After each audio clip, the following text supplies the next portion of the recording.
Here we are. Thank you for waiting to hack up your lungs. It No is problem. Got allergies.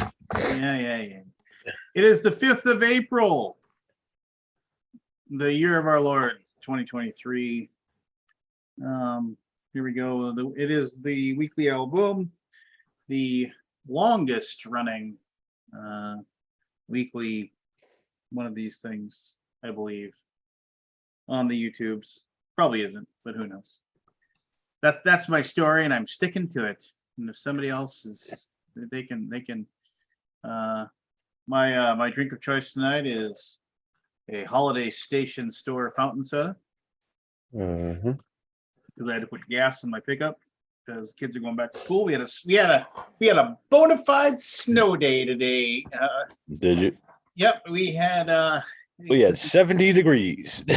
Now we got like something like 14 inches of snow or something. The last gasp of winter. And since we had used up all of our e-learning days already, they didn't have any e-learning days left to assign. So we had a bona fide snow day, no kids, no school, no after school activities, all that jazz. And then they are extending the school year by one day. Meaning that normally we're done, they'll have to go back after Labor Day. Normal Labor Day weekend is like, boom, everybody's free. And enjoy your summer, kids. And nope, they gotta have a 3-day weekend and then 1 day back. So, and this is my brain. So brain. This is my brain on drugs. Yeah, this is a couple things I thought about as far as that's concerned. So it's how many, seriously, what are they going to do that Friday before? I mean, that's going to have anything to do with anything. They're not going to take any final tests. They're not going to do anything. I mean, my daughter may be in high school. We'll have something she has to. But I mean, most kids don't even show up. I'm sure. But that Tuesday, afterwards, it's like there's no way on earth there's going to be anything going on, and there's got to be so many. I mean, I can't say how many, but there's going to be a ton of families who have already planned like family excursions. Like, hey, school's done on Friday, and we're getting in the car and we're going to Tennessee to see grandma or something like that. They're not going to be there for that Tuesday. They're going to be out. They're going to be gone. They're going to see ABC later. But whatever.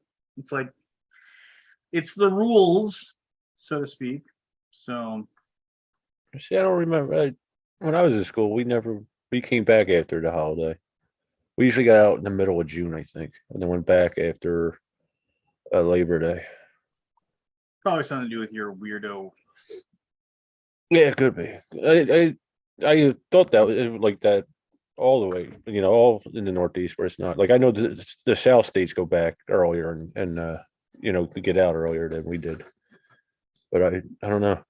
Well, like my brother, he's a teacher in Las Vegas. Well, he's retired now, but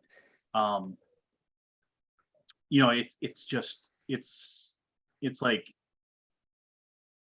12 weeks on, 12 weeks off, or 12 weeks on, 3 weeks off, 12 weeks. I mean, they don't have a summer vacation in Vegas. Yeah. It's just I think they have a longer one, but I mean, but there's nothing along those lines, as far as that goes. Yeah, so I mean, there's that. I mean, I guess if you want to, but which I think is kind of neat or whatever. Yeah. I remember there was a college, and I don't even know if it exists anymore. It's got to exist. I mean, just in somewhere in my brain, it's got to exist.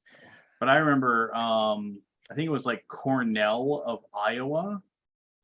And that was like, they had a thing where like when you didn't take multiple,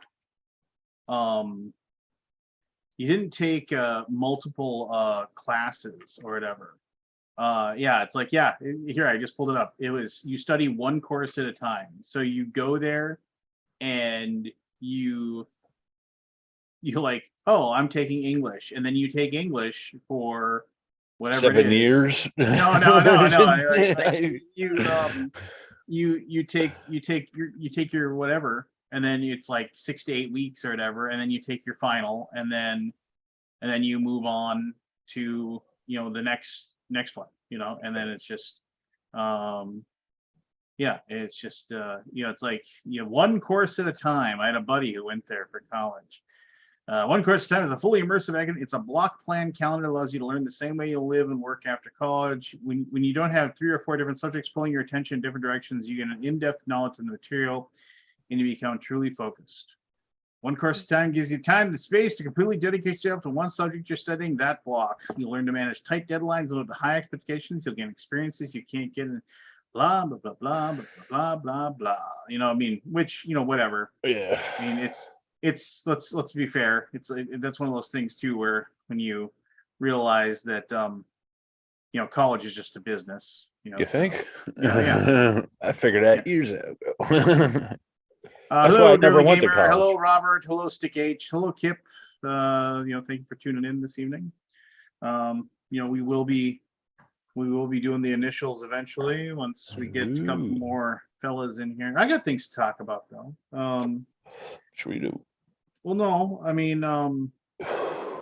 so what did I had some I'll wait for Scott to show up, but obviously we should touch on the fact that Klaus Tuber passed away on April 1st. Yes. The designer of Catan. We will obviously touch on that, but I'm going to wait for at least Scott, because I know Scott. I think I met Klaus once. I never did. Like in very much like, hey, Lance, like you meet somebody kind of thing. Yeah. And then I was like, oh, nice to meet you. I really like your game Lowenhertz, which was like my favorite game that he designed. But we can talk about that. Yeah, we'll talk about that. That was the game that got Scott into the hobby, wasn't it? Catan? I think it was. I don't know if it was or not. I mean, it got a lot of people in the hobby. Yeah. But we can talk about, he did. Yeah. Well, we can talk about that and like, whatever. What do you think? Then what else? I had things. I had things. I had things. I had stuff. So did I. Not worked out right this week. Oh, I discovered a new YouTube channel. I want to point people towards. It actually has like nearly 250,000 subscribers. Isn't it weird how like I find a YouTube channel that has like 250,000 subscribers, right? Yeah, I know what you're talking about. And I'm like, I used to think that was like so many, but now it's like it's like nothing. If you it's well, it's just it is, right? And what I find more interesting is when I go and check out these people's Patreons and I see, like that's where they're making their money. Honestly, yeah. Like you go to somebody's Patreon and you look and they it doesn't say. Well, some of them say how much they're like. They don't hide it. Like they'll say, oh yeah, I make I make $1,200 a month, whatever, from Patreon donations or whatever. I'm sure Patreon takes money, obviously, and this, that, kind of thing. But they'll have it, and some of them hide that, and some of them do the whole, I have these 3 or 4 different levels that you can sign up to be on my Patreon or whatever, and they, I'm going to answer Girly Gamer's question here in just a second, so just give me a moment. And then but then you'll see they have, there's like a $5 level, a $10 level, and a $50 level.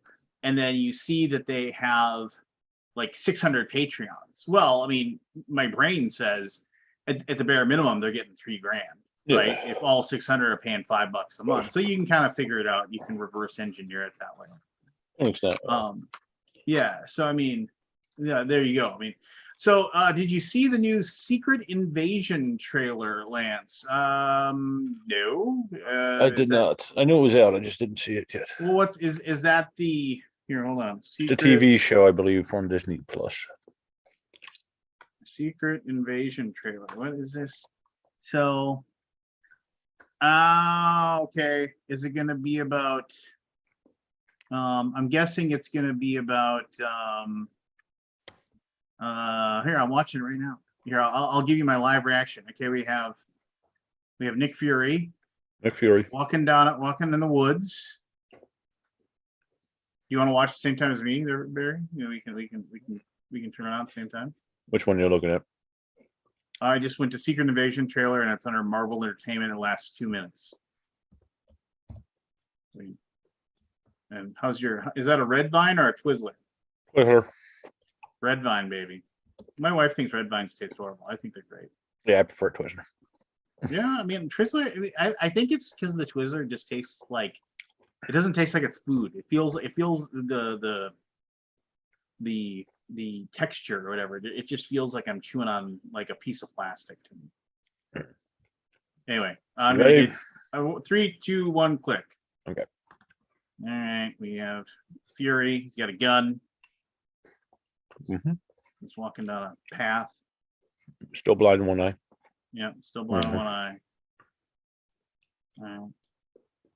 Russia. Yeah, Russia. Somebody blowing things up. I think this has got to be about the Skrulls, because that's what the Secret Invasion was.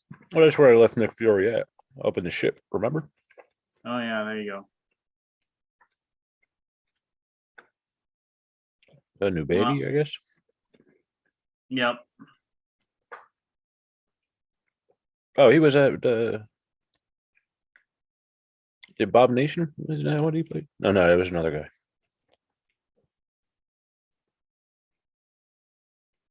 This is gotta be lovely for viewing. Wait a minute, he had his eye back in that scene there. Where are the Avengers? Nowhere, because they would win immediately. Oh, he has his eye. He just doesn't have his eye patch on. Yeah. Yeah. Okay. He just clattered over. John Cheadle. All right.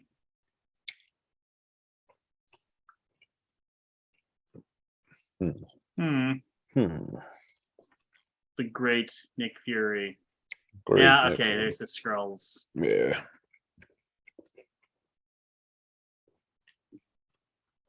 Octopus arms. Oh, Super Skrull there at the end.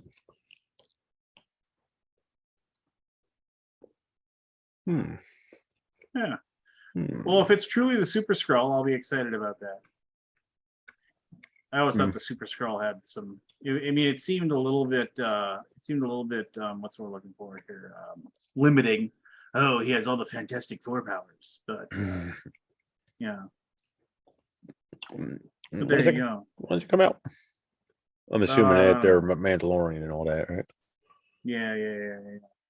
I'm up to date on Mandalorian. My son and I watched the most recent episode today. I fell asleep to it, but I'll get back to it later. You know, and I'm not. I'm not really a spoiler, but like Jack Black having a role in an episode of The Mandalorian. Yeah, it's just kind of like, is this just like now are Filoni and Favreau just like basically saying, hey, all you 40 to 35 to 55-year-old actors and actresses that always wanted to have a role in the Star Wars universe, give us a call, we'll throw you in, and we'll give you a part.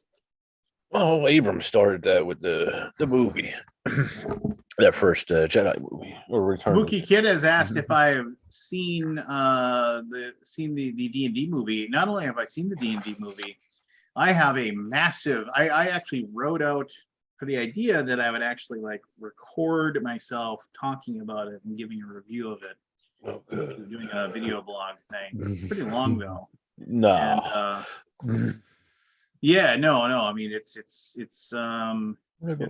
let's see here. It is almost 6 pages long. 6 pages. It's probably like 5 3/4 of a page long. I kind of went in depth to a lot of things, and of course, I talked about a lot of other stuff as well. So I'm thinking I might record myself maybe tonight after this is done, but more likely like maybe tomorrow night, or if I get a chance. I would have done it like today during the day if we hadn't had the snowstorms. My wife would have. Today's one of the days she goes to work and the kids are at school, and I could have just recorded myself talking today. But yeah, I don't know. I mean, I did post on Facebook that I thought the movie was good. I do think the idiots that are like trying to pick apart the people, that person couldn't possibly have cast that spell because blah, blah, blah, blah, blah. It's like, shut up, just go away. I mean, there is an intrinsic problem where like you have a thing or whatever that actually has a rules basis that supports it, like a very structured, at level this you can do this, and at level this you can do this.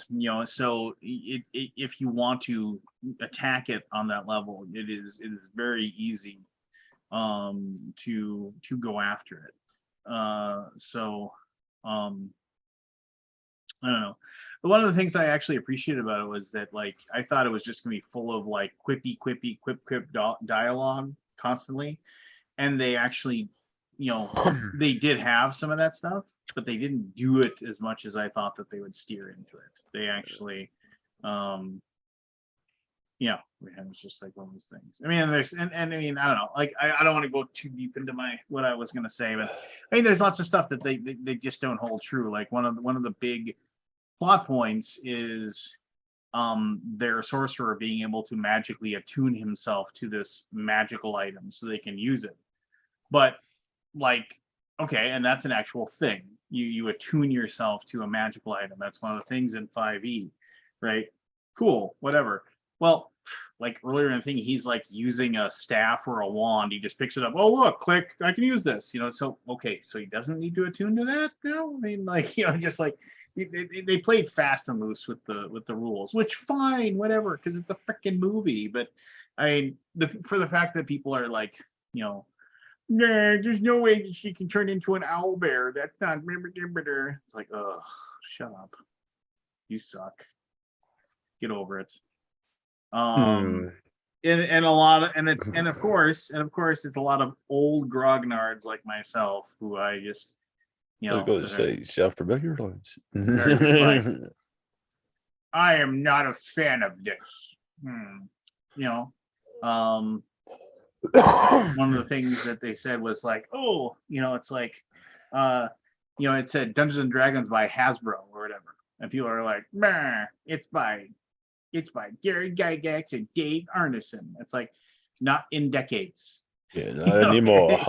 Yeah, not in decades. And yeah, I mean, maybe it would have been nice, maybe a special thanks to so and so, but they didn't do it. So if you want to have a problem with that, I guess you can have a problem with that. I mean, I'll be honest, it kind of stuck in my craw a little bit that they didn't even do a nod to Gygax and Arneson over it. But I mean, well, DC did that for years. Marvel yeah, did too. yeah. I mean, the big one is, and this is something that even I didn't know, is that they used to say, Batman created by Bob King, right? And that was like, that was in all of them. But here's the deal: up until fairly recently, yeah, it was actually Bill Finger who had probably in a lot of ways more of a like more of a role in the creation of Batman than Bob Kane ever did. Yeah, King just advertised it better. Yeah, and then they never really mentioned it. And then of course when that came out, then of course people are like, oh, just yeah, I mean, and also like Bill Finger may have been the guy who created the Joker as well to begin with. Yeah. But who knows? I mean, it's fine. I mean, it's one of those things where, and the only reason I brought that up is that it's like, maybe there's a lawyer reason, right? It's like, oh, if we even mention Gygax or Arneson, their estates can, step in and say, oh, well, I guess you owe us, 10% of this, whatever. Just, but, I don't know.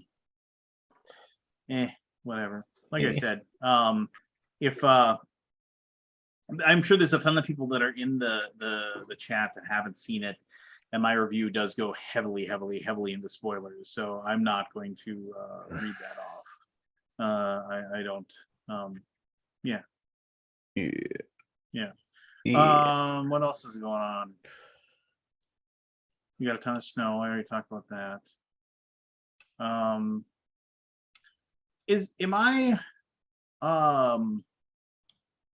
I know Kim Mohan, who very recently passed away, was credited in the credits as a like consultant or an editor, and Kim Mohan did a ton of editing for D&D. He also wrote a couple of books. I know he wrote the Wilderness Survival Guide, which was in the 1980s, I believe, was released. Pretty good book. The first one that actually like addressed the idea of travel and weather and stuff like that, like hardcore rules of how that will affect the players.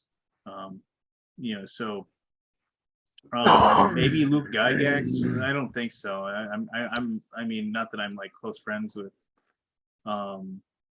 like Luke Gygax or anything like that. I met him in passing, but I'm pretty sure if he had anything to do with the movie, he would have said more than he already did. I don't know. It's whatever. The movie's good. Everybody wants to kind of try to jump on it and say, oh, it only made 40 million and it cost 150 million to make, and I bet they were planning to get 100 million on this weekend, but it's just kind of like didn't that Mario open this weekend too? Mario opened today. Today? Okay. I was trying to think of what it went up against. I don't know. I'm betting with well, you still got international sales and all that. And too early to tell. And D&D with the marketing. They say it had a budget of 150 million bucks. Well, they spent at least another 25 million bucks on marketing. More than probably that. More than that. It's probably half of the budget for marketing. So I don't know if they get they'll make money off of it, and then theoretically there'll be a sequel. And if there isn't a sequel, the movie kind of stands alone. It stands by itself. It was.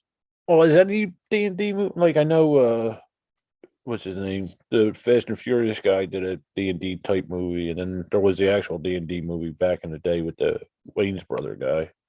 Did any of them really do well? Well, that one that you're thinking of was freaking garbage. Yeah, it was. It was horrible. yeah. That one back in the 90s, I think it was. Yeah. But I remember I went to that movie and I was like, what am I watching? I was just like, this is absolutely the worst. And I remember feeling very sad, like, this is my D&D. Okay, this is horrible. Why?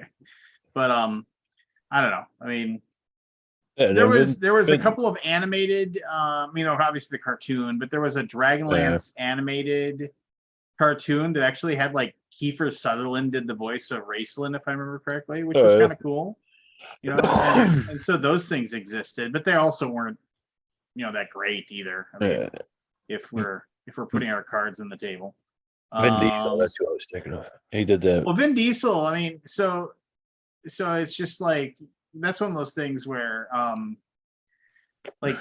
now all of a sudden it's cool to be in Hollywood. Yeah, it's cool to I play D&D, right? So you have all these these celebrities that are like, oh yeah, totally. I heard that so if you guys are familiar with Noble Knight Games, Noble Knight is a place that it's kind of like a Troll and Toad, where they buy a bunch of they'll buy books from people and stuff like that, and so it's a place where you can go, but it's one of those places that they know exactly what the stuff is worth. So if they say, oh, we've got a first edition Dungeon Master's Guide, we know this is worth X, and they're going to charge X for it.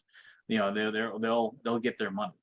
So But apparently, like Vince Vaughn, like when he was at GaryCon, I had a buddy of mine who was talking to me about GaryCon. Like he was just walking around with Vince Vaughn talking about D&D with him, and then Vince Vaughn went into the Noble Knight Games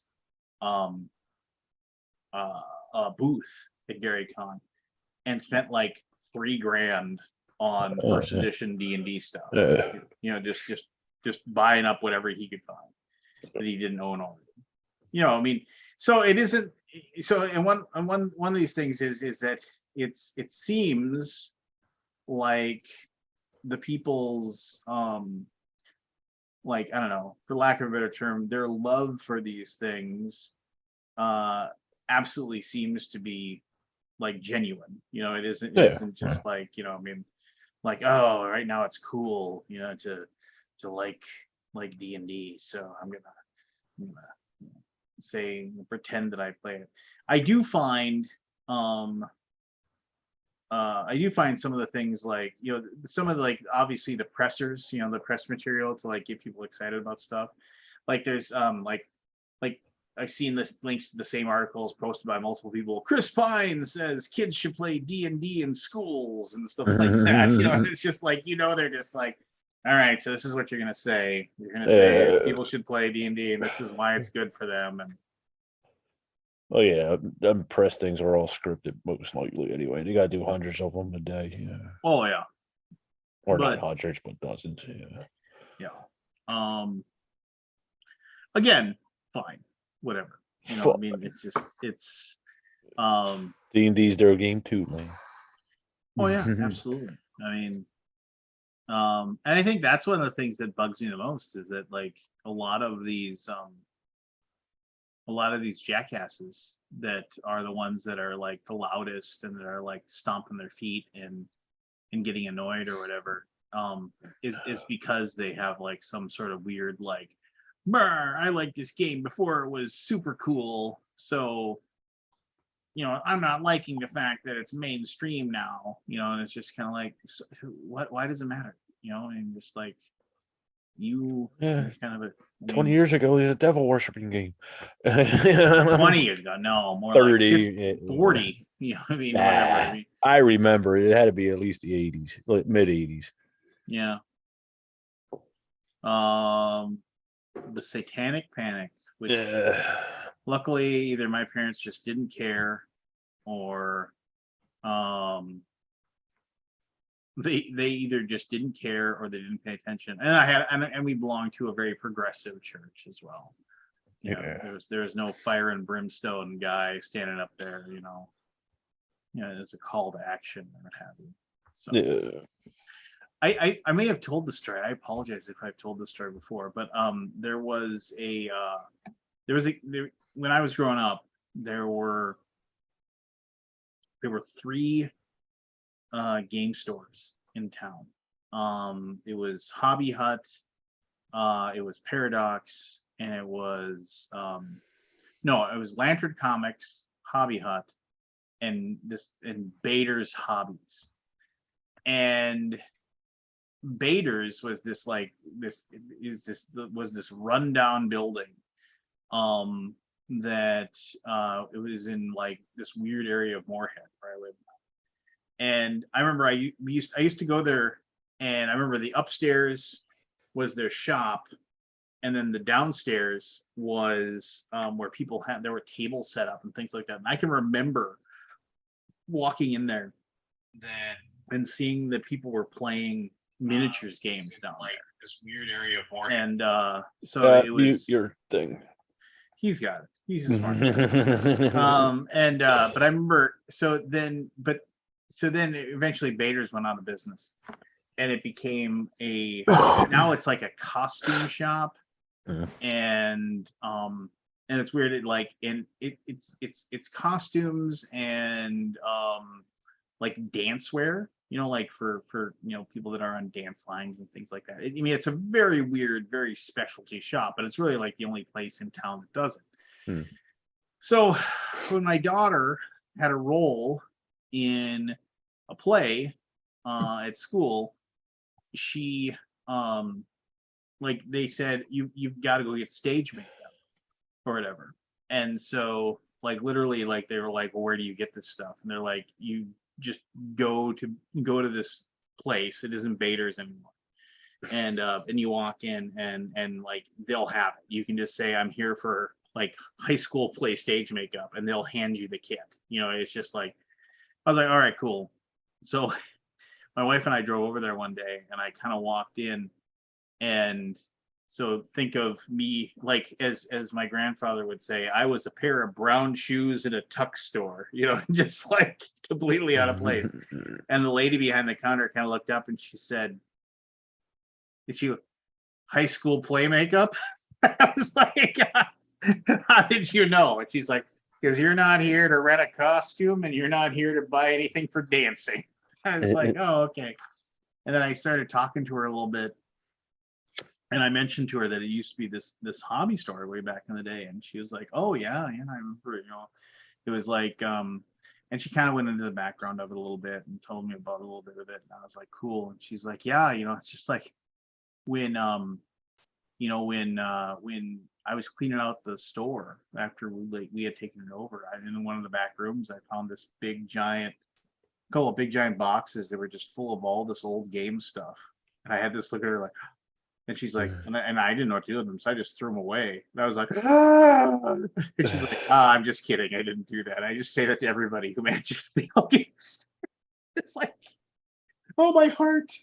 But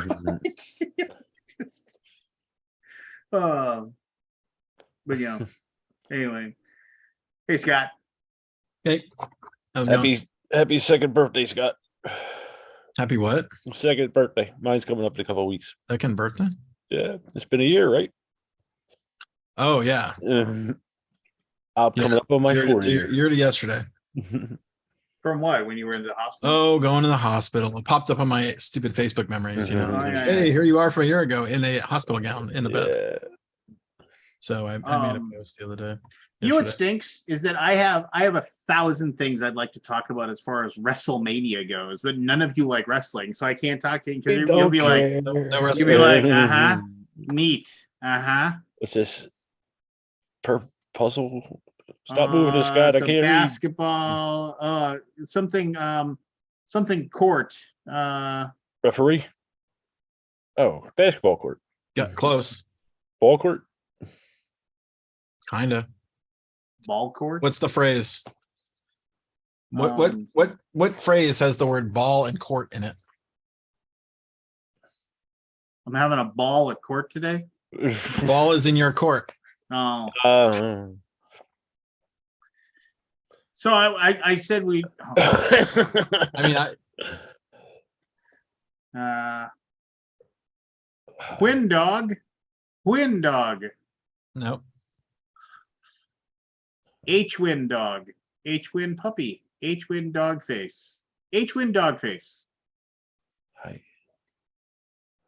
Close. Not quite, really, though. Howling dog? What is this? Wind. Not wind. No. What else? It sure looks like wind. It's not wind. A gust. Hot dog.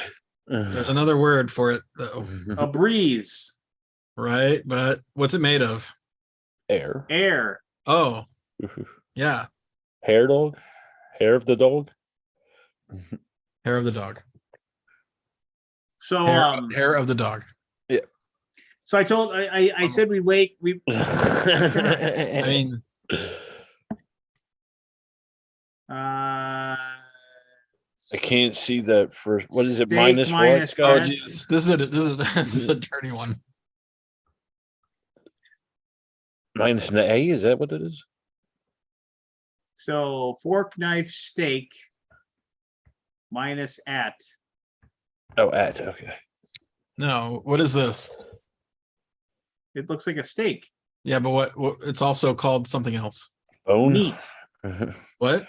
Meat. Yeah, it's meat. So eat meat at pig nose. Eat out. Snout minus out.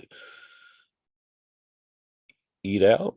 Not eat out. No. Eat out. Oh, eat me out. There you go. Eat me out. I got it. So I was one more. Oh, fine. I mean, these are fun. I think they're good ones. Bill. Will you?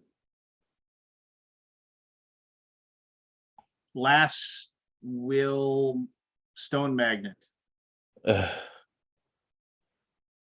Will stone you. Would you say stone you?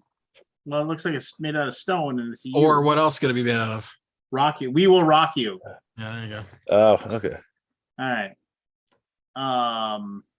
So I figured we'd wait for you because I started talking about Klaus Tuber, but I figured I'd just wait for you because I think you'd actually cross path. Yeah, I think you cross paths with him a little more often than I did. I don't think I. Gosh, did I ever meet him? I met him once. It was really quickly pen pass. I met Wolfgang Kramer once, but I don't think I ever met Klaus Teuber. I met his son Guido. Guido is very nice, very very very kind man. At KublaCon, he used to go to KublaCon. Oh. He would meet up with Jeremy Young at KublaCon. For some reason, I mean, I might just be fancy feeling it, but I think when I was in Essen, like somebody I was talking to said, "Oh, hey, meet," and I said, "Oh, I really enjoy Lowenhertz," and he said, "Thank you," and that was like the extent of it. That was the extent of it. Yeah. Yeah. Well, Sellers was a big deal to me. I think I've told the story, right? Go ahead, tell it again. Where I basically, my friend from Peru came to town, who I went to college with, and we were gamer. He was like the gamer in college, and I always played games with him. Like we would play Talisman and 221B Baker Street. You know that one? Yeah. That stuff. So we gamed a lot. He came to town one year. I think it was 97 or 96. I think it was 97. I was back in Dallas, and he's like, I want to go to a game store. I'm like, okay, I don't know where there is a game store. So I looked it up on the non-internet. But basically there was a game store in one of the malls nearby, and we drove to that mall and we went to the game store. You know, I knew where it was because I bought Magic cards from there. So I was like in one of the, nearby malls. And I ended up buying, he didn't buy anything. And I bought 2 games. I bought Manhattan and Settlers of Catan. So I sat on them for like a while. Like I just had the boxes, right? I didn't really have a game group. I had a game group, but we played poker. So the weekly poker group, and I had it in my car. I had the games in my car. And one week I went to poker and I showed up and there was like only like 3 people came. So it was 4 of us. Normally it's like 5, 6, 7, something like that. And I said, you know what? Let's play this Catan. It was Settlers of Catan back then. Yeah. And we pulled it out, read the rules, played it, and we're like, mind blown. It was amazing. Blew our minds. And we played it again and again and again that night. And that was the beginning of my board gaming interest. So I think within a year I got into the Dallas Metro Gamers, which was a game group here in Dallas, obviously, which I read through RGB. Do you remember RGB? Rec Games Board? Yeah. Do you remember that? Yeah, I remember Rec Games. So Dirk would post on that his session reports. And I wrote to Dirk an email and I said, hey, I'm interested in joining your game group. How do I get involved? And he basically said, well, we have to see if you're not smelly. Really? Yeah, for sure. That was it. Wow. Yeah. And he goes, we need to meet you. I'm like, okay. And this is basically this is 97, right? 98. And so because of Settlers, I got into board games. I mean, really. Catan was the entryway. Tigers and Euphrates sealed the deal. Yeah, I met Dirk and his childhood buddy Ken, and I got inducted into the Metro Gamers. at that moment, that night. Because he didn't stay. So we basically played all night. We played that. We played, I don't know if we played Sellers. We played, I don't remember what we played, but for sure we played Tigress.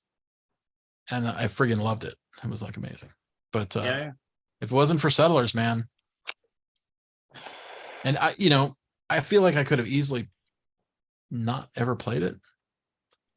Yeah. I wasn't really really looking to play games. I just sort of bought one because my friend came to town. Like I had played Magic heavily and I sold all out of it. Like I sold everything. So I wasn't really, I mean, I was always gaming. I was always playing like something. I was like Warhammer, or I think Warhammer was my jam back then. Like we would play all day Warhammer. But not any, we didn't have game night. We did not have game group.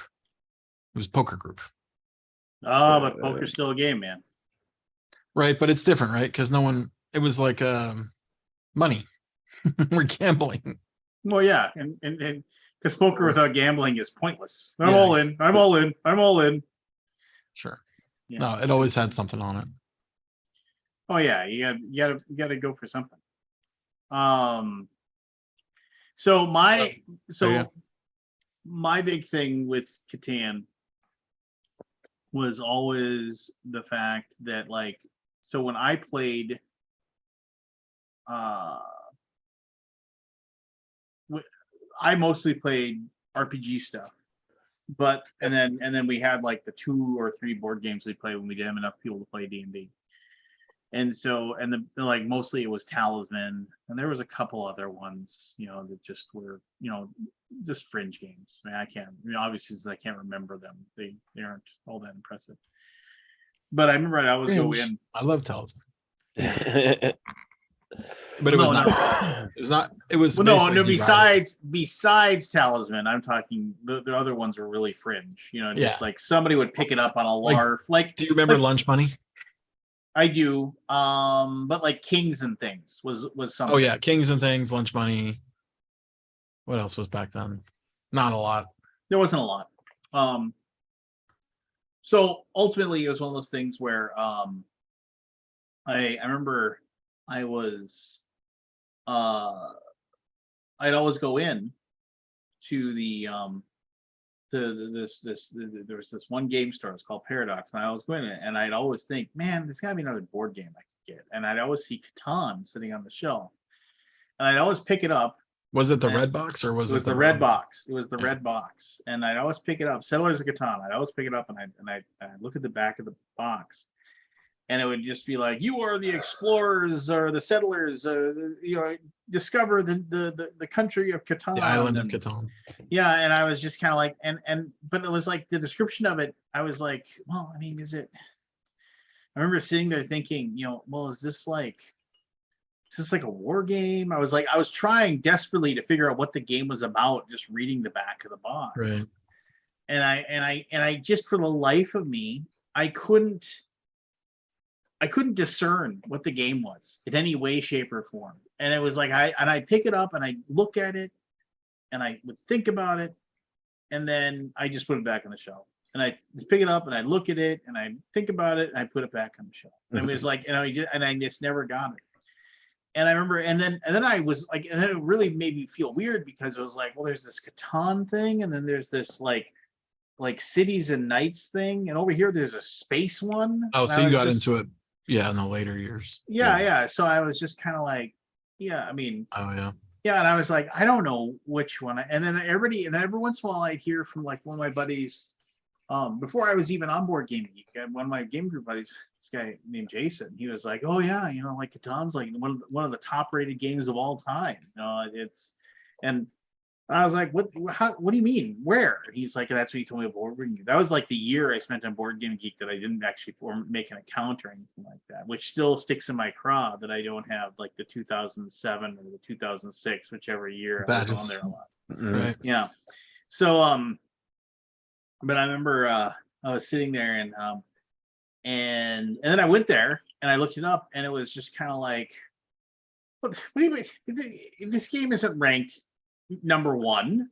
It's like I was looking at this, it's like, what's the big deal? And so then what was ranked number 1 at the time? Do you know? I mean, I think was it maybe 2008, whatever it was in 2008 2008? or 2007, one of those 2 years, right? Was I mean, that it might, you know, Puerto and Rico? probably. That sounds right. And I remember sitting there looking at the top games too, and I remember like, these all sound like garbage. I don't want to play these. And then I remember I found Arkham Horror. And that's the game that got. That's it. That's what got me into it, because I was like, all right, I can be down for fighting, you know, monsters and going insane. I think that sounds like a way more fun game to play. But I do remember, however, Joel Eddy told me the Lowenhertz was like, or Leeuwenhertz or whatever, was like one of his top 10 games of all time. And so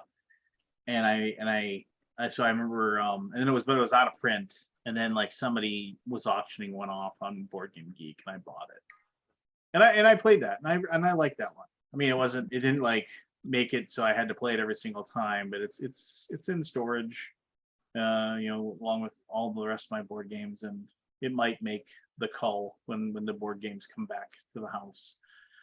Especially now, it might make the call. I have But you never Decker. played Settlers, right? Never played it in my life. I've heard Because of enough that, things. it wasn't number one at the Well, time. yeah, it was weird. It was just kind of like, and that was when I kind of like started diving into board games more, and I started reading about Ameritrash versus Zero, and I was like, yeah, Ameritrash is me, you know, that's me, and then so all these Euro things. I mean, here's the thing. Settlers is, I mean, it's not really a Euro game. It's more of a hybrid, if I'm being honest. Yeah. Because it's not predetermined. It's got a lot of luck, a ton of luck. You basically roll dice every turn. Yeah. And it has attacking. Not exactly the way you think, but it has attacking. Yes, it does. Somebody was I saying mean, you can cut people off left and right on that game. Yeah. That's why I never played it again. I only played it twice. I played the original base game, and then it was the kids version, a pirate, or it was a sea theme thing. And then both games with two different groups, they kept hoarding one resource, so they just kept screwing everybody over. It was like a deadlock game. It pissed me off. Right, so they would I never trade. went back to it. Yeah, and it happened with kids and adults. Yeah, twice. but there's always the trade in. I mean, there's ways around that, obviously, but you have to Yeah. go to courts and all that stuff. But that's not obvious from the first game. Yeah. Somebody was telling me that the way they play it without dice. That's not fun. I tried it. And so it's just like there's a deck of cards, and it's very deterministic. So everything eventually comes up. The deck of dice. Not everything always comes up, but it is basically more weighted so that things do come up. Like the 2 and the 12 will always be somewhere, maybe, because you always have. There's a reshuffler card that would make you reshuffle the whole deck, right? Right. So it's not perfect. You should play the Catan and Space one, the Starfarers, because that actually has a lot of luck mitigation. Is that in print? So that's still in print. I mean, it came back. Yeah. So that's my and has nothing to do with, other than the fact that that Starfarers at Catan is the focus of the story. So when Paradox, not Paradox, I'm sorry. What was that name of that? Now I can't remember. Omni Hobby and Games. When Omni Hobby, who was like, it was one of those stores you knew was just struggling to stay alive towards the end.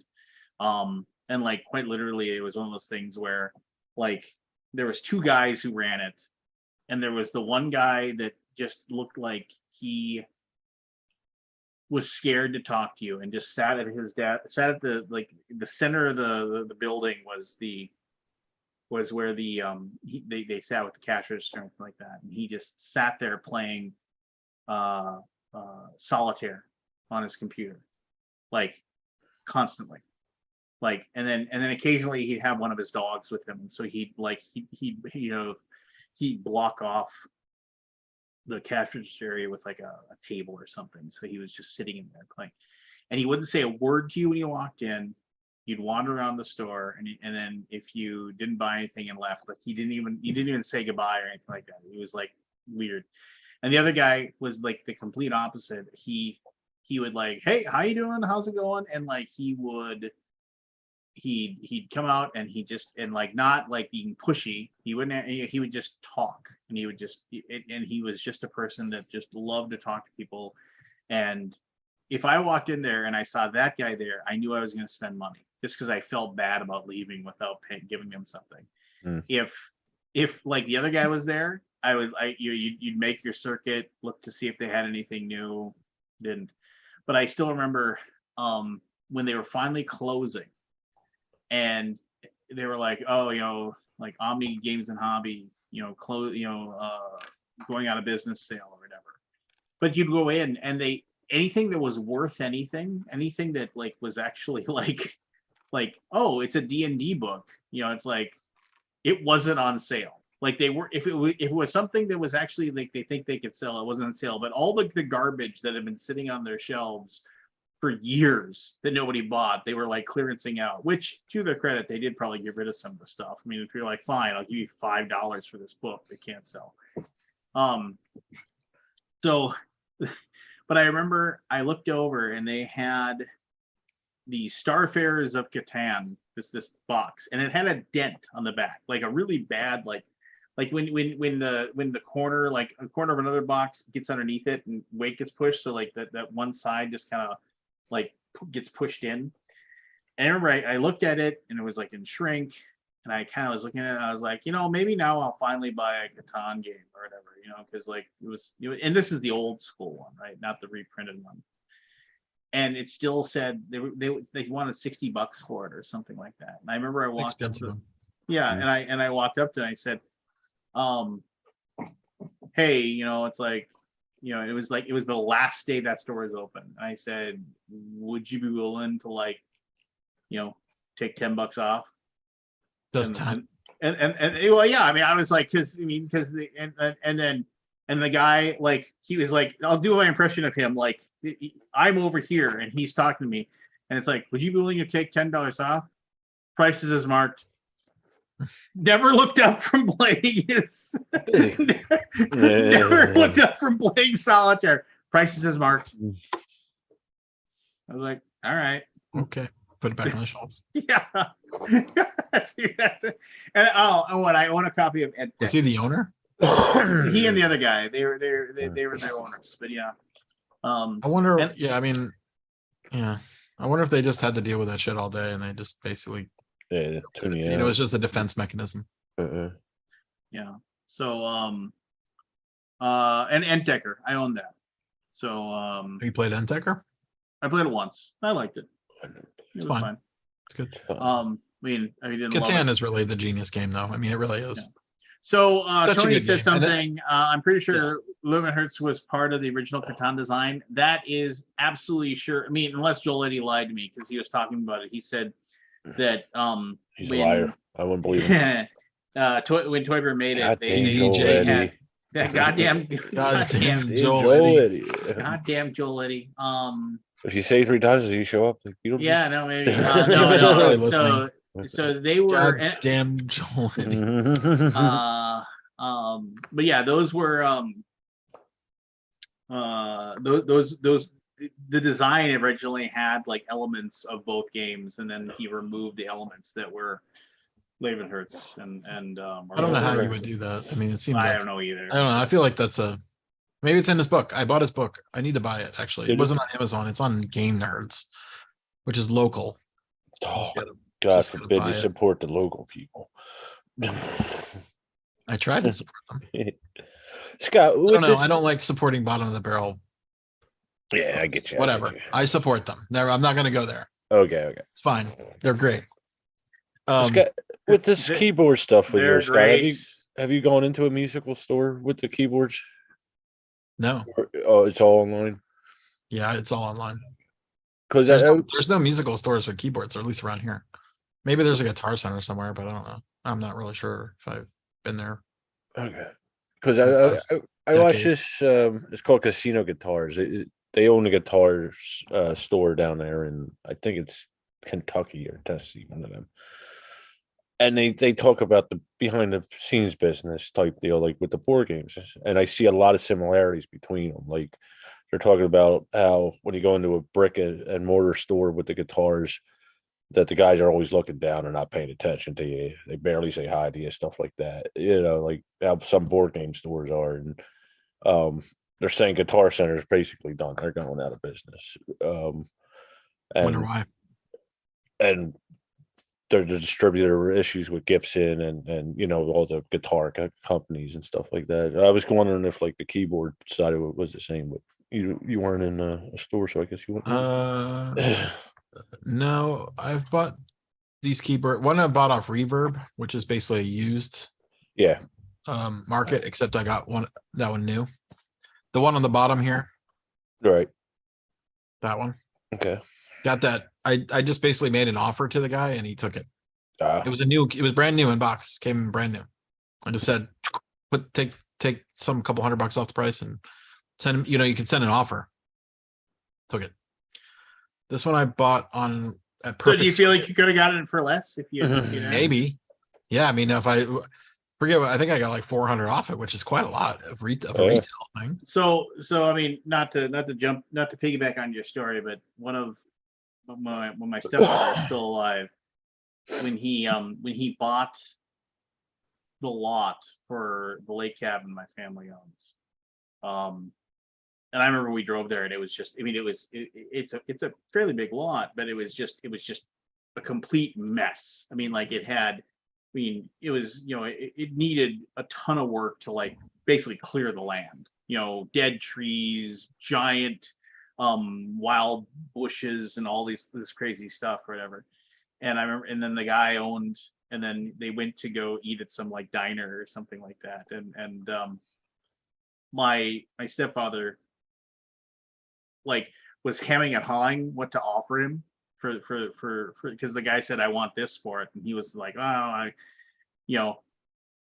and he said, would you take X? And the guy, which was like about 25% less when the guy asked, he said, done. Like literally like a half a second, not even like done. And of course now, like, it's decades later, so the lake property is worth a ton of freaking money, and he definitely made his money back on it. But I remember even like the month before my stepfather passed away, he told me that story, and he's like, man, I probably could have got another $1,000 off. It's still stuck. He jumped on it too quick. He didn't have to think about it. So it was he said it was just still sticking. He had left $1,000, on the table. He was just like, I could have gotten it for $1,000 less. That still bothers me. I didn't do that. I was like, you paid X, and this plot of land is worth hundreds of thousands of dollars. I mean, he doesn't care. He was just like, still. That got away. But speaking of the trees and all that, we had a tornado warning here, like shelter and place warning, which is very rare here. That's a Tuesday. Every other week here in Dallas. Yeah, that's a Tuesday. That's very rare here. Like it went up to like central Jersey, from Delaware up to central Jersey. It's pretty big. 4 of them hit. One here in Delaware and 3 up in Jersey. Have you ever seen one? Yes, I have in Kansas. But it's pretty cool. I'm sitting here when it goes off. Jen's phone went off first, and then mine went off. And Jen's like, "Well, what do we do?" I was like, "We're in a ranch house, Jen. We're screwed." It's like the tornado hits here, we're going up like the Wicked Witch of the West. I'll get you, my pretty. Like, take your cats, get the utility room. I'll be the hallway or something. I'm gonna get away from some glass. But we didn't. The tornado hit probably about an hour from here. But I was watching. The winds were nuts. I was watching my neighbor's shed. It just uprooted itself 3 feet in the air and then came back down and shifted and all this. Wow, it was nuts. But like I said, that's only happened here like 3 times in my life. We had like 2 or 3 earthquakes and I think 3 tornadoes in my lifetime here. It's not normal. We get them like every other week. Do you? Feels like it. It was, I believe it was 1979. Like it was, just the very beginning of summer. And they, and all the weather service came in and said, oh yeah, big giant thunderstorm, supercell coming, to, rolling through North Dakota and Minnesota. And they were like, it's going to come in late, so stay, pay attention, or whatever, this, that, and the other thing. And I remember, I remember getting woken up in the middle of the night by my mother and my stepdad, and my sister and my brother and I all had to go downstairs, and we got underneath the pool table in the basement. And like the tornado, we were living in way South Fargo at the time, and it was very underdeveloped. And tornado touched down about a half mile away from our house. Like, I mean, it sounded like the wind sounded like it was going to rip the roof right off of the house. It was just like the whole house shaked and cracked and crinkled, and it was spooky as crap. The power went out because it tore down all the lines. You just think about that, and it's just like, oh, the tornado goes just a little bit this way, a little bit that way.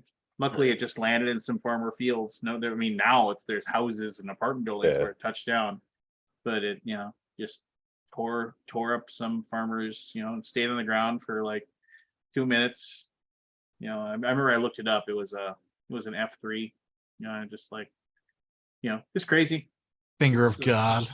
Yeah, I remember.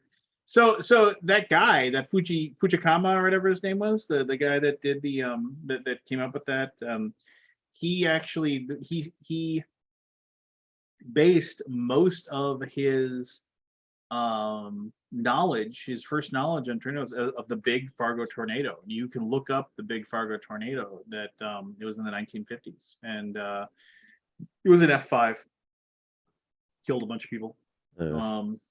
Just came roaring through, of course, and it of course touched down in a big giant trailer park area, because they just, I had dinner tonight with Patrick Siebert. He's a good egg. Yeah, he's coming to BGCon this year and able to go because he's not working at the time. Well, that's good, because he normally has to work. Yeah, so he doesn't come. I enjoy him. Yeah, he's a good guy. I will also be at BGCon this year. Oh, cool. I will not. Well, you'll be at BG Spring, right? Yeah, we're going to Spring. Yeah. Are you going to the gathering, Scott, or no? Yeah, next week. Hopefully, I don't go in the hospital again. Knock my plans out from underneath me. There was a gathering you were invited to that you just chose not to show up for. He chooses to go to the real gathering. Hey, mine was real. The original. Yeah, we had to go to Fargo in the middle of February. We had a venue. Fargo in the middle of February, or you remember that discussion? Yeah. You said, "Fuck you." I'm not going. We had a venue. We had dozens of people there. Dozens. Hey, 2 dozen is dozens. Yes, it is. Yeah, and we had fun. Damn it. Oh yeah, Scott, I meant to ask you. I'm assuming that the stockades will be busy during that holiday weekend, right? I've never been, so I really don't know about them. Yeah, we went last year. Will be your friend here. Yeah, I'll look at it.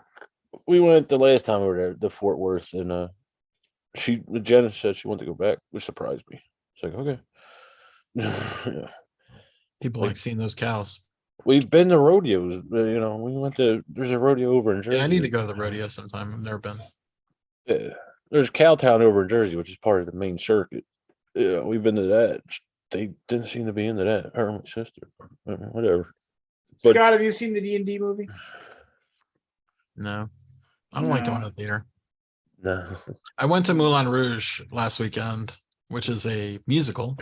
Yes. And I shivered the whole time, which sort of sucked. So this sucks. I don't know what to do. Bring a jacket.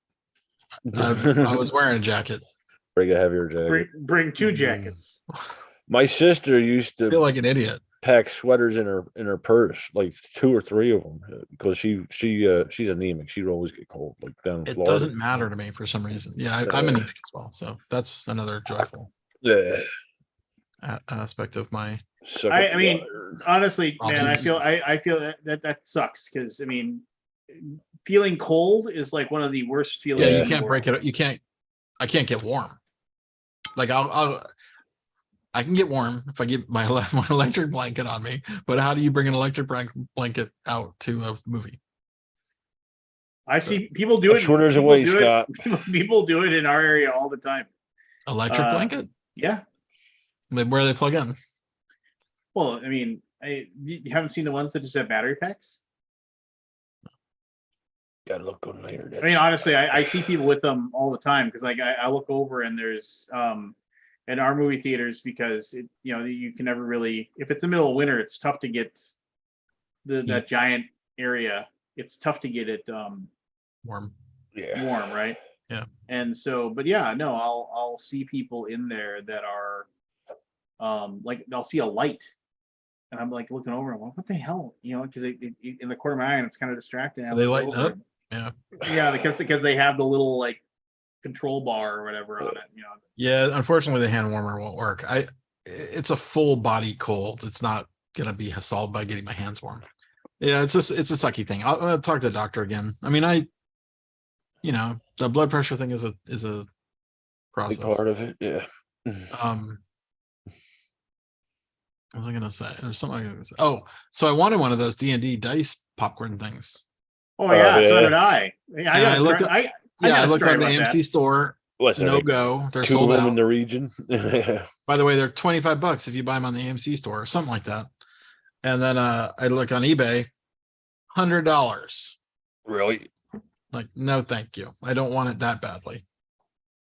And it sucks because there's people have cases. They show the case. Like, what are they doing? Stealing it from AMC? Whatever. The world we're living in. So $35, yeah. Mine, I was like, okay, because I was like, oh, that'd be cool. I'd love to get one of those, whatever. And then Dragon had one too. Yeah, and the thing is that whatever. I mean, it's just a collectible and other. Yeah, I mean, whatever. I mean, if people got it, good for them. You got your thing. But I see all these posts from people too. It's like, oh, I drove to like 4 different movie theaters and I got 7. I'm just kind of like, cool. What are you gonna do with 7? Yeah. And then throw them away eventually. Yeah, exactly. So when I went into our movie theater and I was just like, and I said, I'd like to, because we went on and I said, and I knew going in, chances are 0 because we were going Sunday morning first showing, but there's been 2 because you think they've been sold out already? Well, yeah. I was just like 0% chance. I mean, I had no false hope, whatever. But I told my family, it's like, can we get there a little bit early? Because our movie starts at 11. It's the first movie to start the day.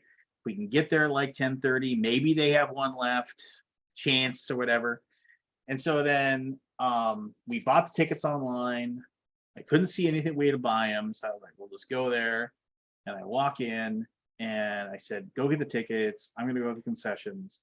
And I walk up and there's nobody in there. It's a freaking ghost town. There's like maybe like 4 other people like getting things. I walk up to the guy and I was just like, it's like, hey, it's like, hey, what's up? And I was like, I know, complete total shot in the dark.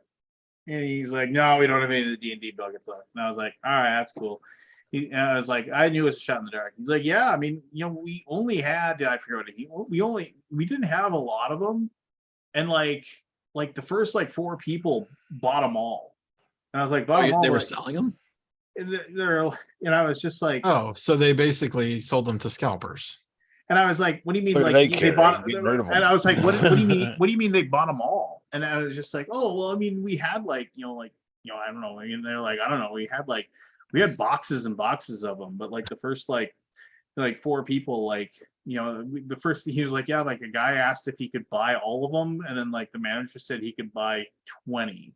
And then the guy bought 20.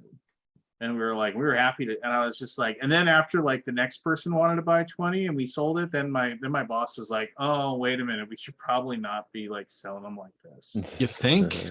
It's all on eBay. What does he care to get rid of them? Yeah, I mean, it was just like, like, yeah, I mean, we kind of made a mistake with that one. I was like, yeah, well, whatever. I mean, what am I? I'd have it. I would make a big deal about throwing all my dice in it. I'd be like, For a cool, minute. I got this. It would be cool for like a minute. And then I'd be like, another. Oh, you guys, you know what? You can get the Black Adam popcorn container, $29.99. $29.99. Black Panther, $24.95. I'm looking at what they've got. I didn't know they still did that thing. Ant-Man and the Wasp Quantum Mania helmet popcorn container, $29.99. I mean, because they got to stay alive, right? Yeah. They're making cheap plastic shit to sell Just for like $30. Yeah, just like Disney. Yeah. Somebody will buy them. Oh, they do. They do them popcorn containers in Disney for like 30, 40 20. bucks. So They basically, the sell guy bought thousands 20 of them. Yeah. Which, did you get it free with popcorn or what? I think you had to. I think if you paid the amount and you paid your $50 of popcorn, you would get a free piece of plastic. Yes. Yeah. So I mean. Okay. And then they sold them all. Yeah, I mean, it was just kind of like, oh. He's like, oh, we had no idea they'd be that popular. You had no idea, right? As soon as the guy says 20, no one buys bullshit for 20 pieces of plastic for no reason at all. Come on. You're trying to flip them. And they're doing a good job. They're all on eBay. Yeah, and idiots are buying them, right? D&D popcorn. Let me look and see what their current prices are. I was checked it earlier. It was $75, but it might be like 100. Well, and they look like $225 for the matching cup and dragon head. Let me share my screen real quick here. They look cheap as hell. I mean, they are. I'm sure they're. I mean, look at I guess. Oh, that was a Cinemark one. Is that for the movie as well? Yeah. I guess each company has their own thing. That's with $99.93 or best offer. I hate that our best offer thing. Yeah, it isn't our best offer. offer. I sent him a $5 offer. He would. I mean, sorry, I got a better offer. You haven't taken down your listing. I got a better offer. And that, see, this is the guy I saw earlier. Like, what? You got like, yeah. I have 4 left. Last one available. Okay. So anyway, capitalism. Yes. It ruins everything. Ruins everything. I mean, look how many there are for sale. I mean, like, what's the cheapest one? Let me sort it by lowest price first. Okay, well, these buckets suck. Yeah, the buckets. 66. You could do that's an auction. Lowest price, buy it now. I mean, I would probably if I could hold the dragon $84.99. There you go. If I could hold the dragon head in my hand to see like if it wasn't a big giant, if it didn't feel like a big giant cheap piece of shit, then I would consider spending like $50 or $60 on that, and then I would immediately feel stupid for it. So, not I. Yeah.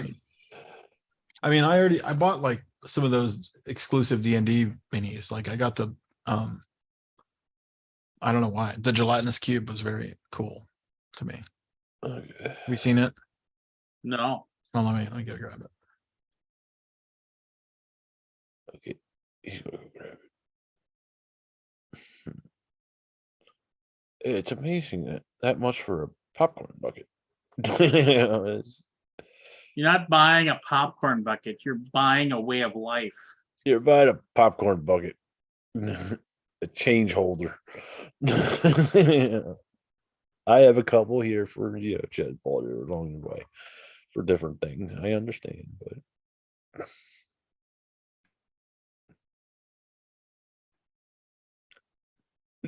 What do you think drives? Is that the fear of missing out thing, Lance? Is that what you think drives? Well, this? I mean, it is a truly limited item, right? They're not constantly making them. So I mean, Oh yeah, but I mean, how much are they really going to be worth? I mean, well, they're worth exactly what people are apparently $84.99. I mean in the future, not right now. I mean, well, I don't think people are buying them to like as an NFT, you know, to invest. well, yeah, but I mean, most collectors collect things for value at some point. You know, I think most collectors are the people that are like, I really want that thing. It looks really cool. I think more people are like that than there are that are like, you know, got to get that thing or whatever. I mean, that's just one man's opinion, if you will. So take that for what it's worth. But you know, but what do I know? I'm just a simple nerd trying to make his way through the galaxy. Oh, that's cool. Yeah, I thought it was pretty cool. I mean, it feels heavy too. It's not like it's. Right. I mean, it's obviously plastic, but it feels. They put something in the base of this to make it heavy. I need to get this more in my view. How many of them were? What's the thing sticking out? Is that like a goblin or something? Or it's like his foot. No, on the other side, the other, like the green thing sticking out. Oh, it's like, oh yeah, I never even noticed that. That is a beholder. Yeah, it's a beholder. Yeah, neat. Neat. I didn't really look at that closely. I didn't even ever see that until I just mentioned it because I had it on my shelf like up here, facing this way. The back, yeah. Oh yeah. But it's pretty neat. Where'd you pick that up at? GameStop. No, yeah. Yeah, GameStop has a lot of these D&D collectibles. Like I got the you got and the dice tray. I think you got the dice tray, right? Yeah, from the player's handbook. From the player's handbook. Yeah, it's neat. I haven't been in a GameStop. I had it way up on my high shelf. I never really looked at it. I don't know where I'm gonna put it. Yeah, I moved my statues that I had back there, and now I don't hardly ever see them because they're behind my monitor. And I'm not looking at them. Oh yeah, that's right. You had the Batman and all that.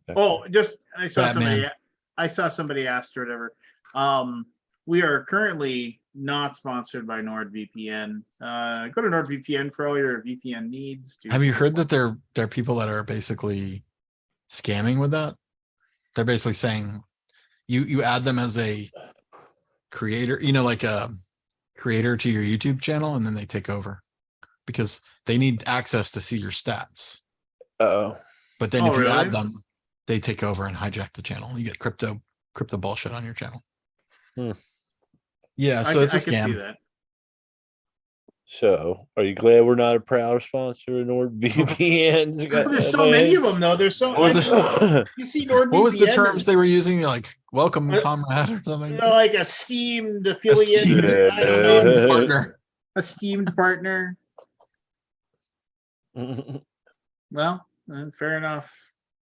Still waiting to hear back after I made my offer. So. They must have.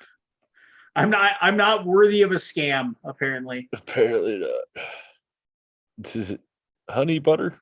No, what's the bet? Honey days? Phase. Moon phases. Honeymoon phase. Yep. Got it. There you go.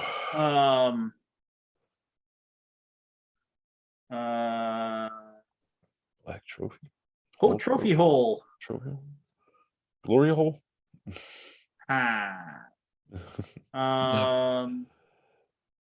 Black hole trophy. Nope. It's hole. Here's the clue. Tiger Woods. Oh, cup.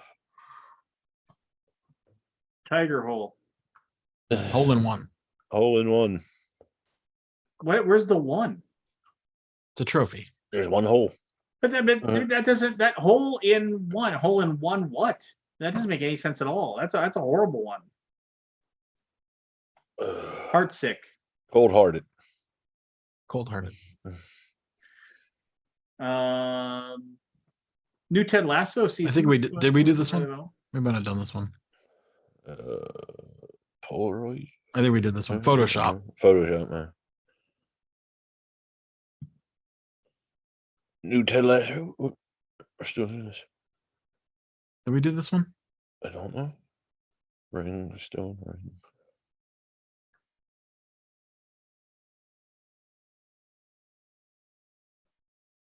I don't know. The clue is Black Sabbath. Lead. Oh, lead.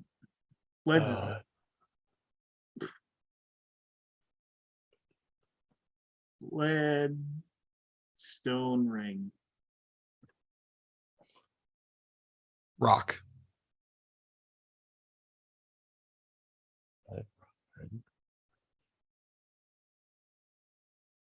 Lead rock. Let's rock it. Let's rock. Heavy metal rock band. Oh, These are hard. yeah, as in not good. Oh, so I've been watching. So this was weird. Okay, so I've been watching old Magnum PI episodes on Freevee just for background noise while I work, right? And there's been like, and it's kind of neat how there's like all of these like actors and actresses that like you recognize from stuff, you know, in the last 10-20 years, but they had these roles on Magnum PI. Like I just watched an episode that had like Ted Danson was like a hitman, you know, just like you're like, oh, hey, that's Ted Danson. And then there was this thing where I heard the guy's voice and I was just like, oh my gosh, that's the voice of the assistant coach on the Major League movies. And it was just like, and sure enough, it was him. Like I was just like, you know, you just recognize the voice and it hits a button. So I was sitting there and all of a sudden I kind of looked up, and of course, because it's Magnum PI, and he you know, almost every in every episode, you know, there's this female love interest that immediately, you know, vanishes out the door, you know, like, you know, even though they're all in love or whatever, you never see them again, you know, just because they aren't kept on, you know, for whatever. And I remember I was sitting there and I looked up and it was just like, you know, standard whatever you know, brunette lady, whatever, love interest for Magnum PI this episode. And I looked at her and I was like, oh my God. And I sat there and I was like, I know who that is. And I sat there and I looked and I thought about it. I thought about it and I thought about it and I thought about it. And then all of a sudden I said, she was the android. Like in my brain, all of a sudden I said, she was an android in that old horrible movie Space Hunter. And the only reason I know this is because I've watched the movie Space Hunter probably 20 times. Space Hunter was this really, really bad movie from the mid 80s. That was a 3D movie that was when like 3D was kind of making a weird comeback in the 80s. And it starred a very young Molly Ringwald as like, as the, but she was like, and this woman, she was like and she played an android. And so now I gotta find my old DVD of Space Hunter, or I need to like, it's not, you can't watch it online anywhere. You got to pay money to watch it. I got to wait for it to somehow show up somewhere. Yeah, no. But yeah, Ernie Hudson and Pierce Strauss as the main leads, and then Molly Ringwald. What is it called? Space Hunter? Space Hunter: Adventures in the Forbidden Zone. 1983 movie. Oh, I remember this movie. Yes. And I was just sitting there, I was like, I know that lady. It just clicked for me. I was like, she was the cyborg in the cyborg well, you didn't know she was a cyborg until she got like shot with a laser, and then you realized she was a robot. Spoiler. Yeah, spoiler for Space Hunter. Oh, I was going to tell you. So I you know, Barry, you might like this, but I know for we'll see. certain that I think you'd enjoy this, Scott. So I stumbled upon Michael Ironside too. Yeah, he was like the evil guy. Yeah. Oh, he's always the evil guy. He's always the evil guy. Except when he's in what's up with the he's like the leader sergeant. Oh, and V. Oh, No. Well, he was the good guy in V. He was like the mercenary in V, though. That like, remember, wasn't he in charge of like the resistance? And then, but they had the and didn't Michael Ironside played the No, he was like the squad leader in that space movie with the like they were fighting the Oh bugs. yeah. I know. Yeah. What was that movie? Starship Troopers. Starship Troopers. yeah. Yeah. Kabuki But no, Kid. didn't Michael Ironside play? Because remember when they were like He was in the Highlander too. He was in the Highlander Also, too. or this movie that I heard was like Highlander, but didn't really exist. So no, for some reason I thought it was for some reason I'm imagining I remember him being in V, and I remember him being like when they find that other group of like he was like the hardcore arms dealer mercenary guy, and he had the armor piercing bullets that he gave them for their guns that would actually work to because they were like, remember that at one point they were shooting the V soldiers with their guns, but it didn't work. They didn't. Only the one guy's like stolen laser gun was he actually RoboCop? Michael Ironside. I don't think he was. Yeah. He was almost. Michael Ironside was almost unrecognizable as Curly Total Recall. Bill. He was in Total Recall. He was in Total Recall. Yeah. But almost unrecognizable in The first one. In as Curly Bill in Tombstone. He had he had the big drooping mustache and I don't know what they did, but they did something to like just kind of like mask the way he looked, and like they did something where he just talked like in a higher voice and stuff like that, and he seemed like he was always just kind of more cheerful or whatever. So it's kind of like one of those things where it's like I didn't really. I mean, they were like, "Yeah, that's Michael Ironside." I was like, "That was not Michael Ironside. It just wasn't." He was in Heavy Metal 2000. Yeah, he was. Mm. Yeah, but anyway, so I was mentioning this. So remember I was talking to Barry about this earlier. So I stumble across YouTube channels all the time about different things that I'm interested in, and one of the things that I used to think if you had 200,000 subscribers, that was a ton, right? And it's really nothing compared to what a lot of those YouTube channels have. And but I stumbled upon somebody these people that make these freeform huge documentaries that they do them themselves. I kind of realized that this is a tremendous amount of effort that these people put forward to it. And this guy did a video that said a complete and thorough review of the Resident Evil franchise, and it was 7 hours long. Wow. Yeah, it was every single game, and he went through and he talked about Red Letter Media level type analysis. So I subscribed to this guy, and I even clicked the little bell because what is this channel called? It's just his name, Noah Caldwell Gervais. And he in all of a lot of his early videos are only 46 minutes or so, but all of his other videos now, depending upon which video game he talks about, they are hours long. Yeah, 5 hours, 4 hours, 3.5 hours. What the 7.5 hours of Resident Evil? Yes, wow. I mean it is, and right, I'll subscribe. And he is the way he in depth. Is it good? It's very in depth. He is obviously, he writes out the scripts, and he is just talking, and one of the things I really like about him is that he doesn't actually try, when he's talking, he doesn't do a retake. When he's sitting there, if he has to clear his throat, he just clears his throat. If he obviously kind of stumbles over a word, he corrects it in that moment, but he doesn't go back and re-edit it. He doesn't. It's like, it's just this is crazy. Yeah, but he does a really, really good job. And he is, like I said, he'll like go, and it's like I said, super in depth, and he's a very good writer. Like, I mean, but he isn't like, he doesn't. So is he like, reading a script? He's got to be reading script. I mean, there's just no way. 7 hours, Scott. Yeah. So like, so I Dark Souls trilogy, and I made this. All I made was this lousy video essay. Yeah. 5 hours, 5 minutes. um, What the fuck? yeah. So like, he talks about like folding ideas. I really enjoy that guy's channel as well.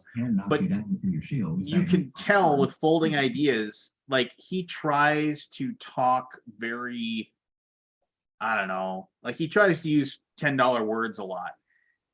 This guy, every once in a while he will, but it's because like folding ideas, you have to sit there and listen to everything that he says to get, and even if you're like actively listening to what he's telling you, like you'll have to go back and watch it again, just try to grok it. This guy, it's like he interjects his humor really well. He just sounds extremely down to earth, and like at the end of every one of his videos, he says, I'd like to just take a moment, and like it's usually like a good 10-15 minutes of him just talking outside, not like trying to cover the wind or anything like that. And it's just like, without all these Patreons, I wouldn't be able to do it. And these are all the people that have pledged $10 or more a month to help me make this channel. And then he just sits there and he reads off them all. And it isn't like he's got a computer screen in front of him either. He's got like a like notebook in front of him, and he's just reading off the names one by one. And like, and even He doesn't have a link to his Patreon. And if he gets to a name where he if he gets to a name, it's at the end. Yeah, there it is. Okay. Yeah, if he gets to a name that he can't really like, he's like, he doesn't try to, he's like 10,000 a month. He'll be like, Krasinski, and like he doesn't go back and retake it. He just goes for it. They're fantastic. I mean, and like, especially if you know the games he's talking about, like he did a very recent, fairly recent in the last he did the Souls Inheritors, Bloodborne versus Sekiro versus Elden Ring. And the Elden Ring one is like probably over half of it. We're talking about the Elden Ring.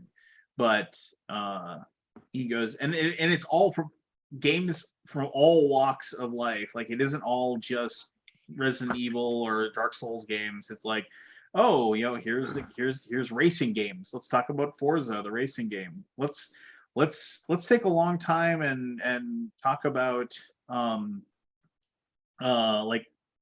like Star Wars and Dark Forces and stuff like that. And yeah, I don't know, man. He's it's cool. He does a good job, and like real deal. He's the real deal. I mean, if he's faking it, if he's faking his real deal, then his video about Cyberpunk 77 or whatever, like the movie that just bombed the hell, is Cyberpunk 77. Whatever the Cyberpunk game that came out that that started. Well, it 2077. Yeah, 2077. That is really good. I mean, I would, if you want to open up with a game and just I would absolutely that's the one. I mean, I started listening to the one that I discovered was the Resident Evil one, because I was like thinking about picking up Resident Evil 4, and so like that's how the algorithm hit me, the remake for whatever it is, the most recent remake. They came up with one for PlayStation, and I was looking into that, and then that one showed up and got spammed into my thing, and I was like, and I started listening to that, and after I listened to like 20 minutes, I was like, this is actually really interesting, but I can't watch a 7-hour thing right now. And so the one I opened up with was, what kind of game did Cyberpunk 2077 turn out to be anyway? And that is really good, the way he talks about that.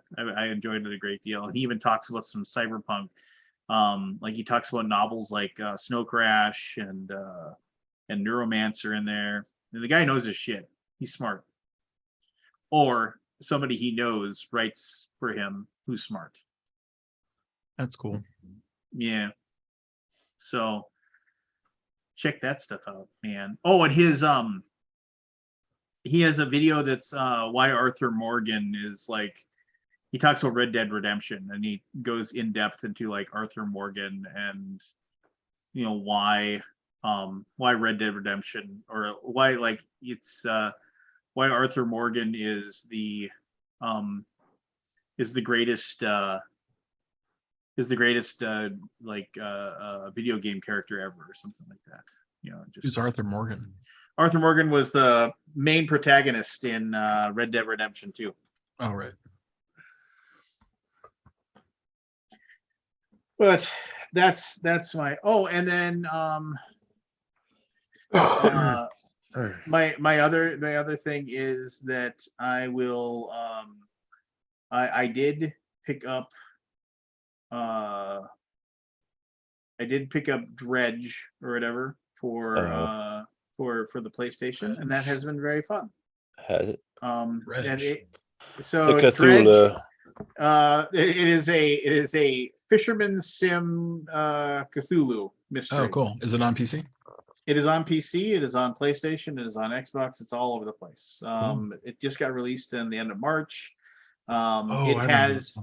It has glimpses of in both art and presentation. It has definite glimpses of Darkest Dungeon without the brutality of Darkest Dungeon.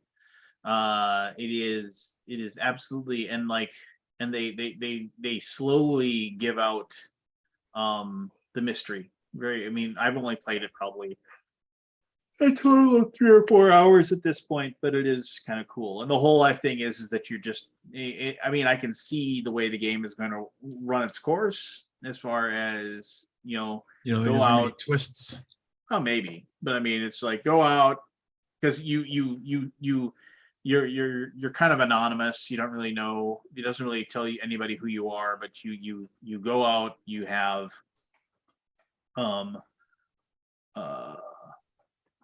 you have no spoilers, girly gamer. It's just like, it's one of those things where in the process is go out, fish, sell the fish, use that money to improve your boat, and repeat. And as your boat gets better, you're able to go further and further, because if you don't get back to your home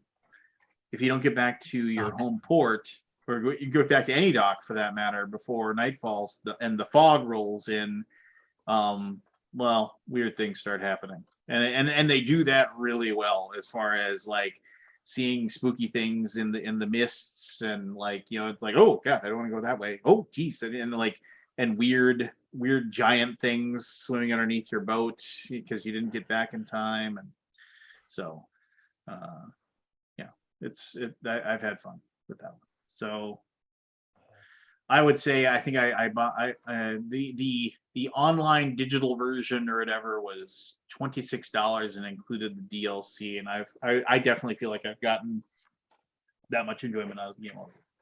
26. Yeah, maybe I'll look into the Steam. I forgot it was coming out, actually. I was interested in that one.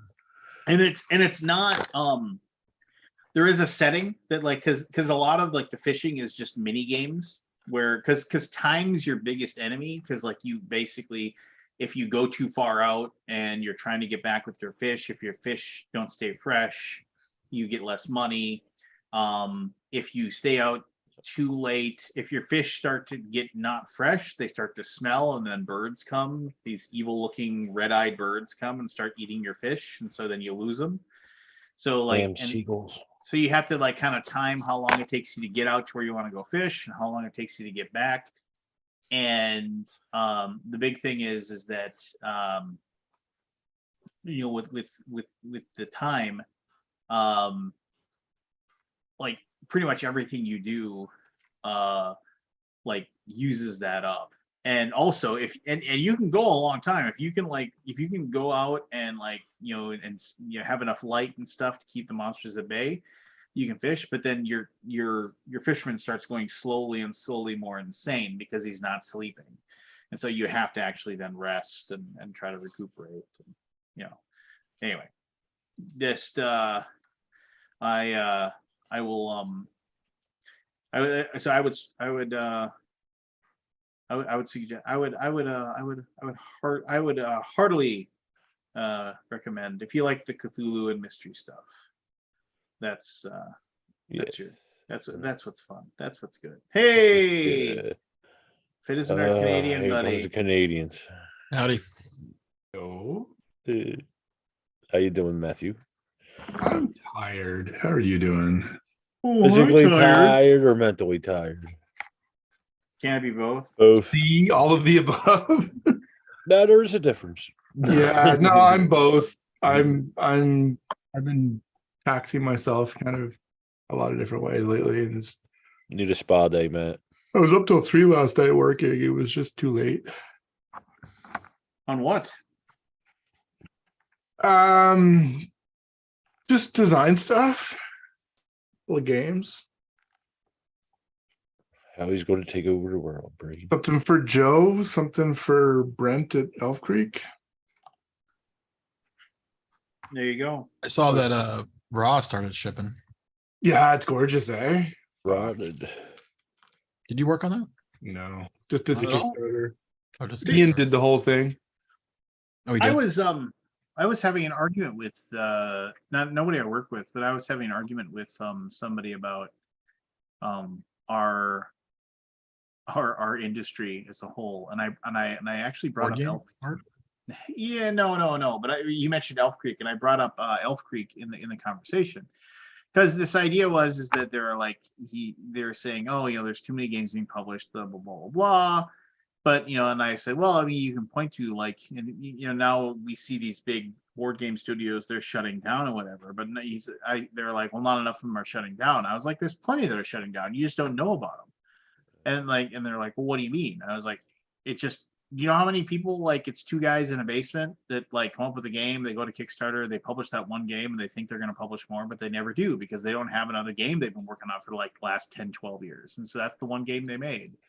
And then that's all they do. And then they vanish, but they don't make a big giant post about it. They don't not fulfill a Kickstarter about it. They just made their one game. And maybe they do something in the future, maybe not. I mean, there's tons of people out there like that. And then they're like, oh, well, it's just a lot of them hang on. I was like, exactly, a lot of them hang on, but eventually they lose their grip and fall, which sucks. And they're like, well, why isn't there less games being made? I was like, because there's literally an infinite number of two guys in a basement, or a guy and a girl in a basement, or a girl in her attic there's literally an infinite number of these people that have think that they have a game, they look at Kickstarter, they see somebody get 80 grand for their pipe dream, and then it gets published and it gets made, and they're like, I can do that. And so they're doing the same thing. And then I said, and then one of the things happens is that eventually, 1 out of every 10 of them pulls off an Elf Creek, and they establish themselves. They manage to come out with 2 or 3 games that people really like, and now they have a freaking rock that they can stand on, and now they can start actually making stuff. Mm-hmm. Yeah, I mean, it's just anyway, that's so man, I the Elf Creek people, I enjoy them. They're nice people. Yeah. Oh yeah, me too. Yeah, Nice. no, Never met him. I'm a big fan of Brett and Mike. This statement comes from a person who broadcasts from the basement. It's, I am not fully in the basement. I mean, I could crawl out into It's a land. split level. Well, I couldn't right now because there's snow. I almost logged in from the office. I was at the office tonight playing games, and then everybody left. I'm like, no, I'm gonna go home. Good call. So man. I could almost not have been in the basement. I don't have a basement. I missed it. It was so much freezing rain today that the window in my office looked like that pebbled glass. Oh, really? Oh, yeah? Yeah, we power. Like I was driving home, and there was probably good chunks of the neighborhoods that I was driving through were like completely powerless. Yeah, lines drop. Yeah, Do you have above ground lines? depends on the area of the city. Yeah. The newer areas, no. The older areas, yes. Yes, yeah. I prefer the above ground stuff because it just looks nicer. Really? Yep. I didn't really notice the underground stuff. You don't notice it, and it's just there's something quaint and I don't know. I just like it. Okay. Okay. I see what you're saying. I'm sure it's easier to work on too. Oh yeah, no kidding. Digging them. But I'm also sure it doesn't need as much maintenance. It needs more maintenance above ground. Yeah, right? Yeah, the winds and rains and yeah. So you liked the movie? Did you? Talking about Dungeons and Dragons? Yeah, that's Yeah. Like I said, I mean, I actually I got a wild hair at my ass, and I wrote my review out to either post or read aloud as a script. I haven't decided what I want to do with it yet. I won't share it now because there's lots of people that haven't done it, so I won't. I have not seen it. Yes, I mean, I can sign off if you want to talk about it. No. We have to play initials, baby. Matt's here, and Matt's saying he's tired, so we're playing initials, baby. Scott just wants out. Matt has not had a good showing lately on initials either. Yes. Tough shit. I don't think that'll be on there. No, it won't. So I just gave that one away. But T.S. Eliot. That's too many letters, Scott or Matt. that would be TSE.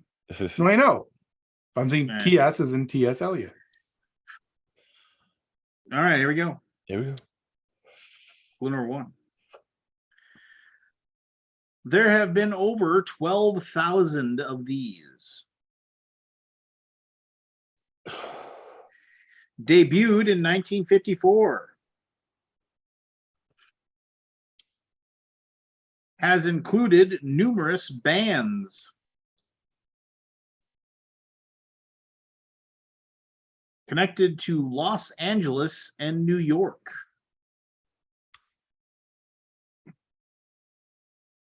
Used to feature headlines.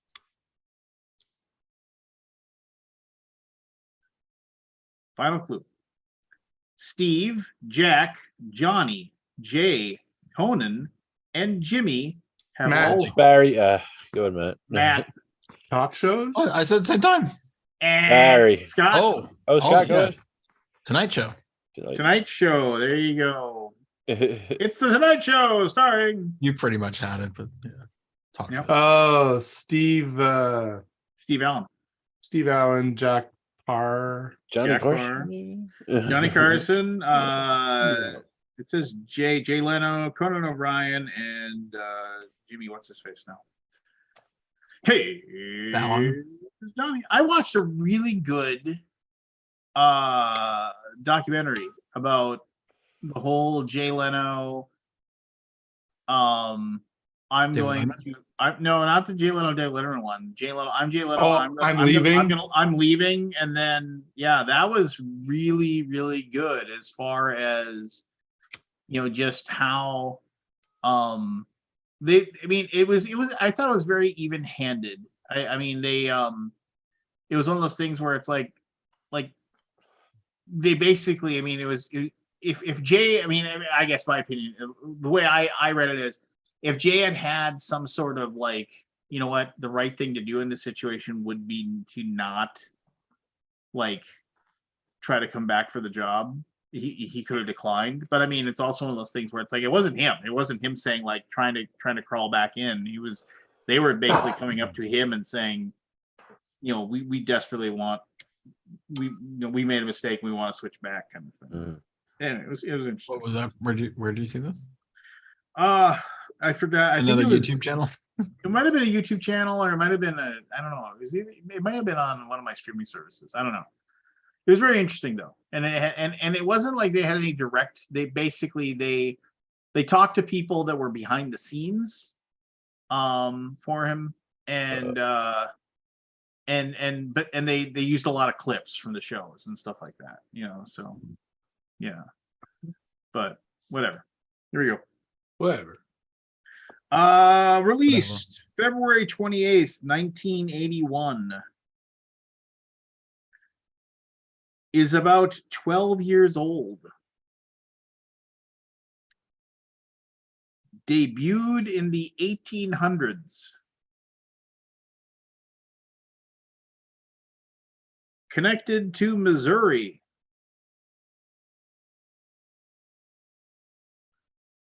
Often seen on or near the Mississippi River. Aldi.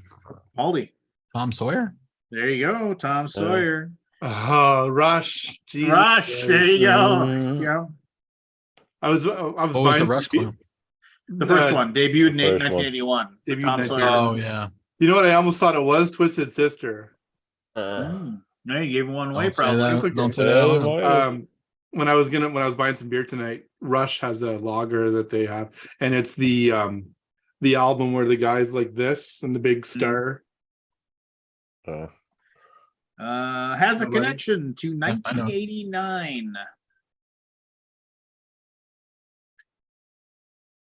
Connected to Red.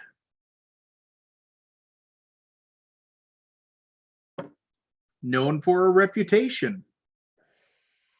A reputation? Known for a reputation.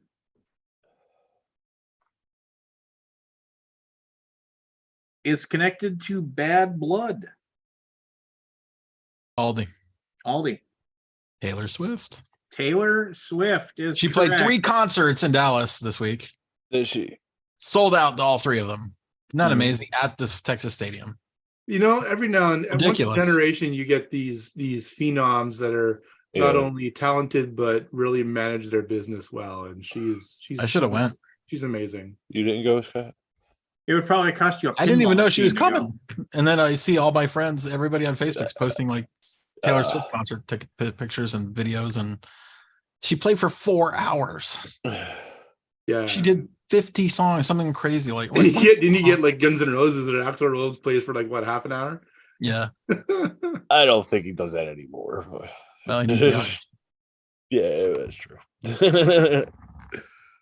My daughter was into Taylor Swift for about 3 seconds. Yeah, my niece Really? She probably still is. Gave up. She listens to really, really, really weird music. Really weird. Yeah, like I don't know. Like I finally caught one of the bands that she listened to on her on her phone. I saw it and then so then I just, because I'm me, I just went to I found an album of theirs and I put it on my stereo. And you can see the speakers because I haven't got a setup for it yet, but you can see the speakers back there. And I Bluetoothed it and I just turned it way up, and she just stalked down the stairs and glared at me and went into her room. And I was like, "It's like, what are you doing?" I'm like, "Rocking out." Is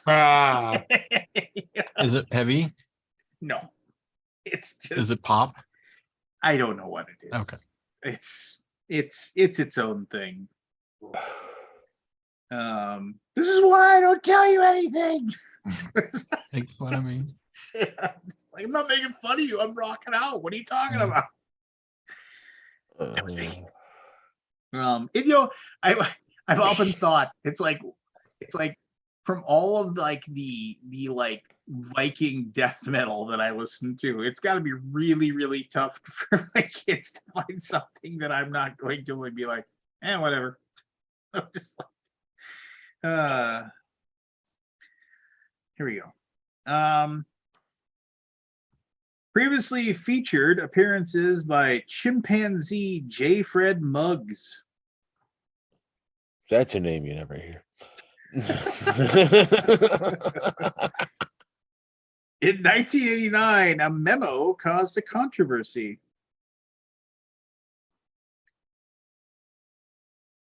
Frequently omits the second word.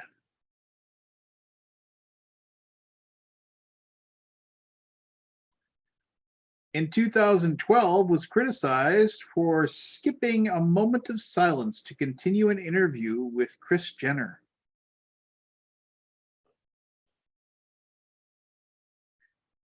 In 2002 was ranked number 17 on TV Guide's 50 greatest TV shows of all time. Final clue. Ann Curry, Meredith Vieira, Katie Couric, and more have anchored this news and talk morning program.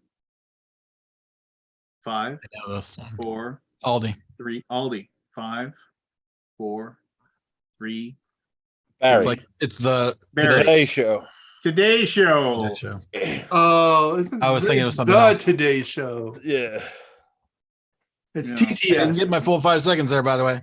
Oh, well. You were at I a think, blank. I think Send I it, got- send it, send it, send Send it, it in send writing. send your Put it written in writing. Yeah. There we go. Often connected to a number. Aldi. Go ahead.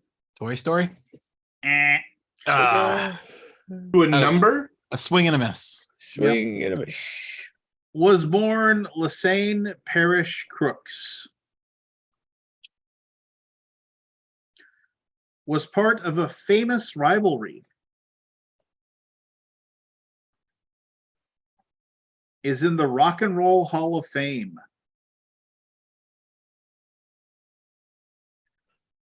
Often seen wearing a bandana. Barry, Lance, could you repeat the name, the original name of the person again? No, All right, I think it's Tupac Shakur. you are correct. Okay. Yes. Tupac I've Shakur given it to you if you had the name. The name, yeah. Wow. Yeah. died in 1996, days after being shot in Las Vegas.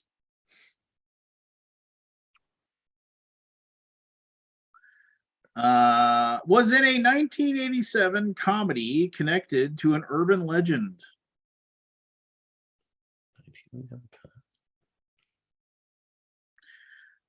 Starting in the 1990s, sometimes appeared as a doctor.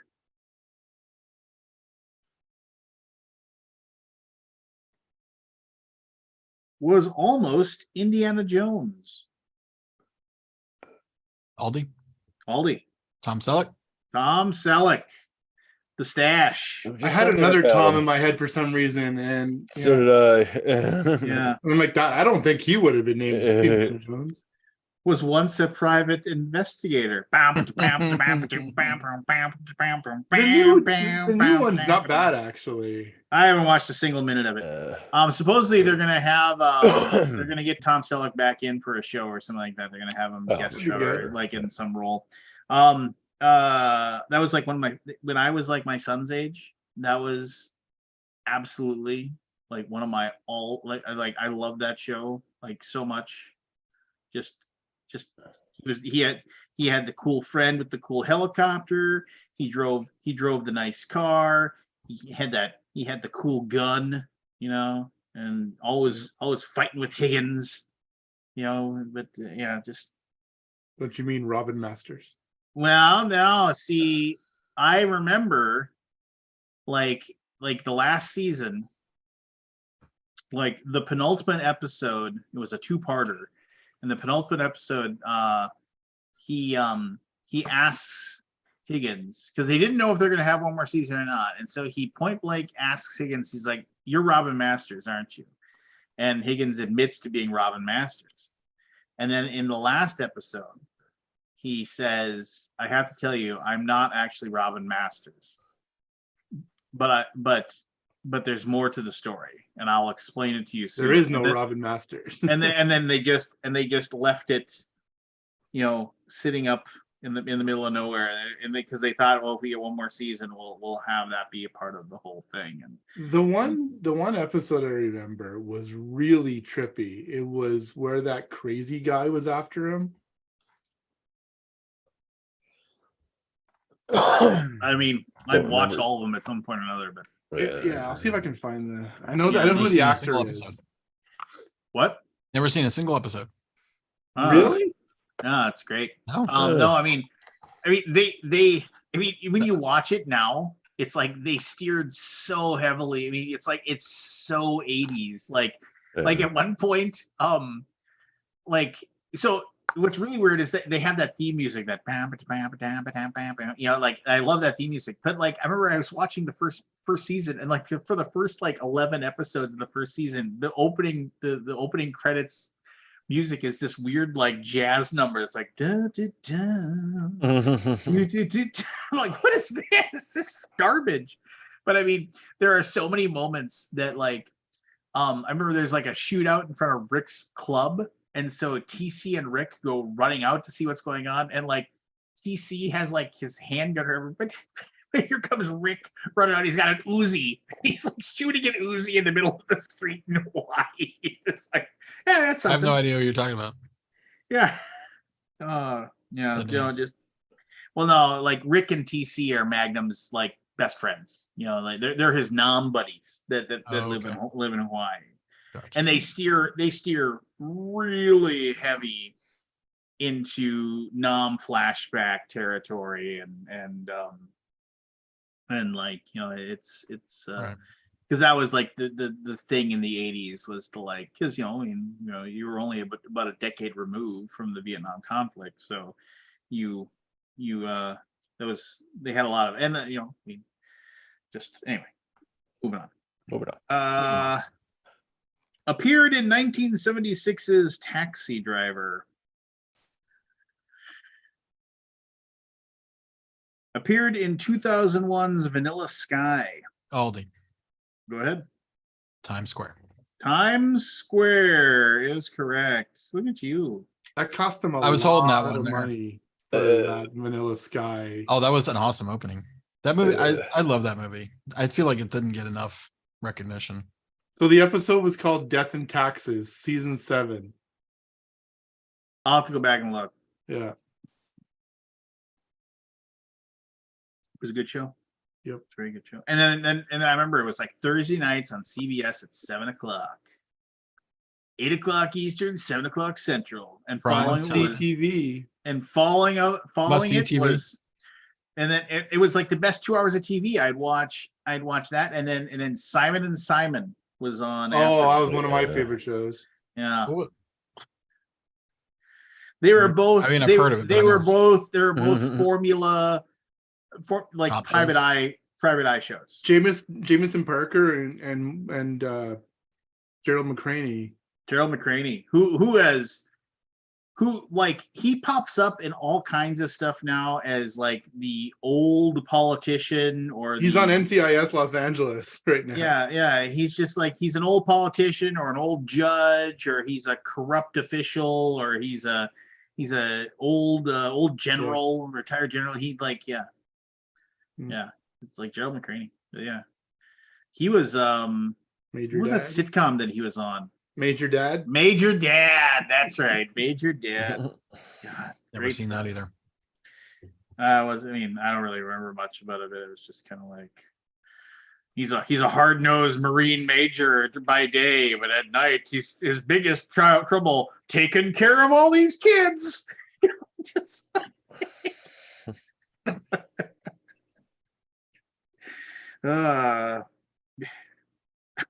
Sadly, I've been watching old episodes of Coach as well.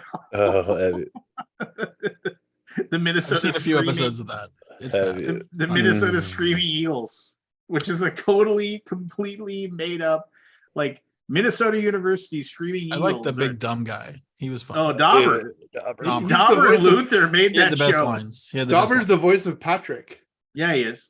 Yeah. Oh, is he? Okay. I remember him from The Stand, the TV miniseries, The Stand. Yeah. Why can't I think of the guy who plays the coach? What was his name? He's Craig T. Nelson. Craig T. Nelson. Craig There T. you go. He was in Poltergeist. He's so cool. He uses his middle initial when he talks to people. Yeah.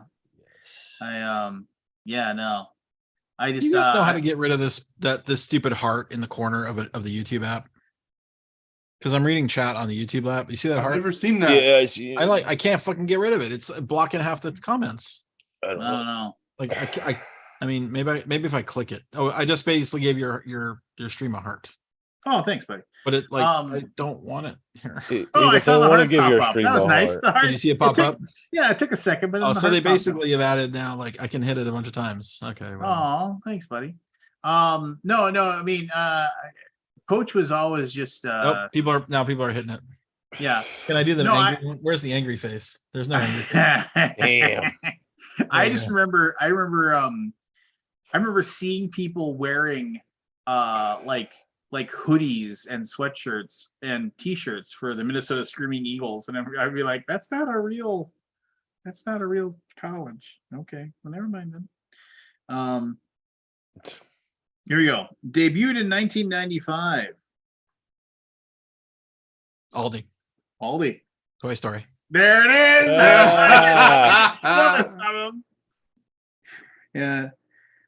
Included a sheriff. Included Sid Phillips and Andy Davis. Has spawned sequels. Included Pizza Planet. Pizza Planet. Included the I need to catch up line, on the Toy Stories. I think I barely watched 2. They're doing 4 now, pretty. right? Are they doing 5? beyond. I think they're I have making not another seen one. Toy Story 4 yet. I remember going with my family to Toy Story 3, and that was really good.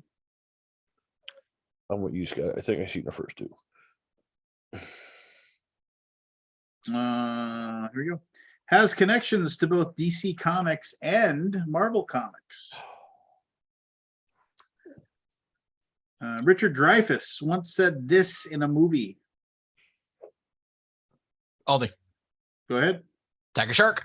Yep. Yep. That's Tiger right. Shark. Tiger Tiger Shark. Yeah. What movie's that in? Jaws. Jaws. And he says, Makes sense. what kind of shark do you think it is? You know, and then they actually, like, he's got a pencil in his mouth like this, you know, the tiger shark. And I just said, what? And he goes, tiger shark. You know, and we just like, that's, you know, I will quote my all-time favorite movie 1,000,000 times over. I mean, Jaws is right there. Did you do it, Forrest? I can't see. Oh, okay. What? No, he didn't go trailer stash. No, I'm getting that soon. I'm gonna go to right down there. And then once that Oh, you're gets gonna old, shave off the chin. You gotta Yeah. start calling people brother after that. I call people brother all the time. No, but like Hulk Hogan does. Well, We only have Brother. what? How many we got left? Last 3, 4? I don't know. Well, you've scored 9, and I think there's 14, so we got 5 left. There, 5 more. it's There's 12 left. TS, Forrest. Oh shit. Tough shit. Tough shit. Is often seen in the air.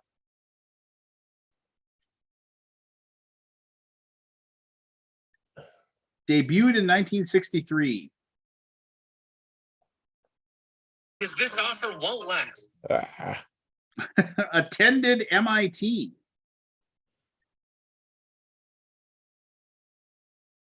Known Forrest. for, go ahead. Tony Stark. Tony Stark is correct. Iron Man. Good one. I am Goose Egg. He had one of the got best 4 more, comebacks right? ever when he says, "Take off your suit. What are you, billionaire philanthropist?" Just like, Playboy billionaire. Playboy. no, he goes genius inventor, playboy and playboy philanthropist. Just like, what a great line! Just immediately perfect comeback.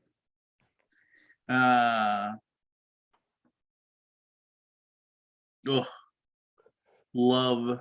I'm rolling through things, but I mean, man, the one Civil War, Captain America. Oh Civil War, yeah, such a good movie. that's when everybody gets together in the airport, right? Yeah, and then that's one where Iron Man fights Captain America. Captain America and who's his face, like nearly to a draw, like literally taking on 2 of them, and then I know I've said this before, but it's like it's a great line, the way that he says it, just like matter of factly. He's just like, because he won't let him kill Bucky, you know, and he's just like, you know, it's like it wasn't his fault, you know. He's like, I don't care. He killed my mom. You know, just like it was just Well, like Kabuki hasn't seen it. Oh, really? Oh, Too late. Sorry. God, Kabuki. God bless. Spoiler I'm alert. sorry. Who hasn't seen? I mean, it's like 20 years old at this point. It's not 20 years old. it's at least It's 10. When did several it come years out? old. Yeah, I apologize, Kabuki. Forget about what Lance just said. Yeah, just forget about it. Forget about it. I feel horrible. I'm sorry. As you should. as you should. If you haven't seen it by now, you're probably never going to see it. Honestly, As- are you going to really as- go back and watch the war? Have you As seen Richard Endgame? Ham, as Richard Ham said, spoilers are shitty, and the people that do them are fucking assholes. I spoiled something about the Mandalorian on Monday night. Oh, I haven't seen it. I haven't seen it. I have I'm a not gonna buddy. say it. I'm not gonna say it, but Christian is like huge anti-spoiler person. I'm like, whatever. It was a soft spoiler. He's like, it was not a soft spoiler. I have a No. buddy that's still to this day, if Firefly comes up in conversation, still apologizes to me for a spoiler.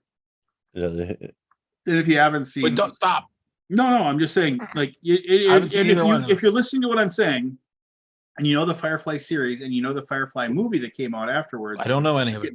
you can probably guess the then spoiler. you're probably I not don't going know to what see the it, spoiler Scott. is. Yeah, 10 yeah, years and I'm not old. going to say anything else, but if you know what I'm talking about, they just haphazardly said that out loud, and I was like, I haven't seen the movie yet, and he's like, oh, yeah, he's just, and like got it. to this day, he still apologizes. Speaking of Firefly, I was watching Inside of You with Michael Rosenbaum today, and Morena Baccarin was on it. Yeah. Holy potty mouth on her. Really, I haven't seen that one yet. It just came out today. Yeah, I haven't. St. Louis Keith, I don't even know who this is. Have you ever said anything before? He said he saw Jaws opening weekend. Oh man, Wow. that's amazing. What are you, 100 years old? Yeah. I wasn't even Old guy. born. Well, Jaws is like 1974, isn't it? 6? Maybe he was in his mom's womb. I don't know. There's a good 1975. 5. There's Man, a I good- almost pulled that. 1975 it came out. There's a good show on YouTube where they talk about Jaws when it came out. I forget what it's called, but it's like it's a series of like, Yeah, we saw it. It was amazing. yeah, it's like a good retro perspective on it. That fucking shark would never worked. Yeah. Yeah, no, I watched that. And then St. Louis Keith says he's 66. Well, thank you, old timer, for tuning in. And I don't feel so Old old. timer, you're not old. And he's been on That's not before. that older, not that much older than we are. Yeah, And he's he- been on before, ladies. How old was Klaus Kleber? 70. Just 70, eh? I remember. I will say this. Yeah. I'll say. Like Jaws. Like one of my favorite anecdotes about that was that Richard Dreyfuss said that he would sneak into movie theaters for the scene and where his character goes and swims underneath the boat to go and look in the hole for the just to watch the crowd like jump and scream at the pop scare. So he would sneak in. Yeah, no, he would go into movie. Oh, he would theaters just go and- in. He would just and- go and- watch and then because he nobody would- would recognize him, right? Well, no, I mean, like he said, yeah, I would just like usually I go in, I'd say, hey, it's like I just want to pop in there real quick, and then like usually there would be somebody like because do you remember going to movies in like the 70s and early 80s? Like there was No. like it was like a big deal. Like the people that worked there like wore like suits and ties, Yeah, and yeah. like it was. I don't Yeah. remember that. No. Yeah, the ushers I- were big. Really? Were in Oh. suits. Oh yeah, no, Tuxedos almost. Before my I time. can remember, and there was, I mean, and then I can remember they used to come like there was like the rope block offs like to go into the movie theater were Velvet there, ropes. and then the usher would come out and just say, we are now letting in people for so and so.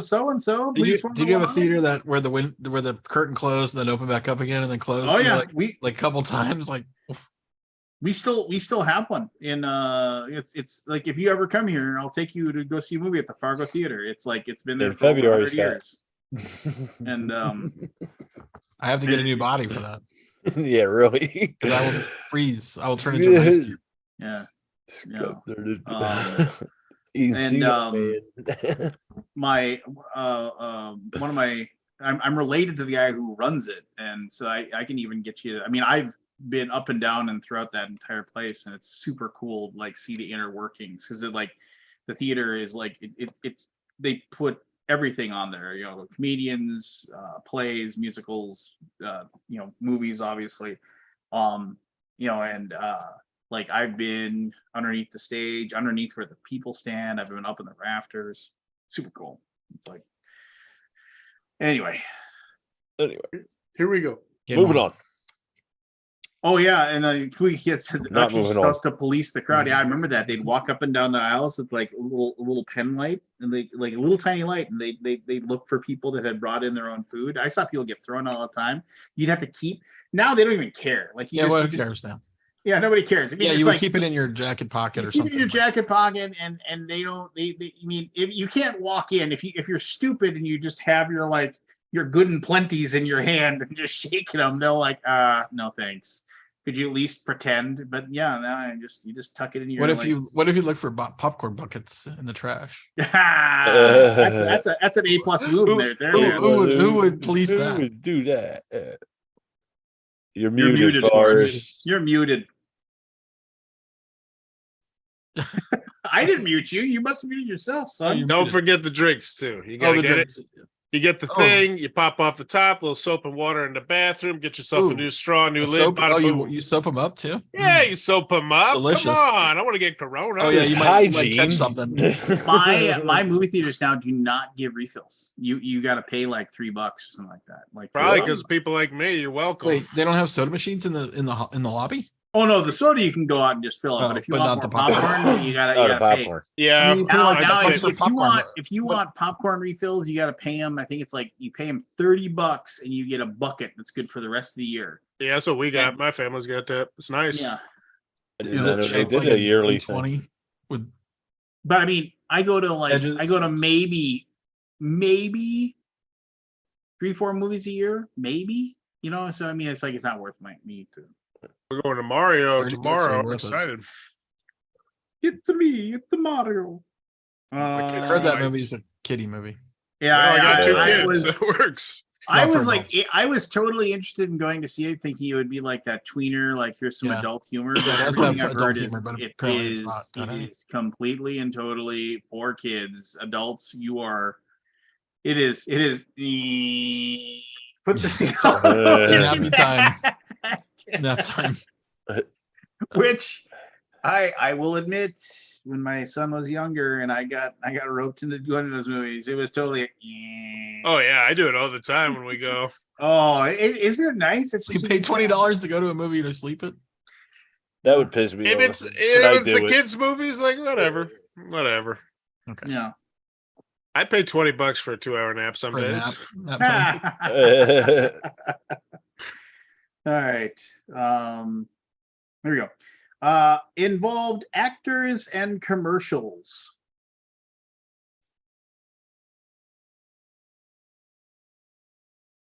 Took place in Sea Haven.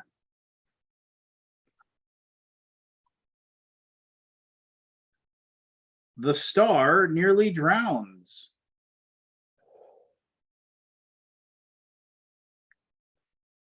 It takes place in a dome.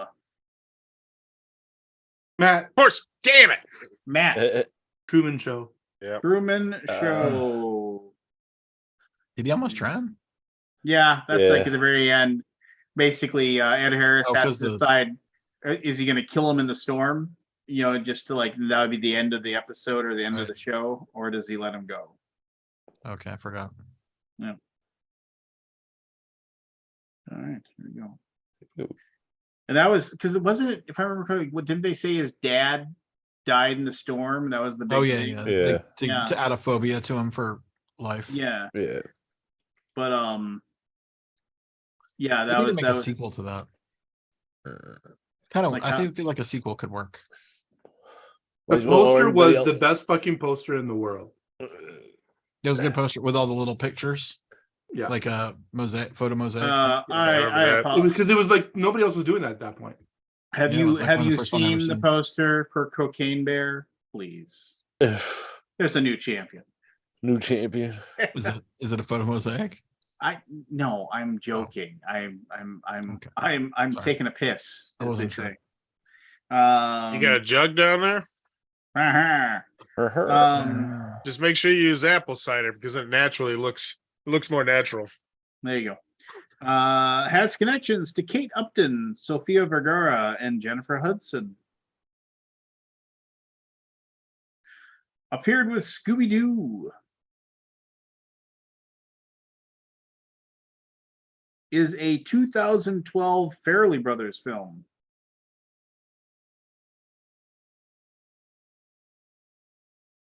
Made nearly 200 short films for Columbia Pictures.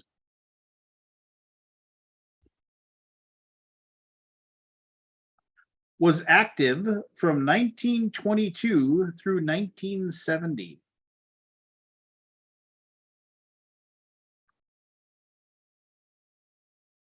Mo, Larry, Of course. Melvin.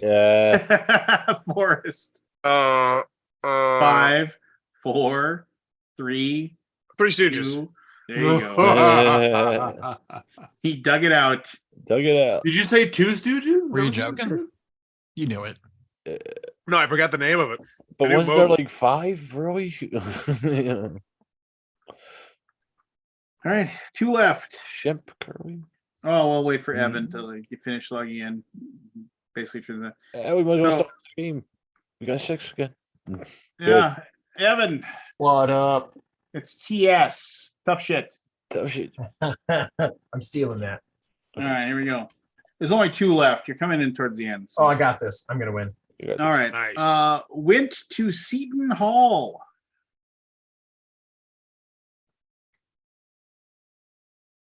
Owned a yacht. Enjoyed golfing, gambling, and cigars. Uh-oh. What What are happened? you doing? Oh, I don't know. A button came up and I clicked it. Yeah, I've done that before. There we go. Again. There we go. Evan, can't take you anywhere. Son Let's I'll repeat clue number 3. Enjoyed golfing, gambling, and cigars. Was a serial adulterer.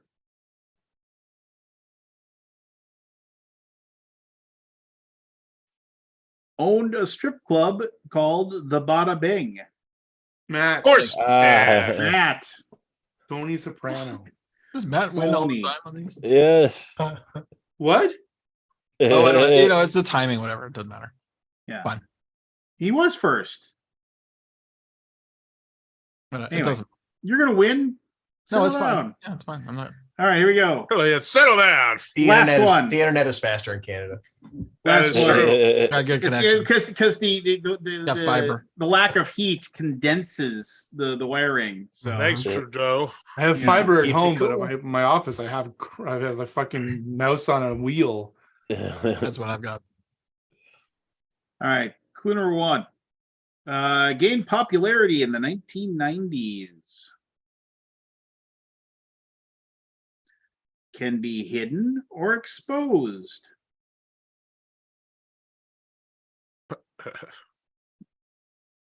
Often perceived as an indication of promiscuity. Matt, Matt. tramp stamp. Son of a Tramp. gun, I just got it. I just got it. Nice. Just had it. You just got Mostly permanent, almost exclusively for women. A nickname for a lower back tattoo. When you said could be hidden or exposed, I immediately thought of the T-bird. Like Oh yeah. Hmm. Evan, where's your tramp stamp? On his lower back. Duh. Oh yeah, Oh, would you be quiet? that was a thing, man. I'm sorry, That- man. I won't talk again. Did any of you guys back the Masters of the Universe boxes? Oh, what's No. this? Ridiculous. It's massive. What is it? Seen it. The He-Man Master of the Universe. Oh, that finally Yeah. launched? Yeah, I finally got it.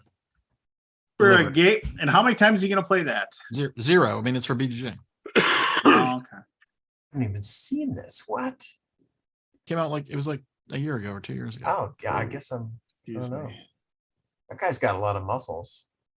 He-Man. Speaking of a lot of muscles, did you see the picture of Alan Richardson as he attained his 240-pound physique for season 2 of Reacher? Holy Alan fuck. Rickman? Alan Richardson. Harry Potter. The guy is a beast. No, who's that? Alan Rickman. I'll see if I can find a photo. It's just But I played some games this weekend. Oh, I played What'd a you play? game today too. Yeah, I played let's several. I talk played games. High Society.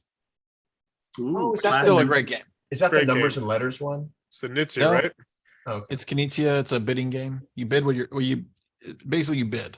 You have a hand of money cards like 1, 2, 3, 1, 2, 3, 4, 5, and then like 7, 10, 15, 20, and 25,000. And you bid for stuff, and whoever spends the most money just automatically loses. So if you spend all your money, you're gonna lose. So you can't spend all your money. And then you basically you're bidding for they're basically it's the good life, it's the high society, but it's cards numbers 1 to 10.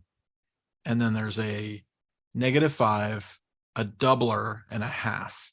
So 1/2 your points. So it's a negative. And if you drop out, you take that. So you bid to not take it, and then everybody else pays. Right. So if you're bidding for that one, you would bid money to not take it. You total up the points. Whoever has the most points wins. Whoever spent the most automatically loses. Very simple. Very Great good game. Very good game. Very good. Played it twice, and we had a laugh with it. It was so good.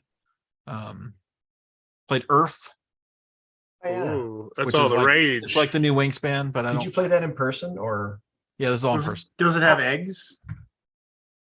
It has tree trunks. how fiddly did you find it? I've only played it online. Fiddly, Yeah, was it like annoying to manage all the stuff? a little bit. or- Yeah, because you're Okay. putting cubes on cards, you're taking cubes off cards, you're putting trunks on cards, you're taking trunks Yeah. off cards. You're constantly manipulating it. It's Yeah, I was somewhat wondering. fiddly. I was wondering I about just, that. I mean, it's great. It's good, but it doesn't do anything for me. Hmm. I don't have that zing, Yeah. I didn't get the zing.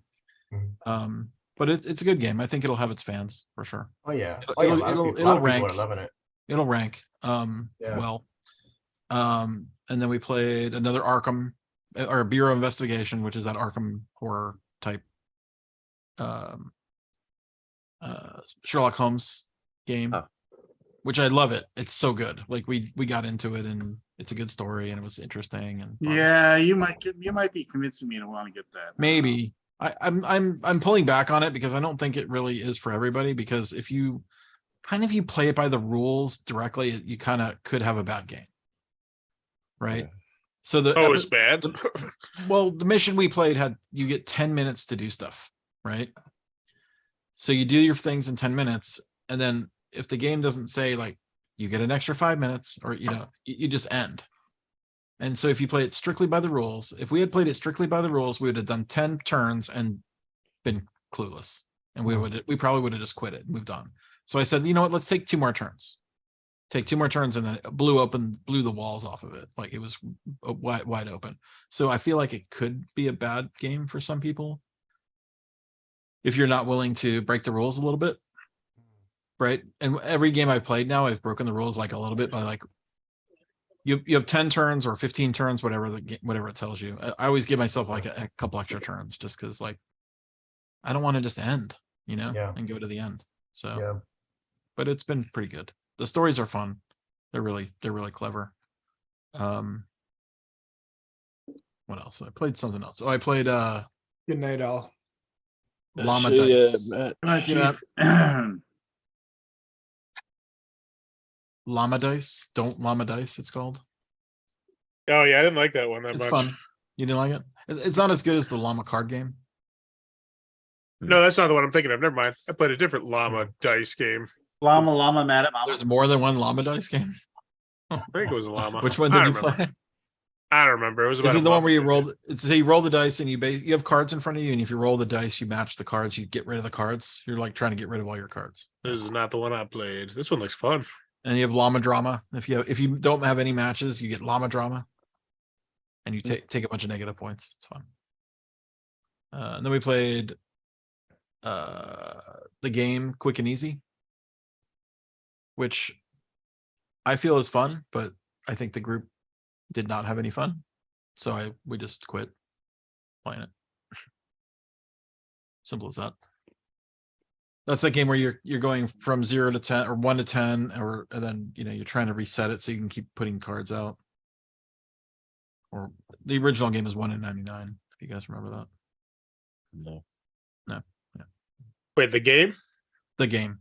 Yeah. Okay. You're I like going that game from, a lot. you're trying to go from 1 to 99 or down from 99 to 1 and play all the cards. The game Quick and Easy is 1 to 10 or 10 to 1. And there's ways to reset it,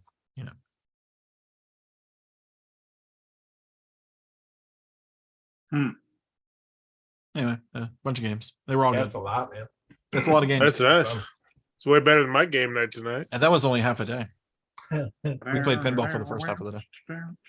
Oh, fun.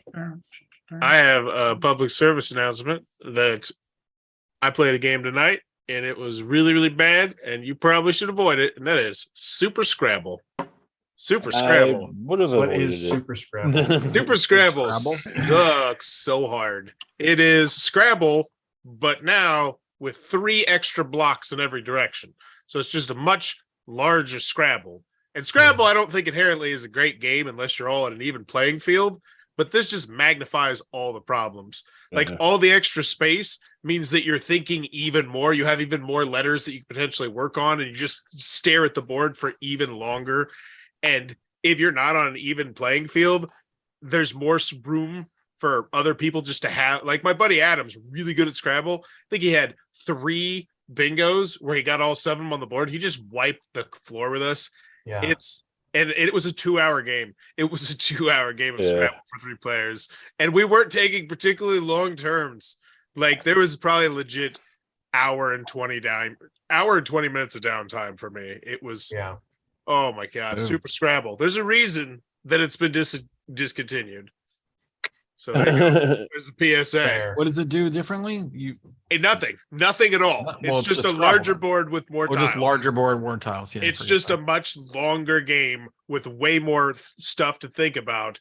And the only person I'd recommend it for is if you love Scrabble and you have a group that loves Scrabble and you're all on an even playing field. But other than that, no way. Just because I play Scrabble. I don't necessarily hate Scrabble, but this made me realize that deep down I do hate Scrabble.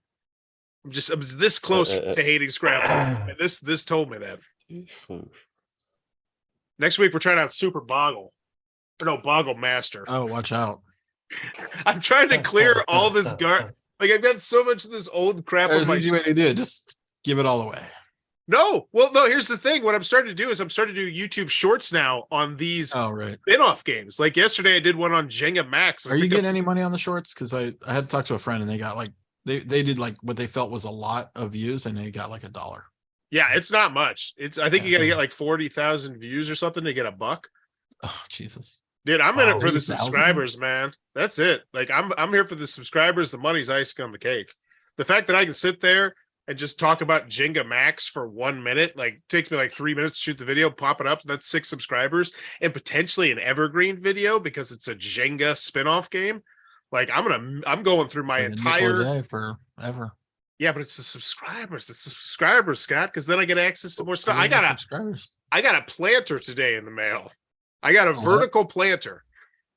Oh, right. You're trying to get the number so you can get stuff. Yeah, so some company was just like, "Hey, we saw you did a Kickstarter video on some gardening stuff. You want this planter?" I wish I could actually just delete all the YouTube shorts. I hate it completely. Yeah, I don't go to YouTube for shorts. I go to YouTube for video. Not yet. And you can't control the shorts either. I hate that you can't really fast forward them. You can't like go back. Problem is they don't give a damn because where else are you gonna go? It's not for me. I just swipe away. I kill it every time. It's the kids. It's the teenagers. That's where it is. I see it in my statistics. OG. I honestly don't know of anybody that goes to YouTube for shorts. I know, like what's the point? Youngins. I think it's a false security or false sense of like. I gotta talk about a win here. YouTube short win. I posted a video at dinner today. It was just me shooting a video of my baby. Shooting a video of my baby trying their first toaster strudels, and bam, scooped up 6 subscribers. You should go to TikTok, man. TikTok, no, But, down TikTok. I mean, TikTok's I garbage. don't mean to be weird here, and I know you don't care, but your channel is mostly games, right? But in people like, hey, I got this baby eating a toaster strudel. Now here's a bunch of things about board games. Then they'll leave. Yeah. Okay. Then they'll Yeah, leave. they will. Or since I play like I post 2 or 3 videos of me playing games with my kids every week. So there's kid content. There's plenty of kid content. It's just not baby content. Maybe I need more. Maybe that's my problem. I need to pivot to babies, more baby stuff.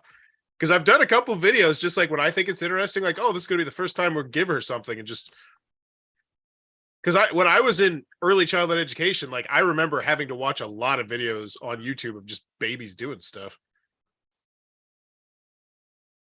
Either way, I'm loving YouTube Shorts. Loving it.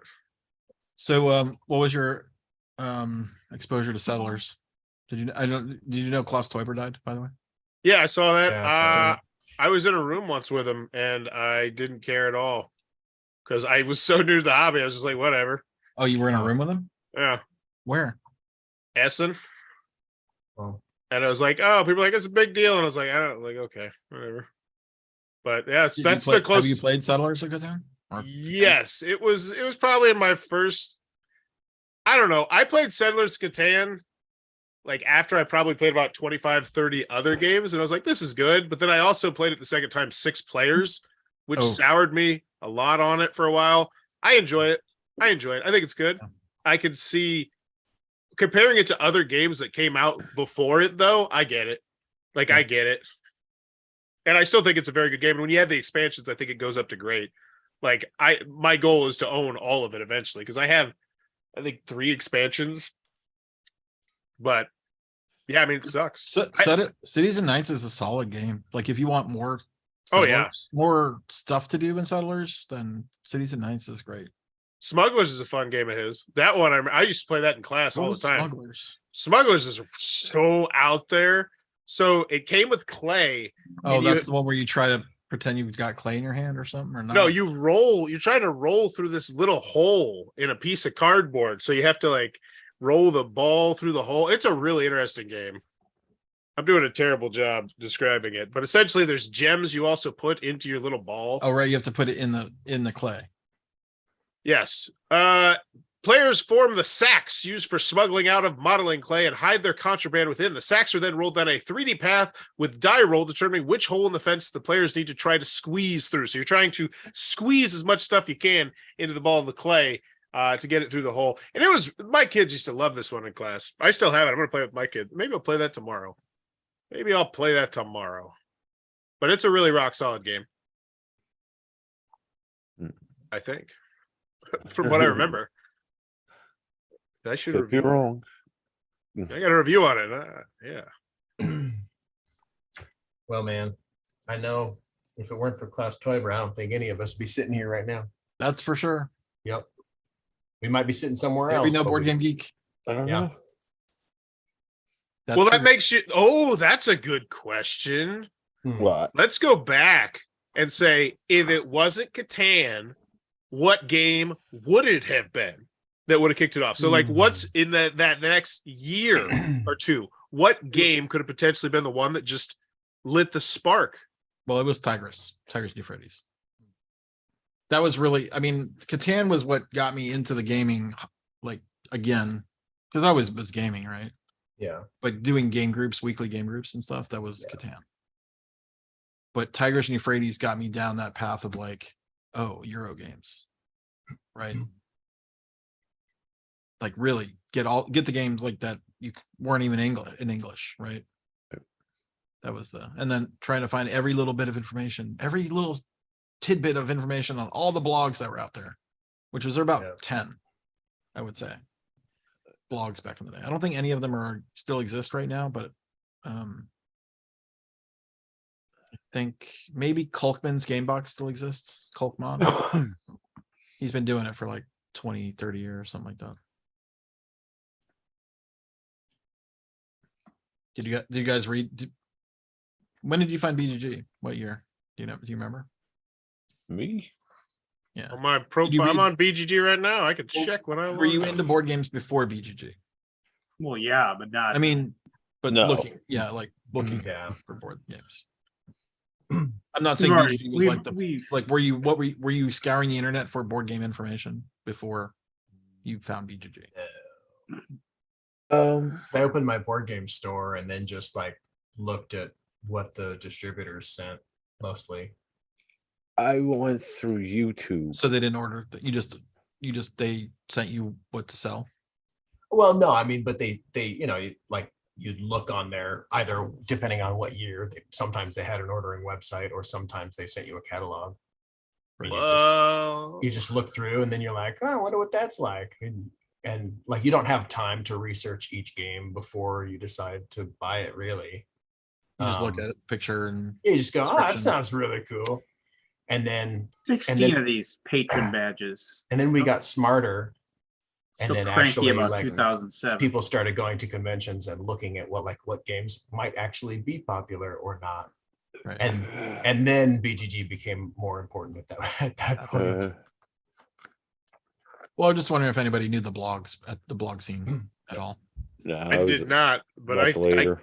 I remember exactly why I got to Board Game Geek now, because I'm looking at the day that I registered, and it's just like a whole flash of memories just came around because it was Zombie Dice and Cards Against Humanity that got me just clicking on the internet and got me to Board Game Geek. And I can tell because it's right after I met my wife for the very first time.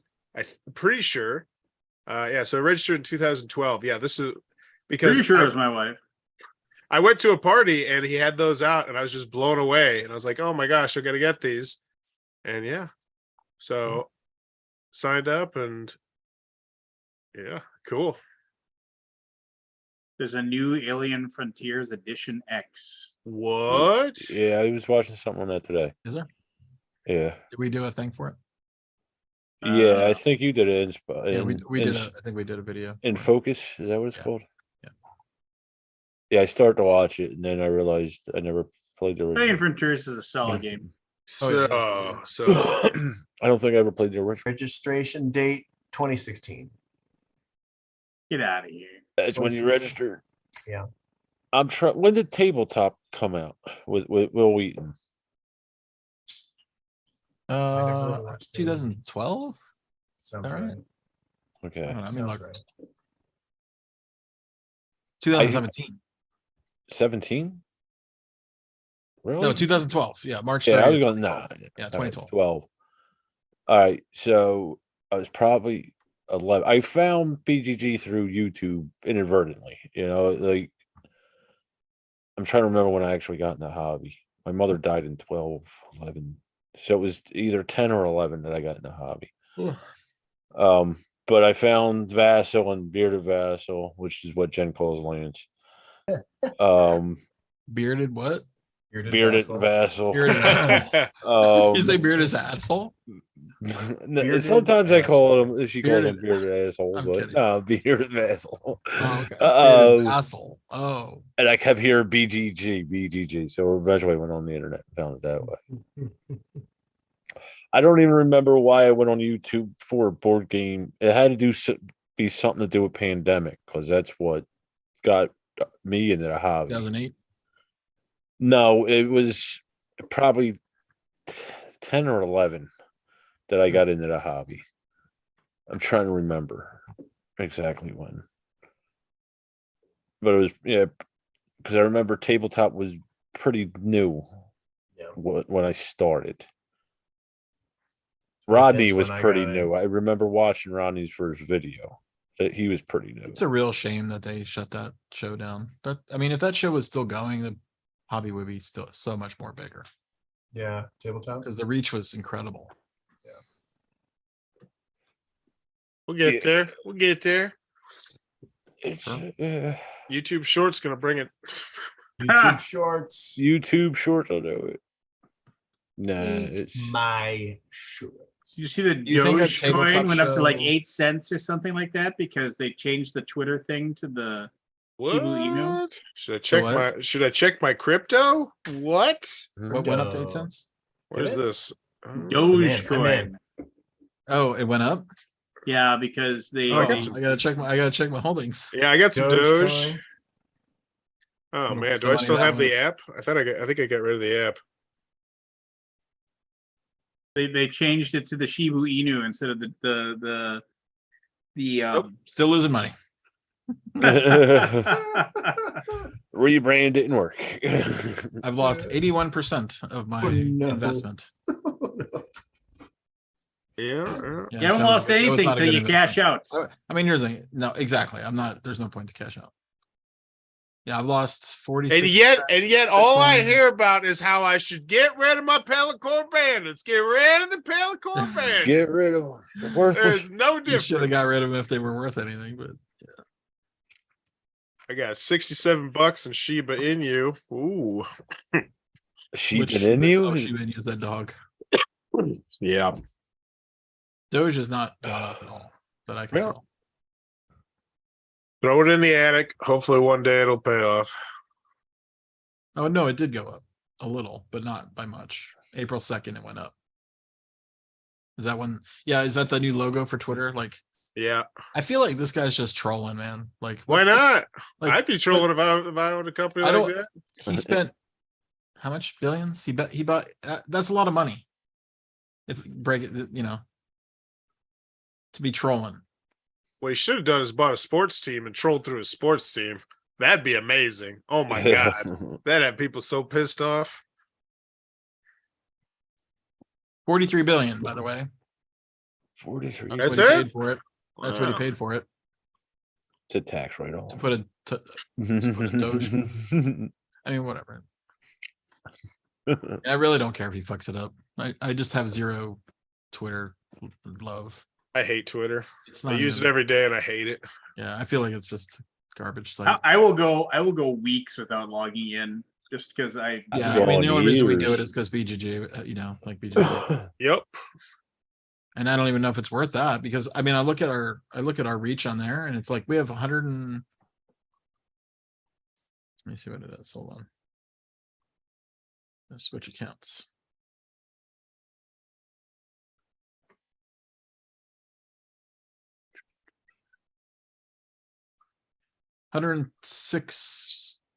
$106,000 followers.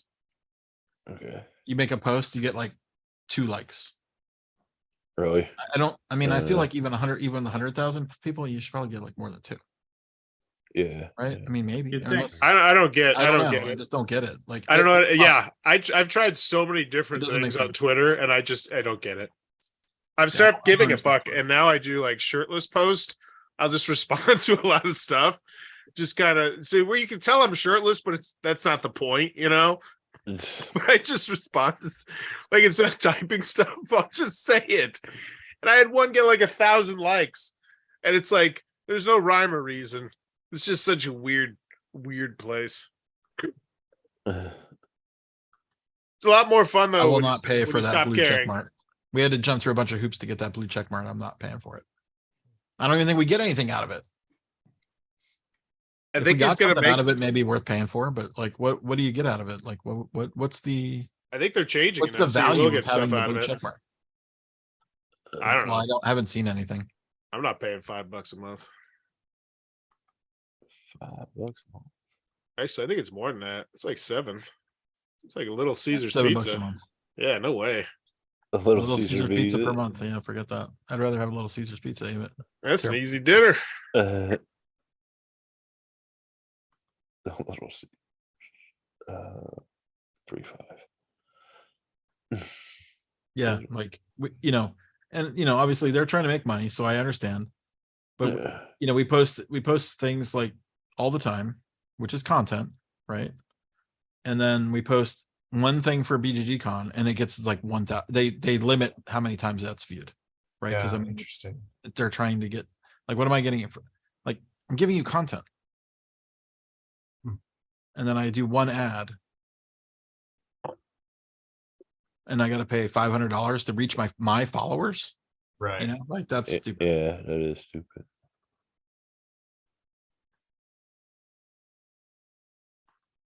Yeah, I don't understand. I'm an old man. You are. I don't And know. you're younger Twitter. than me. I don't understand Twitter. Yeah, you can actually see the like. Okay, this tweet got like 20,000 views. The actual ad, which is still a lot of views, 13.6 thousand, which is still a lot, but not nearly as much as like the other stuff. And then if you had the word sale in there, forget about it. It got down to 8,000. BGDCon tickets go on sale soon. No, I'm not going to show that. That's an ad. Right. Right. BGGCon is coming. There's no trackable words there. Yeah, good idea. Mm-mm.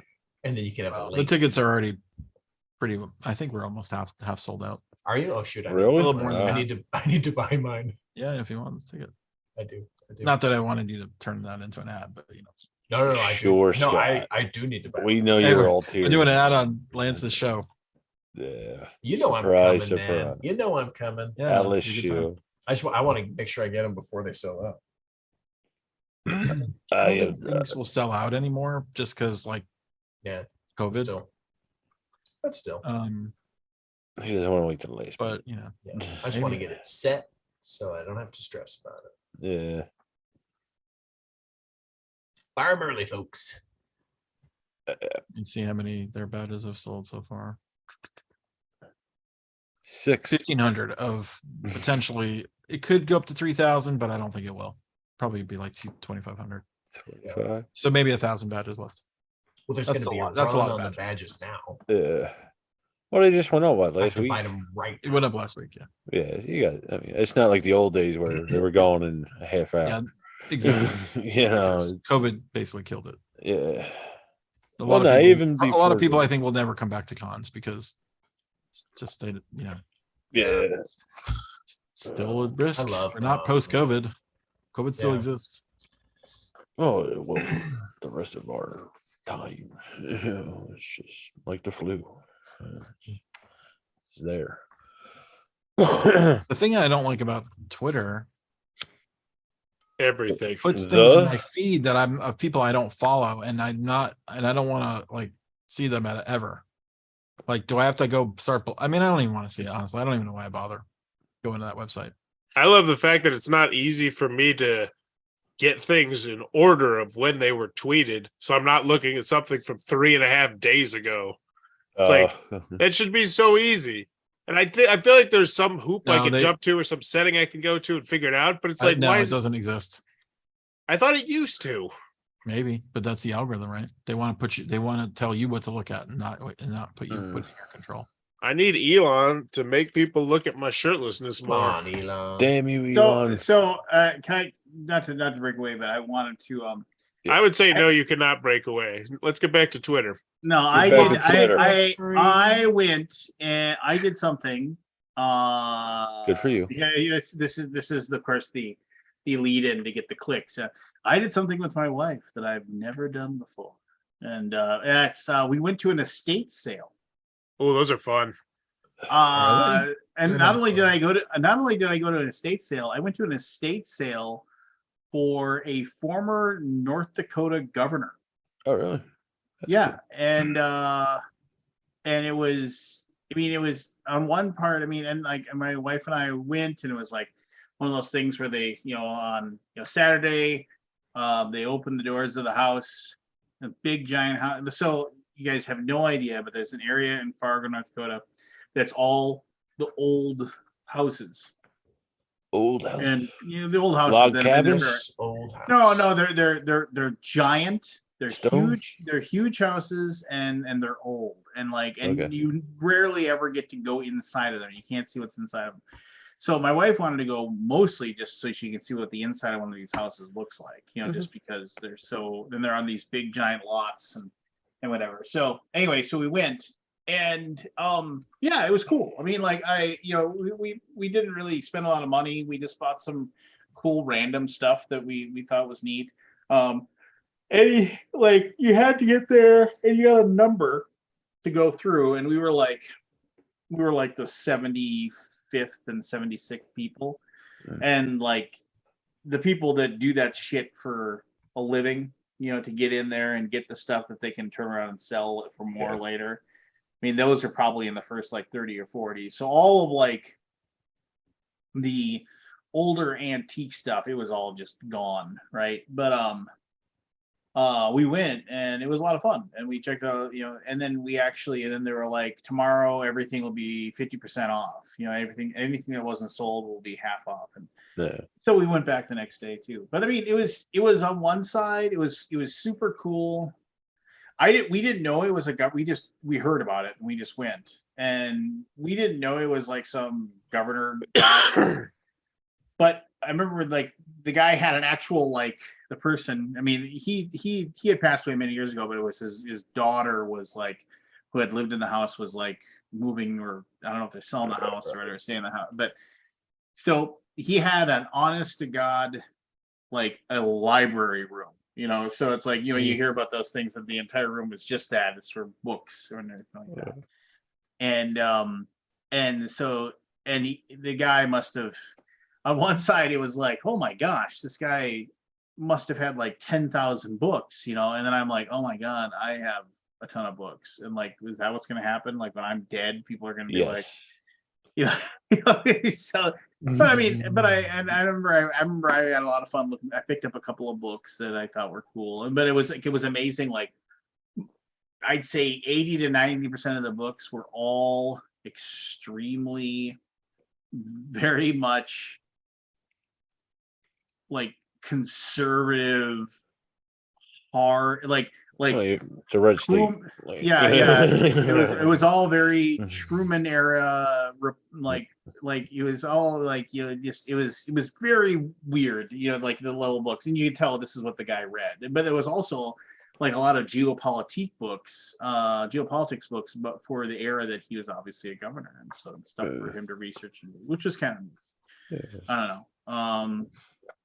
I bought one of his old walking sticks. I guess that was my big thing. It looked really cool. It was like, basically it was like a big giant. It was like, but it was cool, and it was just kind of neat to walk around in this house that had been there for like 120 years, and all hardwood floors, and like it literally looked like one of those, like it actually had a foyer, so like the room that you meet guests when they come in, because they're not going anywhere else, they're just coming to meet at the entryway in the foyer or whatever. And it had the big, like the big stairs that you go up that branch off in either way to when you go up to the next floor.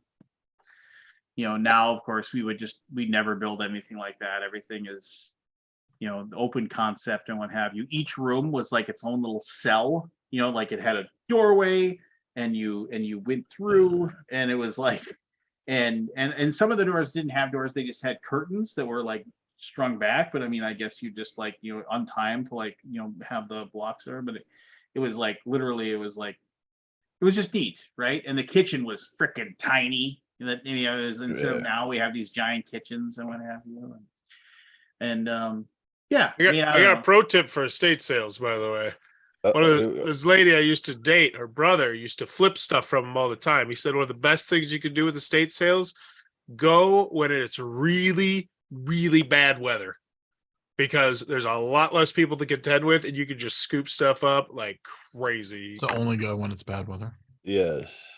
I mean, yeah. So what? You have a weather machine. You gotta get Thor on your side to create a thunderstorm. And I mean, you just like, it's a terrible day outside. Go check the auctions. Go check estate sales. Like, that's what he used to do. Yeah, I knew somebody did that too. The auctions and all that. It was neat, but also there was a poignancy to it as well. Yeah, I have to admit, just kind of like being there, and then kind of like just kind of sitting there and just like, that's like, this is a person's life, I'm just walking through, anyway. What'd you say was on? You're like staring at the computer monitor, you're looking. I was reading a headline. The guy who created Cash App got killed yesterday. Somebody got stabbed. He died. Yeah, he got stabbed to death somehow. I was trying to figure out what that happened.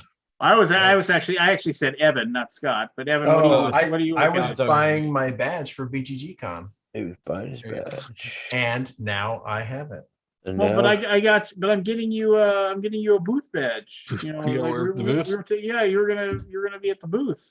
That's not a no deal. more. That's a deal with the devil, my friend. Okay. I've I'm gonna I've try to learned- get different tables in that room this year. What room? Because those tables I had in the room last year were suck. Oh yeah. That's For right. what? I Wait, forgot time about out. For like what room? My room. Oh, The glass cocktail.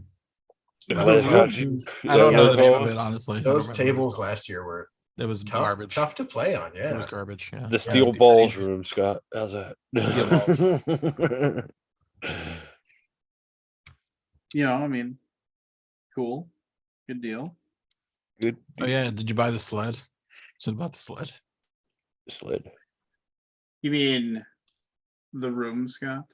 Oh yes, but that won't work at the one I'm talking about. Oh no, that's the new one, right? You still have the room key? Membership What's it, has what did they write on there? Did they write anything on there? It's Does just it have It had like a funny name. it has God dang it, I can't see the light in this when I don't have the light on. Sucks. Here, I'll use my goddamn phone. See if I God got it right damn here. phone. Get your glasses. It's just the light. GG. The light sucks in this room. Uh, I don't wear glasses. Oh, pardon And me. You got the It just LASIKs out the band. it he says got his Groupon. it says CC closed caption. DC? CC. I forget what that stands for. You got the door open. That's all I care about. It's DC? STESC? No. C is in cat. C is in cat. Oh, CC. Easy. I can't remember what it's called. Closed caption. Yeah. So, Yes. but you know, Covert corner. Oh, here we go again.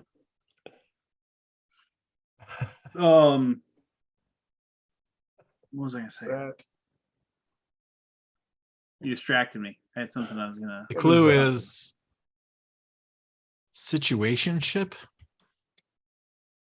I have Um, healthcare. Yes. Friends. Yes. Friends with benefits. Yes. Oh, I like that. Okay, I There we get it go. now. You want another one? Yes, please. Paul, I mean, unless you want to talk about something else. I need to. Guardian Angel. No. The clue is undercover luck. That's not a good. I mean, I guess that's technically a clue. Undercover lock. We're James almost Angel. This one's tough. Funny Blessing nose and glass. in disguise. uh, Let me go down. Let me go down a level. He just called us dumb. yes. Beach ball. Go balls. On Sure. ball. On the ball. Yes. The ball. On There the you ball. go, Evan. Correct. Good job. Pictograms for the win. Is ruined. Duck and run. Duck shit and run. What is that on the ground? Duck Dodger. Fruitless In a pursuit fort- is the clue. Duck Dodger in the Fruitless 41st pursuit. century. Goose chase. Goose Wild chase. goose. Wild goose chase. That's a good one. That goose was domesticated. Let's be. Yeah, that didn't look like a goose. It looked like a duck. Fire details. The road to hell is paved with details. For 2 elves. The devil's in the details. There it is. That's it. I was like, I know it's one of those.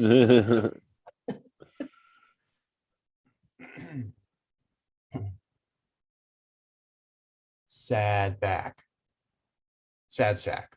Bad back. Have you ever seen like a Brokeback. Kickstarter that like you think there's no way that's gonna make any money, and then you look at it and it's like, how do they have 60 grand? All the The time. game. I don't know. No, I just So go look at, and I'm not here to make fun of anybody's shit that they made. Good for you. Go make your stuff, make your money. Go look at Dungeons Pop. Annoyance is the clue. Annoyance. Aldi. Oh, pain in the neck. Pain in the neck. Pain. Oh, yeah. No, A go lot look of the at, time when you see a crappy Kickstarter, in my experience, like looking at crappy Kickstarters that do well, it's because they come from some other walk of life and they're bringing the people here, like a YouTuber that does this. Or Fishing for compliment. That's so. I wonder if that's why. I'm just taking my shot right now. and maybe I'm like crazy, and what they're offering is like super cool, and I just don't understand it. But go look at Dungeons Pop. That's all.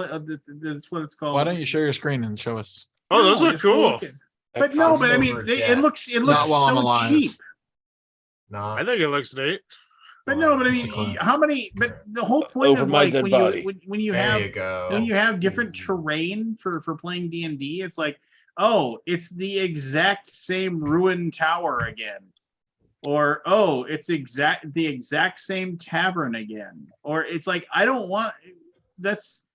That on the I don't bottom. want to be in the exact same Fish. thing that you open up. You know, it's like it's the same Ooh. Forsaken Ruins. It's got a dry erase map surface too. For your fish. No, yeah, great. Are you gonna share super. your screen? I can't see what you're talking Yeah, about. why don't you share your screen? I think it looks pretty cool. Something's fishy, by the way, on that one. Oh, something. You think it looks fishy. cool? Okay, and then I guess that's the reason why. Would Go you look at share their your other things that they've made. Two which funding unsuccessful. Trace the designer lamp funding as sit green furniture unsuccessful. However, This might also be why if they have let me see another one, pre-existing Scott. backers who like their original Hit I me, stuff. can't, see, Scott. I can't see what they're looking at. Let me see another one. Yeah. I love the fact that you just continue talking about these stupid. Well, you're not sharing your puzzles. screen. We can't You do can look it today. up. You have the I'm not. ability. I'm not. I'm I not in looked it up. position.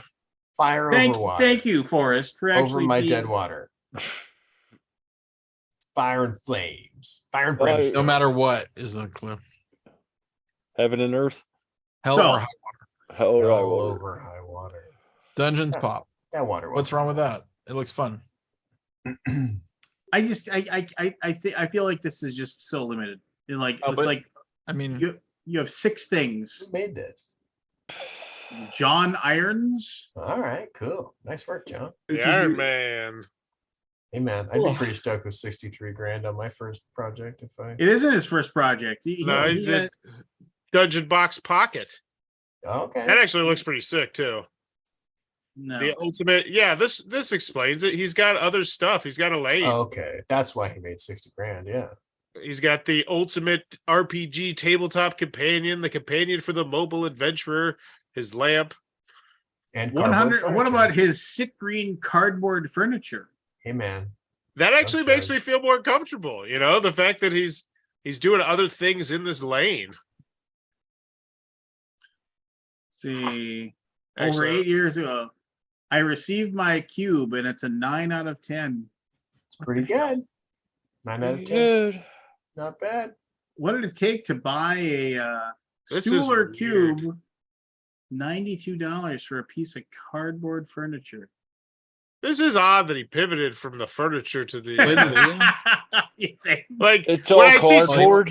that, Shipping, man, shipping. Yeah, they Imagine have to shipping be those heavy. things. Yeah, they gotta be heavy.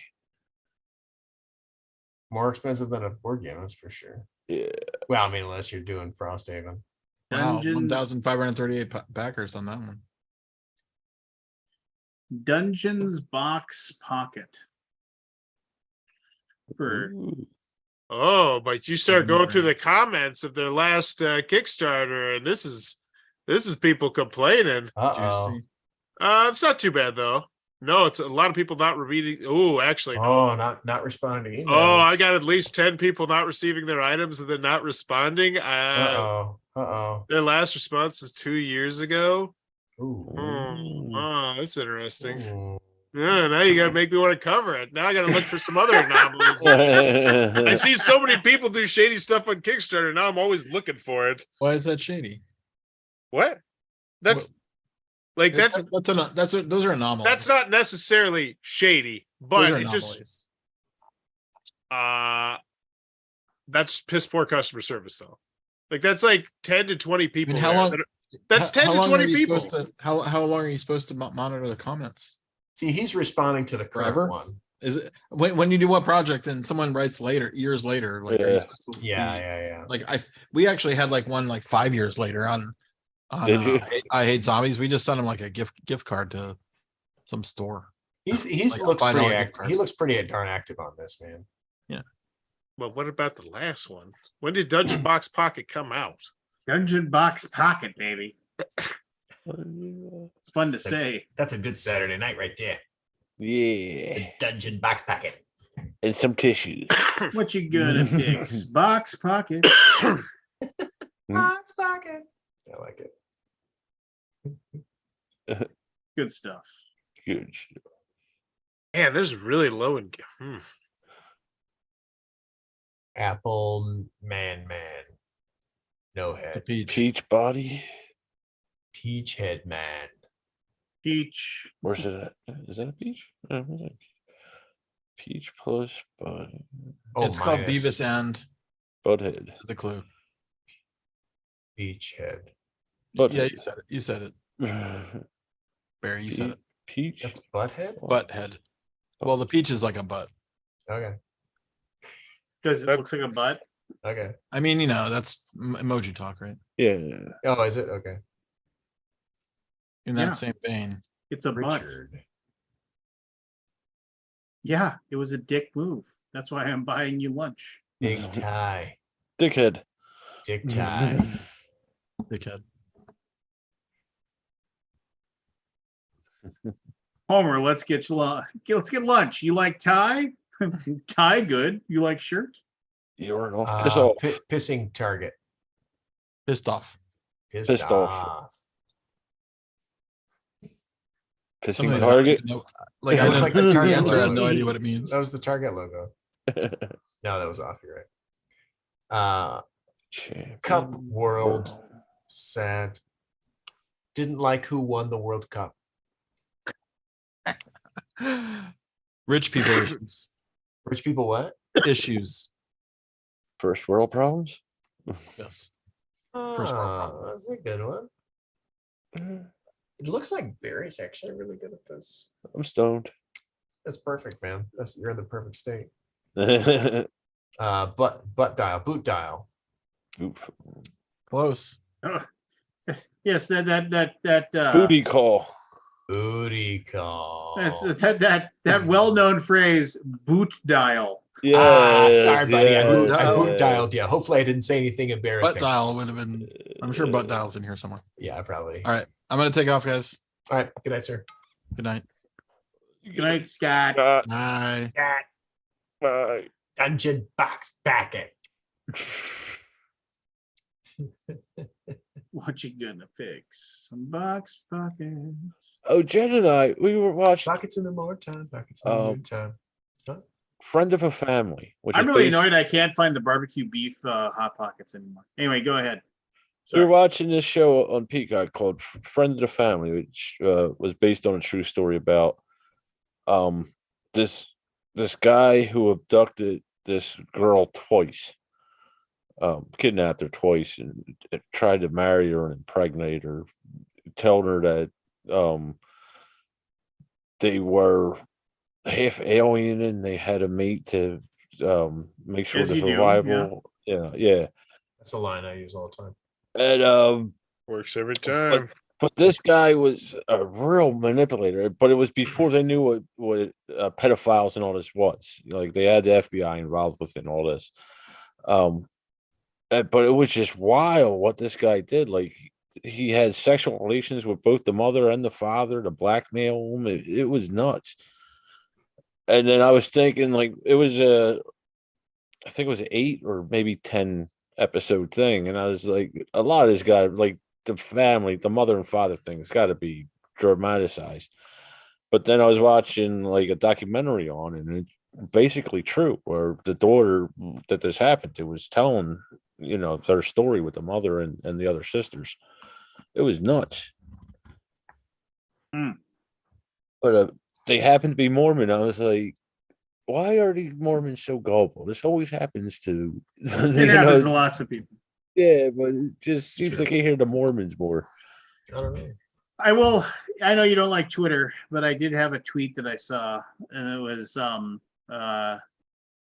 Stephen Colbert, and he said, Levi's is going to start using AI models. Levi says they're doing this to increase the number and diversity of models for their products. According to their CEO, he said, we came this close to actually hiring and paying diverse models. Then we decided to have a MacBook Pro make some. But don't worry, we gave a big fat raise to the white guy who thought of it. That's funny. Whoever wrote that for him is funny.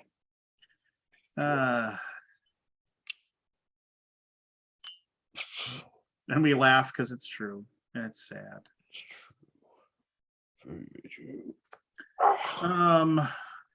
Hey, why wouldn't they? Why pay people when you could not pay people? I mean, it's just Yeah. Oh, why do you think they have self-checkouts and all that stuff? you're talking to the guy who's a big fan of those. I mean, Yeah, are you a fan when those people don't have a job? yeah, I am. Oh, really? So they can not work and not be able to feed themselves and Yes, go absolutely, hungry? Lance. Why would we possibly fight technology? Why would we try and make our lives worse to fight technology when technology will inevitably win? We should be instead not trying to fight it, but embrace it. Give people a social security net because it's coming. Yes, but it's coming for but- every walk of life, for but- every profession nearly, and not You're necessarily to missing. replace, but to You're assist. you're missing the integral part of your theory that yes, the whole idea of, hey, the most recent episode of Mandalorian talks about the fact how robots on a certain planet, the robots are doing all the work for the people, so they don't have to work anymore. They don't have to do anything. They can just live lives of leisure or whatever. Cool, great, whatever. We're missing the huge integral part. The people that are pushing forward to try to get like this automation and all this stuff that are removing jobs are doing it so they can stuff more cash in their own pockets. It isn't so the people that don't have the jobs anymore have these the social security nets that are just going to support them. They're still the added rung of the ladder isn't there that you're looking for, Forrest. So the solution is to just not use this amazing technology we have that can make our lives easier. That's the solution. What I think is, first of all, it's not making anybody's job easier. If I have to go to the grocery Life store easier. and really going and checking out my own groceries makes life easier? 100%. Are you high? Are you hanging out with Barry? Yeah. Are you kidding me? Well, seriously, They're able to do hours later because of stuff like that too. It's all more convenient. no. First of all, the grocery stores I go to, shut down. They close. There's a reason places like Aldi's don't have that as an option. It's places like Walmart that have like the ability to, and it's not making my Walmart, life Target, easier. It's It's not making Big ones, it's I not- I don't have a single Target in town that has self checkout, so I don't know. really? But, yeah. Okay, that's crazy. But All mine do. That's weird. I wonder why. well, I don't know, because Huh. I just you're missing the point though. We don't have universal basic income or an Yeah, improved which is social- why we need you to push the issue. Just do it. Like, here's the bottom line. Billionaires are gonna do it. It's gonna happen. we like, just need to starve out a few 100,000 people first, and then we'll have to have it, right? Probably millions. Oh, okay. So Like, it's let's being just- realistic here. Like Oh, millions. okay, so Yeah. millions of people have to be, have malnutrition and possibly die, and then maybe we'll get to that point. Well, I hope so. But I mean, the bottom line is it's here. It's coming. It's not just like every day there's more of it. Like Andrew Yang put it best. It's not coming. It's not around the corner. We're in the 4th inning of a 9-inning game. Like Who said this? Andrew Yang. Yeah, what's he doing now? I haven't seen him in the. I haven't seen him in the. He papers. lost, and then he lost again, and I don't know. Did he lose again? He did. He lost to New York City. He's Then gaining he- experience. It's gaining experience. Hey, a lot of his ideas, you might not like the guy, but a lot of his ideas are really good ones. Like he's at least he's talking about things that other people are not talking about in politics. I Which I hadn't think- really thought about universal basic income until he was running. So yeah, it was cool. And he has Cool so idea. much other stuff, like the fact that the government right now has the technology to pretty much do our taxes for us. To just let them do it. They would all do it for us. And if you wanted to, you could do your own tax. That's fine. You do your own tax, but they have enough information they can pretty much do it for you. But the tax companies fight it. The tax because the TurboTax and all this is like, oh, your taxes are so fucking hard. No, they're fucking not. For 90% of people, the taxes are not that difficult. It's gather like 8 to 12 documents and load them in. Now, other people, yes, they have lots and lots and lots of stuff. Right. But for most people, like, yeah. Just drives me nuts. Yar. But Lance, what? Like, no, like I'm not going to fight that. I'm going to embrace that 100%. You're telling me the ATM doesn't make You life want children to die of starvation? I got it. Die. There are necessary evils. Baby that have killer to happen, forest. Unfortunately, But when I was with the trains, we had the same conversation. This is well over a decade ago. They were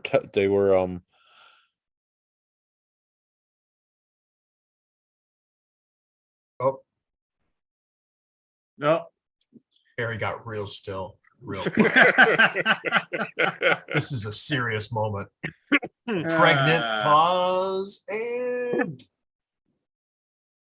All right. Well, then you know what? Starve your kids to death, and so you don't have to.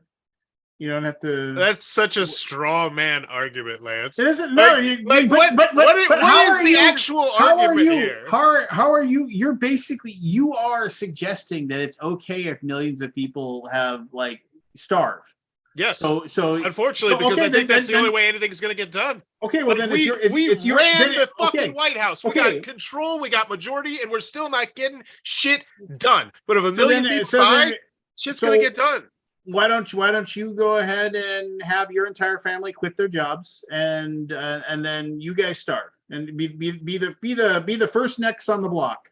That is, Lance. It's not a straw man. You are It suggesting is 100% a straw man. No, it isn't. You are suggesting it's okay for other people to go through that, not yourself, not you and your family. Well, I believe that most people aren't going to starve to death. I think they'll find a way to get through it, and hopefully it's with government funding. But what else is what is the alternative? What is the alternative? What are you actually supporting as opposed to just being a contrarian? Fill me in. Well, then, no. Don't dodge the fucking question, Lance. Tell me, what are you actually supporting? If you actually talk before I can say anything, it's really tough to actually answer your question. Because your method of argument isn't to just be quiet and let somebody respond. Your method is to start yelling as soon as you hear somebody start. That's because you're trying to go answer some other damn question. What I are you actually supporting? I haven't answered anything you've asked because you've been yelling before I even get to say something. Well, now I cede it to you. Let's go. What is your question? What are you actually supporting in this? What are you even saying? I am supporting the fact that we actually put into place the actual Social Security net for those people before we start pushing for more automation, making them lose their jobs. Who is we? Like our nation, our society, our politicians. So billionaires. So about 45 billionaires. What? Again, if you keep yelling before I can actually say No, something, I'm asking you a not question going about, to... what are we... Okay, we're done. We're done Go ahead. talking. No, because you're yelling before I can actually answer a question. Because you sound ridiculous. You sound freaking ridiculous. Like what? Obviously, we all want this. Who is against? Well, I mean, Republicans are against it, but for most people, for Democrats, who is against a bigger Social Security net? Who is it? All of pretty much every politician. Well, that sucks. I disagree with that. It is not a disagreement. Go and look at the actual strides that are being made by the people that are part of the Progressive Party and see that they, for almost the most part, unless they are the firebrands on the way far edges, they are doing little to nothing to introduce legislature that'll actually make monumental and radical change to what's going on. So we agree on that 100%. So if nothing we've done has gotten that pushed across, what will make it get pushed across? Slow, gradual change over decades. We don't have time for that. According to whose timer? Who? Billionaires. You think they're not going to put it this, like, it's already, all the wheels are in motion. 30 years ago, the idea that gay people could get married, the idea that that was actually going to happen, everybody, you asked somebody on the street, they'd say, absolutely no fucking chance. That's never going to happen. And then over the course of slow, gradual erosion of the mindset, it slowly but surely changes. Most political changes in the world, you need a incredibly radical change. Like you need a big giant like liberals need to be, or progressives, or whatever you want to call it, need to be in place, make a radical change, and then, truth be told, then a conservative government needs to come in to solidify that change, make sure it doesn't go away, and then it changes again. It is a cyclical process. If you go and you look into politics, it's what happens. And that's how true change happens. It is a slow but sure erosion. And well, it happens a lot. The people that hold on to those previous ideals, they die and they don't exist anymore. So those ideals just vanish, and they like that's how it changes. You can't say, well, we just need to starve out several million people and then that will force the change. No, it's something that, like, 50, 60 years from now, when I'm dead and gone, we will live in a world probably where you don't have to work. My kids will see that world where, like, you don't have to work, that the vast majority of everything is taken care of by the government, but we're just never going to get there in our lifetimes. You might see it when you're with a few marbles rolling around in your brain at the end there for us. Mm-hmm. You might see it at the very end, but we just won't. We were born too early to see it. I think we just need to rip off the Band-Aid. Well, but I think we should fully embrace automation, every single step of it, as a government. And that's fine. You can feel that way, but it's not going to happen in your lifetime. But we don't control that. The billionaires control that. Exactly. But the billionaires aren't, they don't have billions of dollars because they're stupid. They have billions of dollars because they know what they can do. They know they know how far they can push something without breaking it.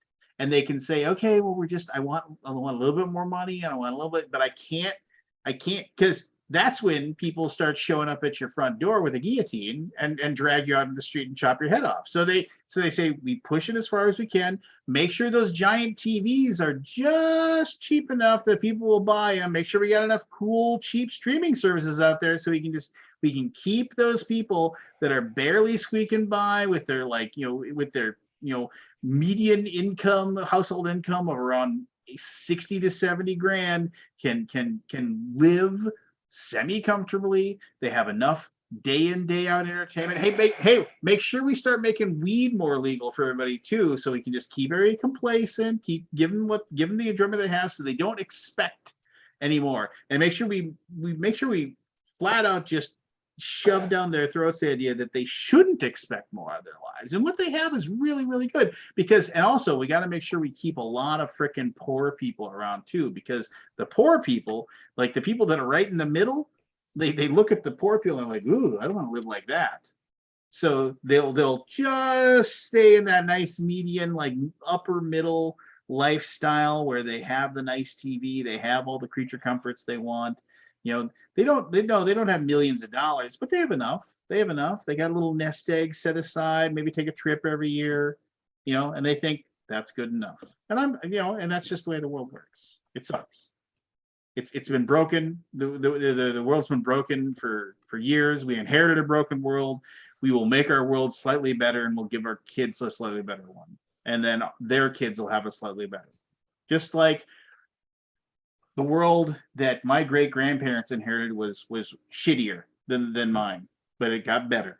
It got a little bit better. And so the world I live in, yeah, that's the big thing too. It's like a lot of us always look like, oh man, you know, my grandkids are gonna have like the coolest world in the.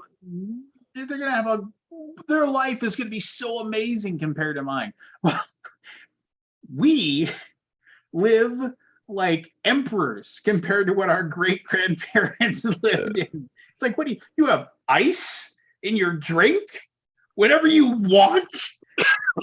Just like, this is insane.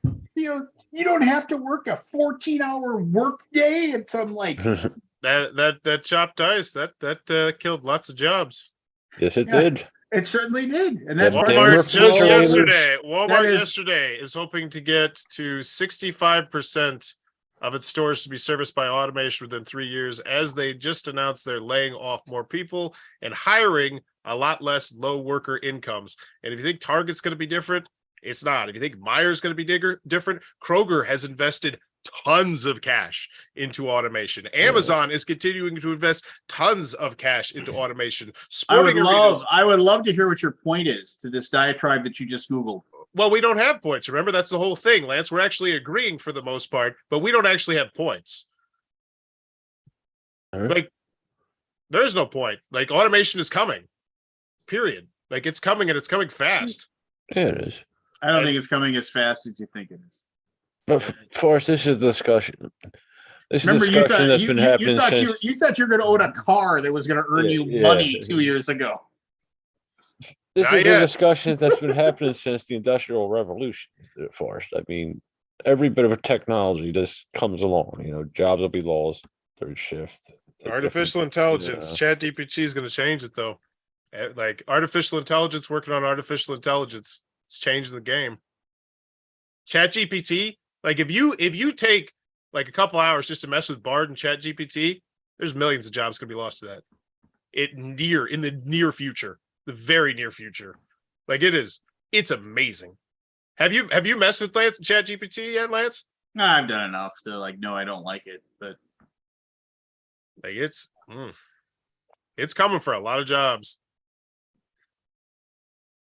Somebody created that, and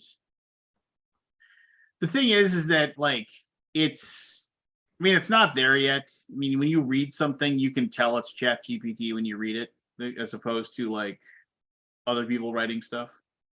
There's a lot of stuff it can't do right now.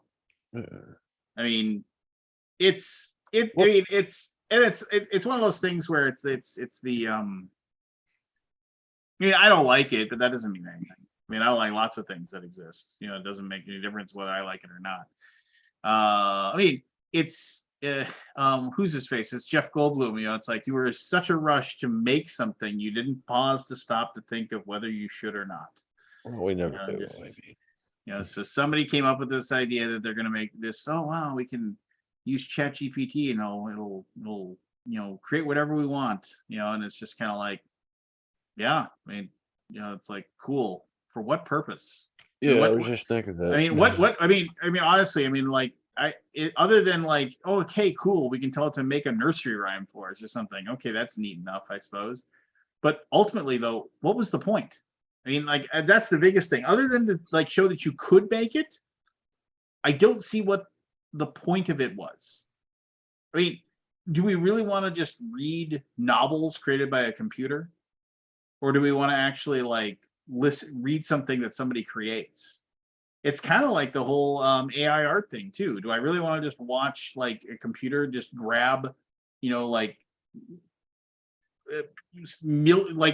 search the web for millions of different images and then figure out a way to juxtapose them together and then show that's my thing? It's just kind of like, no, I mean, or do I want to respect somebody that like actually takes the time to put put oil to canvas? I mean, I don't know. I mean, and I even get the using AI art like will save board game people so much money. just like, oh wow, I no longer have to pay an artist to make 1,000 pictures for cards. I can just use this. I don't know. It's it doesn't yeah, I mean, Kubiki gets this one. That's what a blockchain is, a technology that has no proper use. It doesn't do anything that we need, but we just made it. Yeah. We made it because we had this idea that it was eventually going to be what the thing that we needed to do, because, you know, it's like, because banks are bad. No, people are bad. People that run banks are bad, you know, and the people that run blockchains are bad too. And it's just like the actual idea of, I don't know. It's fine. You know, I mean, it's fine. You can say automation is coming. I'm not arguing that automation isn't coming. But it doesn't mean it's across the board a good idea. You know, I mean, it's like I was at Sam's Club the other day and I was like, oh, here comes this thing that's going to be like, you know, cleaning the floors. And I've seen the ones in my grocery store. I've seen the floor cleaners that run on the robot. No, it wasn't that at all. It was a thing that actually goes up and down the aisles and counts the inventory. So it says, oh, we're running low on pineapple. You know, send the guy out with a crate full of pineapple and stack it up. I mean, brilliant. I mean, that replaces jobs, like, and it makes the store more efficient. Imagine when a robot can deliver them. Then all of a sudden you've replaced 2 jobs and the store's more efficient. I mean, that's the goal. Yeah, but this has been going on for, like I said, forever. You know, I mean, when I was working on the trains, we were going through this with the toll collectors at the turnstiles. They were going automatic with that. You know, and the union fought it for 5 or 6 years and it went automatic. People lost their job. We shifted them around when we could, or they just lost it, you know. People like them? What's that? Did the people like them? The machines? Like the customers, yeah. Except there's a little fickle with the customers there. For the most part, yeah. It made life easier. I used to have to go out in rain gear on a sunny day on them trains after a strike. I mean, SEPTA was a little rough there. The Philly people were a little rough, you know. So customer service wasn't the greatest, we'll say. And I don't blame them. They went out on strike every goddamn contract they could. One of their slogans was, "We'll strike when provoked." I mean, you know, it's like. But I'm sure that the railroad companies would love it if they could automate away that. But that's probably not going to be feasible for a while. The Yardbirds were fighting for years, and when I was there, they still wanted, but they wanted to make that all automatic, where they didn't need a guy to move it from the car house to the line. They were going to make all the switches automatic, which the rest of the line was, other than where the car houses are. They were going to make the whole thing automatic and eliminate that job completely. And then they fought that. The 10 years I was there, they were fighting it, and they, you know, I don't know if there's still Yardbirds there or not. I'm not sure. Yeah, because technically, I have driven trains, and I could up to the switch at the yard. You know, so technically we didn't need them. The mechanic could fix it, take it to the line, and then, you know, the conductor, the driver takes it from there. The engineer, you know. But it's coming. It's just, Yeah. it's technology. Yeah. At some point, we have to detach the idea of a person's value from their ability to make somebody else money. Yeah. But we're not there yet. It's not going to happen anytime soon. Right. Like this AI thing, well, what jobs are they really replacing? I mean, mostly the arts, I'm thinking, right? You know, entertainment, writing scripts, writing, you know, making pictures. You know, it's marketing, advertising. Telemarketing. Yeah, I could see that. Yeah. Business managers, reception managers, courier delivery systems, proofreading. Oh yeah, proofreading. Customer support, security guard agencies, accounting work.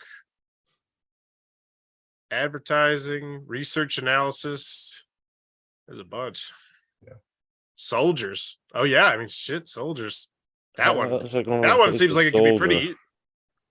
I mean, you got a guy, you got something with a robot. You got a robot with a what is it? What the hell are they? Camera hooked onto it, I guess. I don't know. They've been trying to do that for decades. I mean, it's robots aren't there yet. I guess I imagine what kind of job you're trying to do. Yeah, I guess like a drone operator or something, maybe, but I don't see it replacing boots on the ground. Yeah. Have you not seen RoboCop, bro? I mean, hey, like seriously, like, do we probably have the technology to make RoboCops type stuff? I mean, No, we don't. We don't have the ability to take a cop that's been shot, nearly shot to death and turn him into a robot that eats baby food. We do not have that technology. It doesn't exist. 10 years, Lance, it's coming. Yeah, it's right around the corner. You have 30 seconds to comply. Yeah. I just 30 no, years later, we'll make a horrible I mean, sequel. here's the thing, Forrest, and I'm going to say this to you in as kind of words as I possibly can. It's fine that you got this kind of futurist attitude and you have this is what you think is good and this is where we should go, and that's fine. That's fine. I mean, we're heading in the direction that you're talking about anyway. But when you talk about it so flippantly and without actually considering like the lives that are dramatically affected by the fact that the job that they have, a good, honest job that they work, a good, honest job that, like, because they did not have, because the society has not put them in a situation where they could afford to go to college and get a degree that would then warrant their ability to actually like get a higher paying job or a higher skill job. The fact that they live in a society that has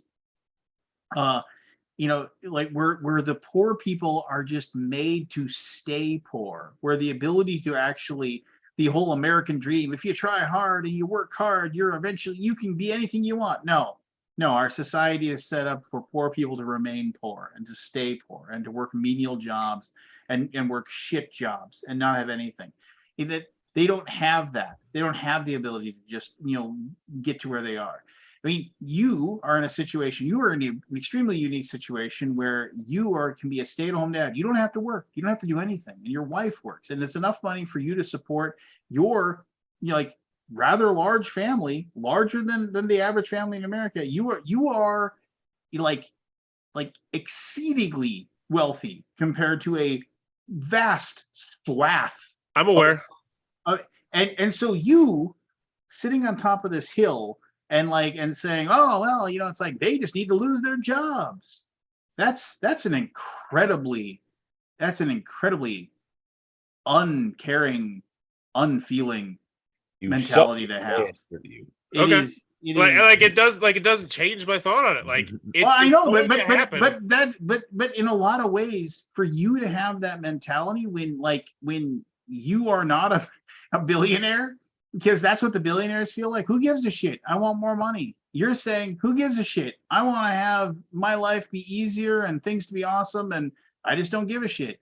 It's like that isn't a very humanist mentality. I mean, it's like those the goods of the many outweighs the needs of the few. What is that expression? Like, I feel like that's exactly what this is. Yes, but the needs of the many are the poor people that need those jobs to be able to earn money, to be able to feed themselves and feed that. What an incredibly poor metaphor to use. I'm aware of this. There are very few billionaires out there that control the vast majority of the money. There are entire, like, I mean, it is, you are allowed to have whatever feelings you have, and I realize I'm not going to change your mind about anything, but the mindset that you're portraying here is that it's okay for like our society that already is grinding poor people into the ground and preventing them from actually lifting themselves up into something better.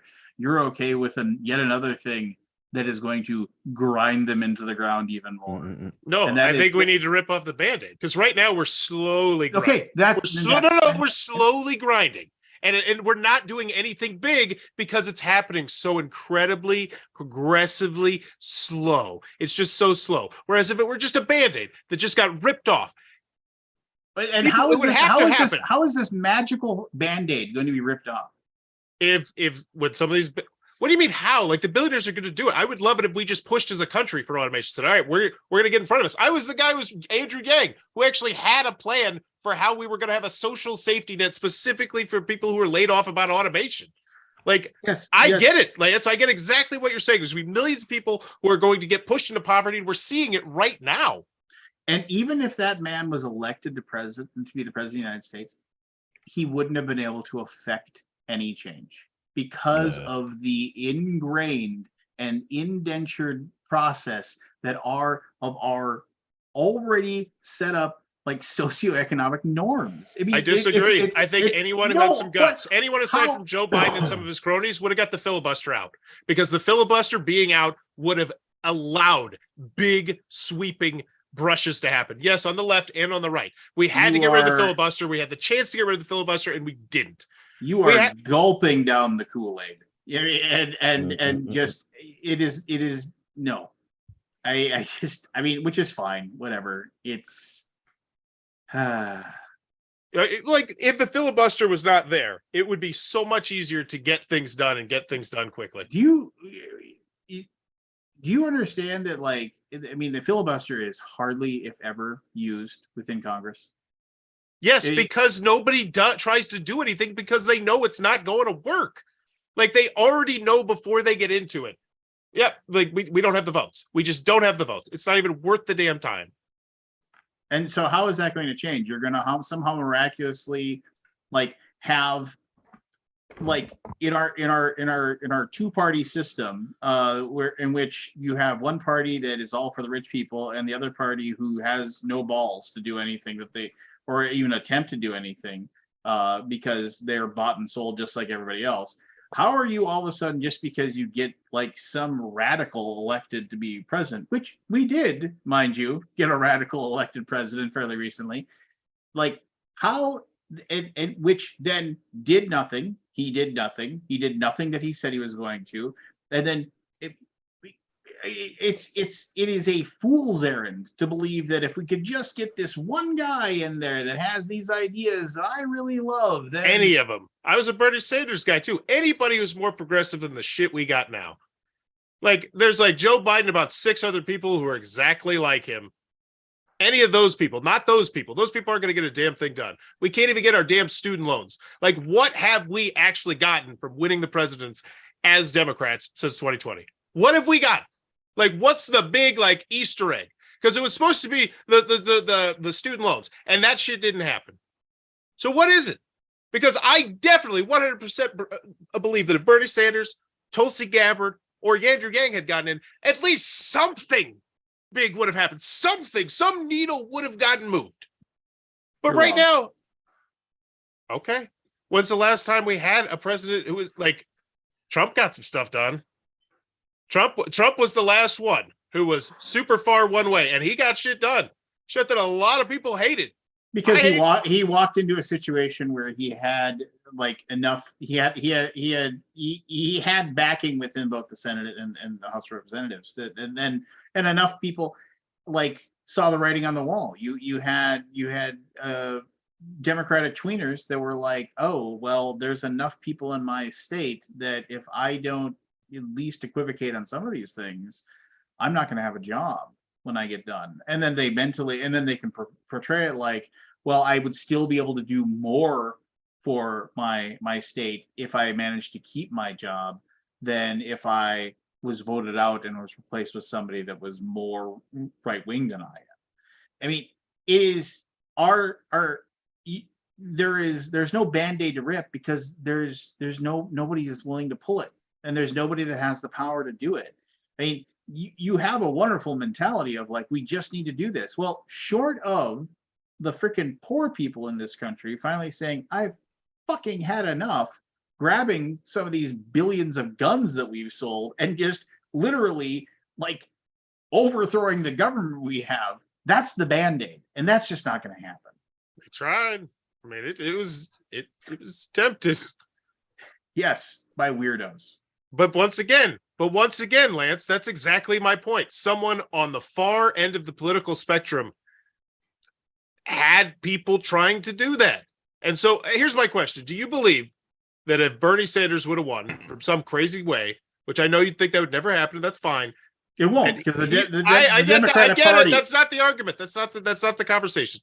He would have had accomplished the same amount of stuff as Joe Biden has. He wouldn't have got anything done. He wouldn't have found some creative way to push something through. That's the question. I don't think so. Okay.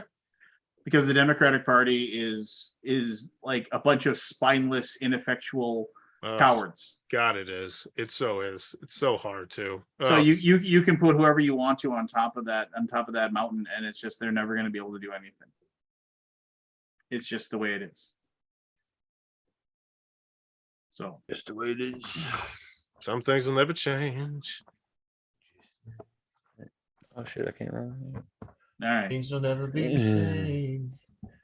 Well, enough grouchiness. Yeah, let's get back to Super Scrabble. It still sucks. But Uh, Frog Door, the board game from Homestar Runner, Yeah. pretty solid Really? little co-op game. It's Light- it's That's solid, surprising. but nothing special. That's well, surprising. here's the market I come at. I look at it from the perspective of someone who probably hasn't played many board games who love Trogdor, and if that's you, I think you will love it. If you like board games and you like Trogdor, I think you'll enjoy it. It's nifty.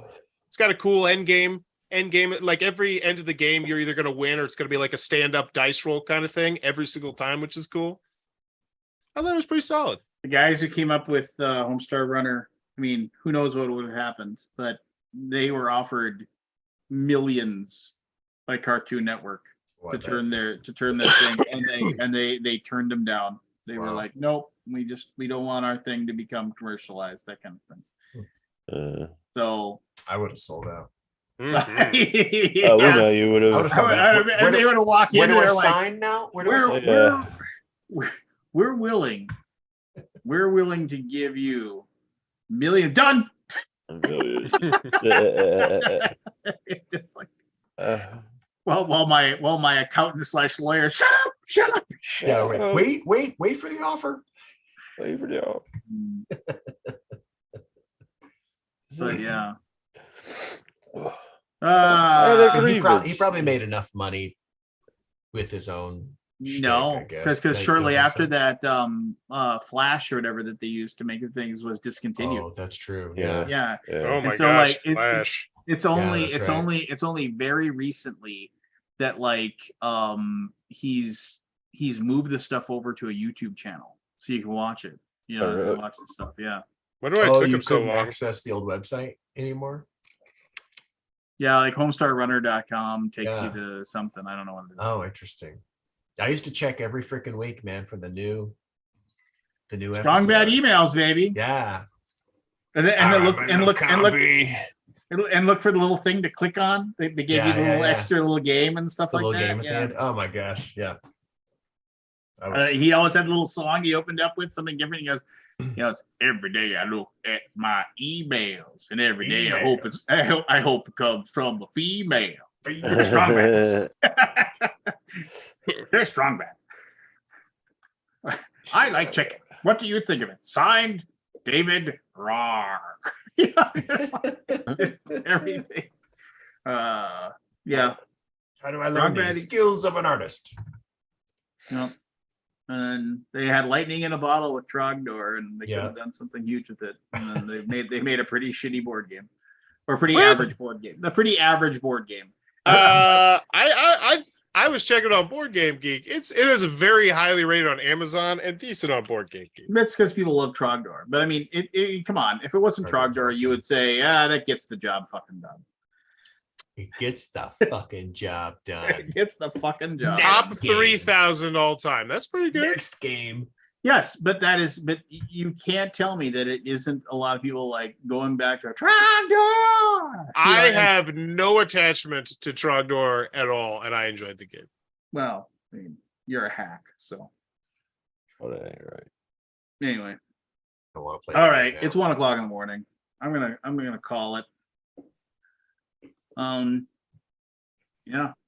If you Limousine. limousine, Limozeen. Yep. Oh, so good. Oh, So did you? great. Oh, Lance, real quick, what'd you think of WrestleMania? Oh my God! I wish I could talk to. I at the very beginning, I mentioned that I wish I had talked to WrestleMania. I mean, going down the matches. I mean, I picked the winners in most of them. Yeah, I mean, it was like there was no way that they were switching the belts, so they gave Austin Theory the. that was such a poor ending. Well, I mean, that was go and look at go look at John Cena. John Cena 2010, 2011, 2012. Go watch those. That is the script. Yeah, of I've seen the sing- Twitter. like of every single one of his no, I was even watching it. I was just like, now he's gonna do this. Yep, there he did it. Now he's gonna do that. Yep, there it is. It was pretty obvious. So I'm thinking first night. Match that of the was- night, first night. Oh wait, no. What? Yeah, let's just go down the card real quick. I mean, first night. So I mean, match of the night was obviously Usos. I mean, just because that was the culmination of an 8-month storyline, which was. I like the Rhea Ripley match a little bit better. I thought the Ripley Flair match. I mean, Ripley Flair match was fine, but I mean, it was one of those things I didn't really like having Charlotte. It felt really. I mean, I realized that it's not her decision, right? But I didn't really like the fact that Charlotte was still at sitting there and like making sure the camera could see her too, and like applauding and doing whatever. Yeah. I mean, say what you will, but when I mean, and no offense. I mean, and that's just, she was probably told to do that. I'm not saying it's her making this, but I mean, when Shawn Michaels finally beat Bret Hart for the championship, and then like you can see him say it. He tells the ref, because Bret Hart is like he's been beaten and he's in the corner or he got pinned, and Shawn Michaels, get that piece of shit out of my ring. And he isn't saying it like, oh, I'm the bad guy. He was like, no, he fucking hated Bret Hart, and he didn't want him in the ring, like stealing any of his thunder. So I didn't really like that. And I mean, and also it was like, oh, it's obviously Charlotte Flair's gonna lose. I mean, it was just like, it was so like, this is gonna happen. And it was really kind of weirdly sloppy in parts. I mean, like it seemed like they were just not on the same page a few times, which like really kind of bugged me. I don't know. I mean, and I've always thought that like the pump handle slam was kind of the riptide or whatever has always been kind of a dumb finishing move. But I don't know. It was fine. I'm a Rhea Ripley stan. That might be why. Oh, Rhea Ripley, what? Stan. I love Rhea Ripley.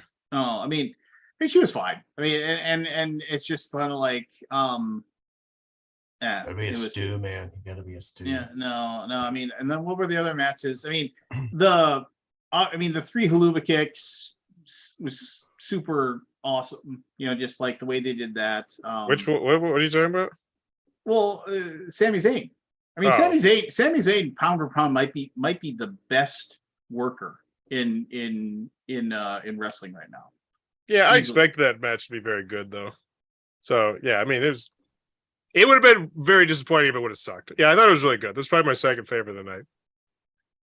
Yeah, I mean, so that was over that. I mean, I used to be a much bigger Kevin Owens fan before he decided he was going to try to be Steve Austin 2.0. I'm annoyed that he uses the stunner. I mean, it's just like it's I don't know. It just doesn't look nearly as good either. No, it doesn't, and it's it was I don't like that at all. But like, he cares. He doesn't give a shit what I think. I mean, there's certain finishers that just should be buried with the people when they retire, right? And Stone Cold just owned it, and he made it amazing. Though I will say this, the Kevin Owens versus Steve Austin match a year ago at WrestleMania, that was like probably my match of WrestleMania, because like I didn't think Steve Austin was going to actually like wrestle, and when Kevin Owens got to give him a vertical suplex onto the concrete, I was like, oh my God, he's gonna go for it. Yeah. Just like I was like, it is on, and I was just like, that was amazing. What about the Shane McMahon match? That was a good one night too. Shane McMahon. So I'm sure you've seen. I'm sure you've seen the thing. So after he tore his quad, like literally the people got in Snoop's ear and just basically said, "You gotta beat up the Miz now." And they said, "Give him," it's like, and then like they were in his ear and they were saying, "Give him the people's elbow," because like, oh God, that looks so painful. and I mean, and to be fair, man, that guy dropped a hell of an elbow. I mean, like he got up in the air and went for it. So yeah, it looked like not a fun bump to take. Yeah. So I mean, if I was the Miz, I'm sure collecting all that money, I mean, that he gets paid or whatever, probably it makes him. But I mean, Jesus, I mean, that guy is actually a really good promo, and he's actually a pretty good wrestler.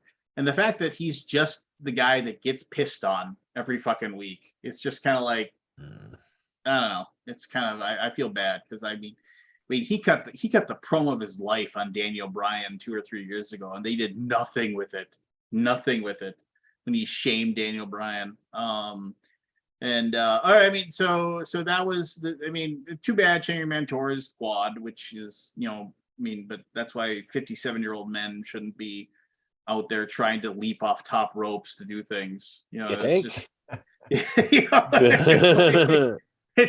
just your body isn't. You slow down. Just like that's you need to slow down a bit. Wasn't that also the night that was the Trish Stratus and Lita and Damage Control or whatever, and Damage Control, and so it was Damage Control versus, it was Trish, Lita, and Becky Lynch, right? Mm-hmm. I mean, it was like, okay, there's no way that Bayley and Damage Control are going over.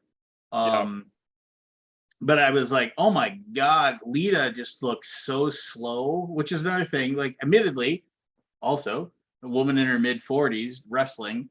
I'm not going to pretend that I could do better. But I mean, when she tried to do that poetry in motion and she just basically like couldn't run to like jump, that was like it was. And then also is like Trish Stratus had obviously had a lot of work done before she had that. I mean, it was just kind of like, that was, I don't know. And I said to text my friend, I was like, I think Becky Lynch is going to be doing a lot of heavy lifting this match. And that was true. They did not let the older ladies do much. They kind of protected them and kept them hidden. Though I will say this, when Trish Stratus finally got in, she did do her signature moves. She did her Stratusfaction and that other thing she did. I can't remember. So good for her. Still getting out there, doing her stuff. Never gonna change, but I feel like 2 nights is just There's not enough good stuff. There's not enough good stuff. 2 nights is horrible. Is there any match that I'm missing from that first night? WrestleMania is 2 nights now. Yeah. Oh wow. Is this like new this year or second or third year? second? I can't remember if there's another match. If there was one, I can't remember it, so it obviously wasn't good. Lesnar versus Omos was way better than I thought it was going to be. Yeah. I mean, it was. I mean, I thought, because Omos couldn't wrestle his way out of a wet paper bag, and man, did Brock carried him that entire match and made him look like fucking invincible, like until he wasn't, right? And I thought they were going to put him over. I thought they were going to give Omos the win. But I mean, maybe that's something that's going to happen later or something like that. I mean, I don't know. But I mean, man, is there any move that looks like it's doing nothing more than the bear hug. Oh, he's Yeah. got him in the bear hug. I mean, at least Almas was holding him up the entire time, right? Remember sometimes you'll watch that bear hug and they're both just standing. They're both standing there, and the one guy just barely reached around him. And they're like, "Oh, he's just wearing him out right now." No, they're standing in the middle of the ring, you idiots. So at least Almas had him up the entire time, which admittedly shows a lot of strength because Brock Lesnar ain't exactly light, and admittedly Brock is holding himself up too to help hold him up or whatever. So that was good, and the fact that he got that like guy, because Almas is what, he's like 7'4" or something like that, weighs like 400 huge. pounds. Yeah, he's just a huge person. Get him up and actually give him the F5. After like, of course, he couldn't do it the first time because Almas had done enough damage to his back, so he couldn't pick him up. Which I mean, all right, that was way better than it should have been. What you think about the Hell in a Cell? I mean, it's so weird that you have somebody like Logan Paul. Logan Paul and Seth Rollins. That's the one I was going to talk about first, and I'll talk about Hell in a Cell. That was a weird match. So the Logan Paul, that was again way better than it should have been. Logan Paul is fantastic. It is so weird that a guy who basically hasn't wrestled all his life, but has watched wrestling all his life, like you put him with a good worker like Seth, and then you can get a really good match out of somebody. And that's what he did. I mean, obviously, probably my favorite moment of that, I was watching it with my son, because my son kind of watches wrestling, but not really. But I said, will you watch wrestling with me? And then like when Logan Paul came out, he was like glued, and we're watching. And we were laughing about how it's like, oh, wouldn't it be, that's like, hey, look, that guy wearing the Prime drink thing dancing around. And I was like, you watch. I said, I bet you money that Prime drink guy is going to like hit Logan Paul or something at some point. And then like when he revealed himself or whatever, my son knew exactly who it was. That's KSI. And I was like, who? I had no idea.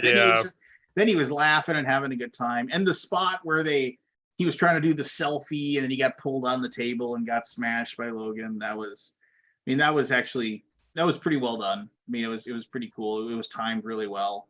And everybody got to go home happy. They got to see Logan Paul get his face crushed or whatever with the stomp. So everybody got to go home happy. Way better match than it should have been.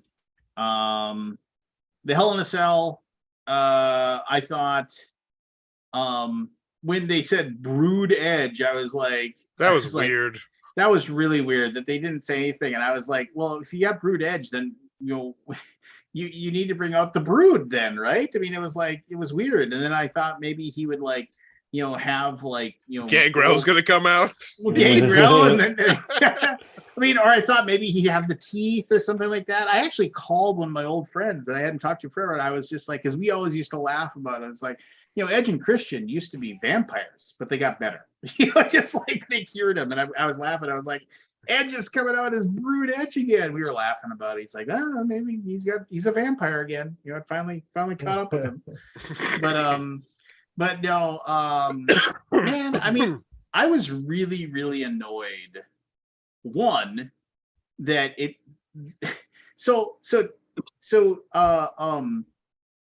when he threw the ladder at Finn Balor, or the Demon, when he threw the ladder and legitimately like cut his head open. I guess the scar was gnarly. I saw a picture of it. Oh yeah. So apparently he was cut to the bone at one part.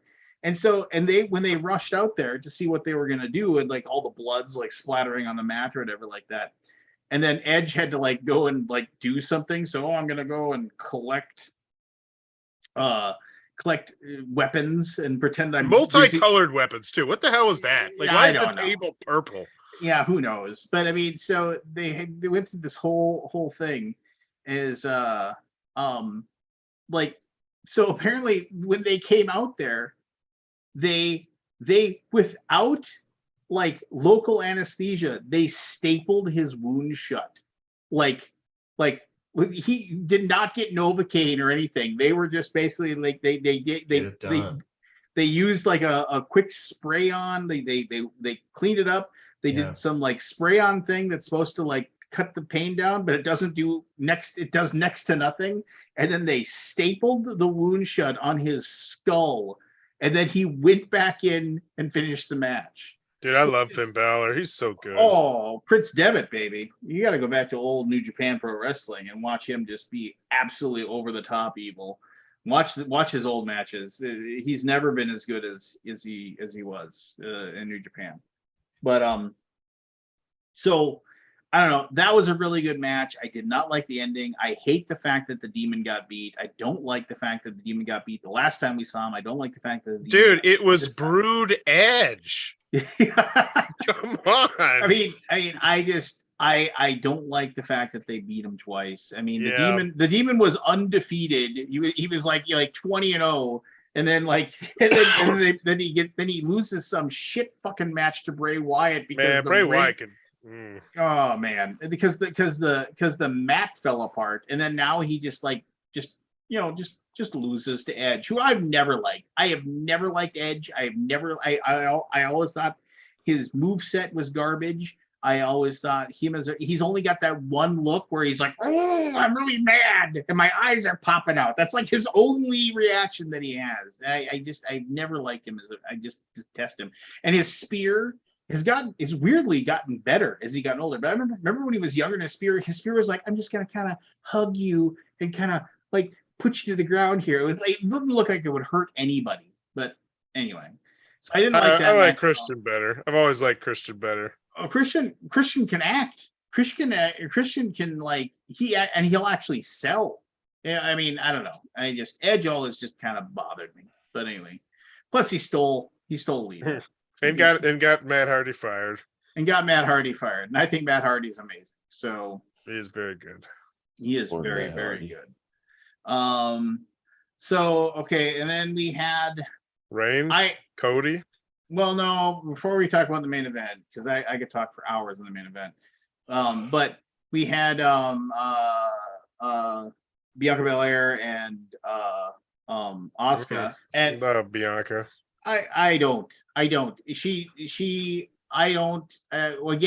it's like all of her matches are like she sells and she sells and she sells and she sells and she sells and she sells and she sells and she sells and she sells and she sells, and then she powers through because she's super strong and does her finisher, and that's it.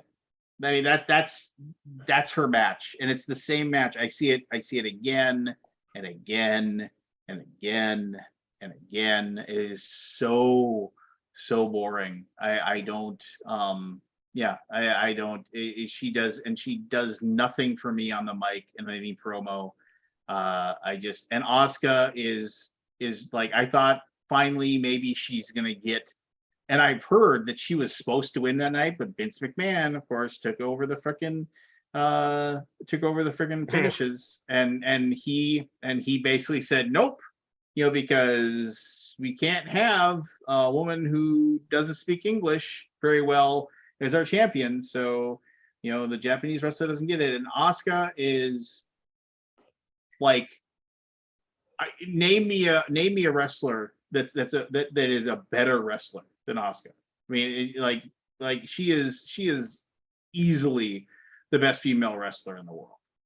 I mean, I'm talking just wrestling, and she deserves a nice. And plus, they just put the Great Muta in the Hall of Fame, and she does the Green Mist. It was perfect. Like, she wins, she does the Green Mist, she beats Bianca Belair, and she wins the match, and then you have the Great Muta come on and then give her the rub and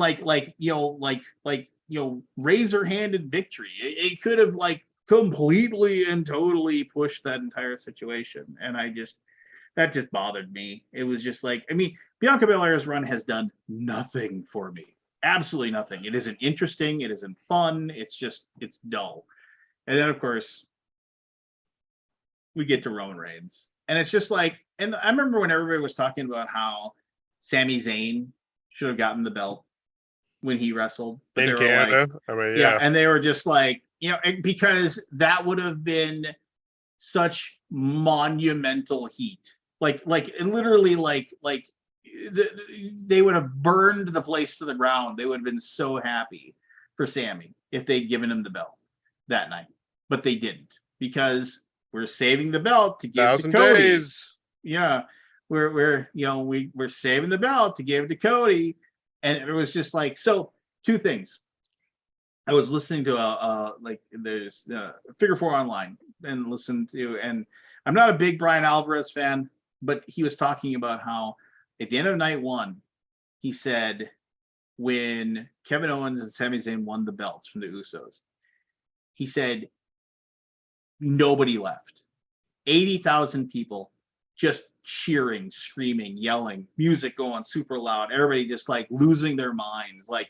It was like a full 45 minutes later or something like that before they finally went up the ramp and left.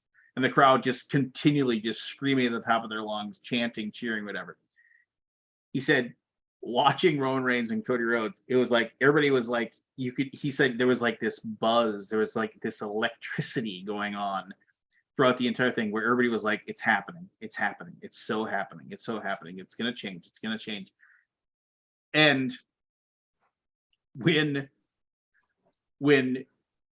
he said, it was like when Roman Reigns hit the spear on Cody after the guy that had been thrown out of the ring apparently gets to come back out because Paul Heyman distracts the ref and he gives him the thumb in the neck or whatever, and then he said it wasn't like everybody went no, but it was just like when he hit it was like he said the entire crowd basically made the noise of oh, like no, you can't take this from us. And then it was 1, 2, 3 in the middle of the ring, and he said it was like it was done, and he said it was like basically half the crowd, 40,000 people, just stood up, put on their jackets, and started leaving. They were just like, screw this is garbage, we're out. And yeah, no, I mean, it was like I mean, I don't know where they're going with this. I mean, who's he gonna lose it to now? I mean, who's he gonna lose it to now? I don't know, because LA Knight, baby. No. Raw after Wrestle, and then you have the Raw after WrestleMania, and you have like, oh, this is cool. We have this big like thing where they're gonna have this big bust up between tag team just to like give Cody the rub, the bullshit rub after WrestleMania to beat somebody in a tag match or whatever. But no, then you turn Brock Lesnar. You turn Brock Lesnar, who I mean, where are they going with this? And I just think, and I mean, and obviously he's not gonna lose the belt at Payback because that's in Saudi Arabia, and they're That's not gonna, Payback. Yeah. Yeah, they're not gonna lose the belt there. So are we talking wait till SummerSlam for him to finally lose the belt? I think they want to hit the 1,000-day mark for sure. But I just don't. But nobody cares. I mean, it's like maybe if they did something. Vince McMahon cares apparently, man. Vince McMahon. Well, Vince McMahon, maybe he cares. I mean, that's just I agree. I think it was a bad call. I didn't think he was gonna win. I didn't think they would put it on Cody since he left for AEW. I thought they'd hold that over his head. I think they will. Honestly, I still think they will because I think it just sets a bad precedent. If Cody just comes back, he did have the rehab, he had the amazing bruise, but then if they just hand him the belt, I don't know. I mean, I don't know. It's. I will say this. I mean, if you want to just watch three people beat the living piss out of each other. I mean, and there was no way Gunther was going to lose the. That was a good one. That was my favorite match of the weekend. But Drew, I mean, McIntyre, Sheamus, and Gunther. I mean, that was just three giant human beings literally hitting each other as hard as they possibly could over and over again. And two of them, Sheamus and McIntyre, in real life are like best friends, like best friends in the world. And they just went in there and they went in there and just punching each other for real. And yeah, I don't know when Gunther's going to lose the Intercontinental belt. I mean, I hope he doesn't for a while. Like Like I love watching him in NXT, and I love what they're doing with him up and he's just too good. Like, and have you actually seen of what he used to look like before? Oh yeah, yeah. Like he used to be a big fatty, like not like overweight, like he, like where he had some fluff. Like he used to be like a big guy. Like it's really the It is pictures ridiculous are amazing. how long his arms are. You ever see that? Like his arms like draped down to his knees. It's ridiculous. I'll say this. I want to have more Titus O'Neil on the announce table because he is hilarious. He is just a guy that loves watching wrestling. And I remember I just you go back and watch it, like when they're introducing that tag match schmoz that was just horrible. I guess the finish was cool with Ricochet and Braun Strowman, and the fact that who's his face like hit Braun Strowman in full run hard enough to blast him backwards. I mean, you gotta hit somebody hard to do that, especially a guy as big as Braun Strowman. But I mean, when the Viking Raiders came out with was it Valhalla is Sarah Logan, they repackaged her as the like their manager or whatever, like the Viking woman that comes down. She's all got the Viking get up, which she looks cool and all. And I thought Sarah Logan's a pretty good wrestler. I don't know whether I have her wrestle anymore, but like they either called her Valhalla or Valkyrie or something like that. And you hear Michael Cole say something like, "And led to the ring by Valhalla. She speaks to the gods and gives them their and tells the Raiders what to do." And you just hear Titus go, "What?"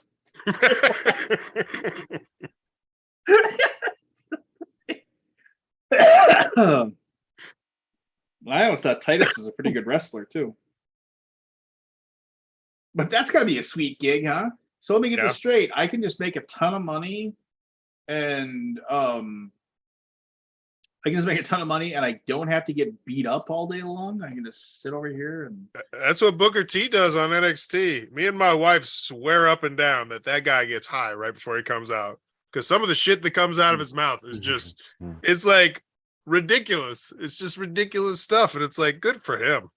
Good for him. King Booker. He was great when he was the king of the ring.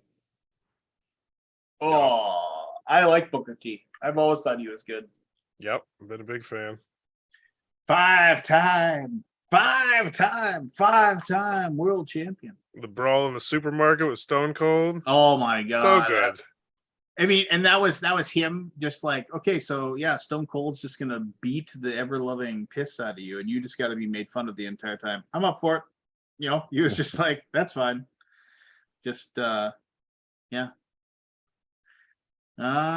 The good old days.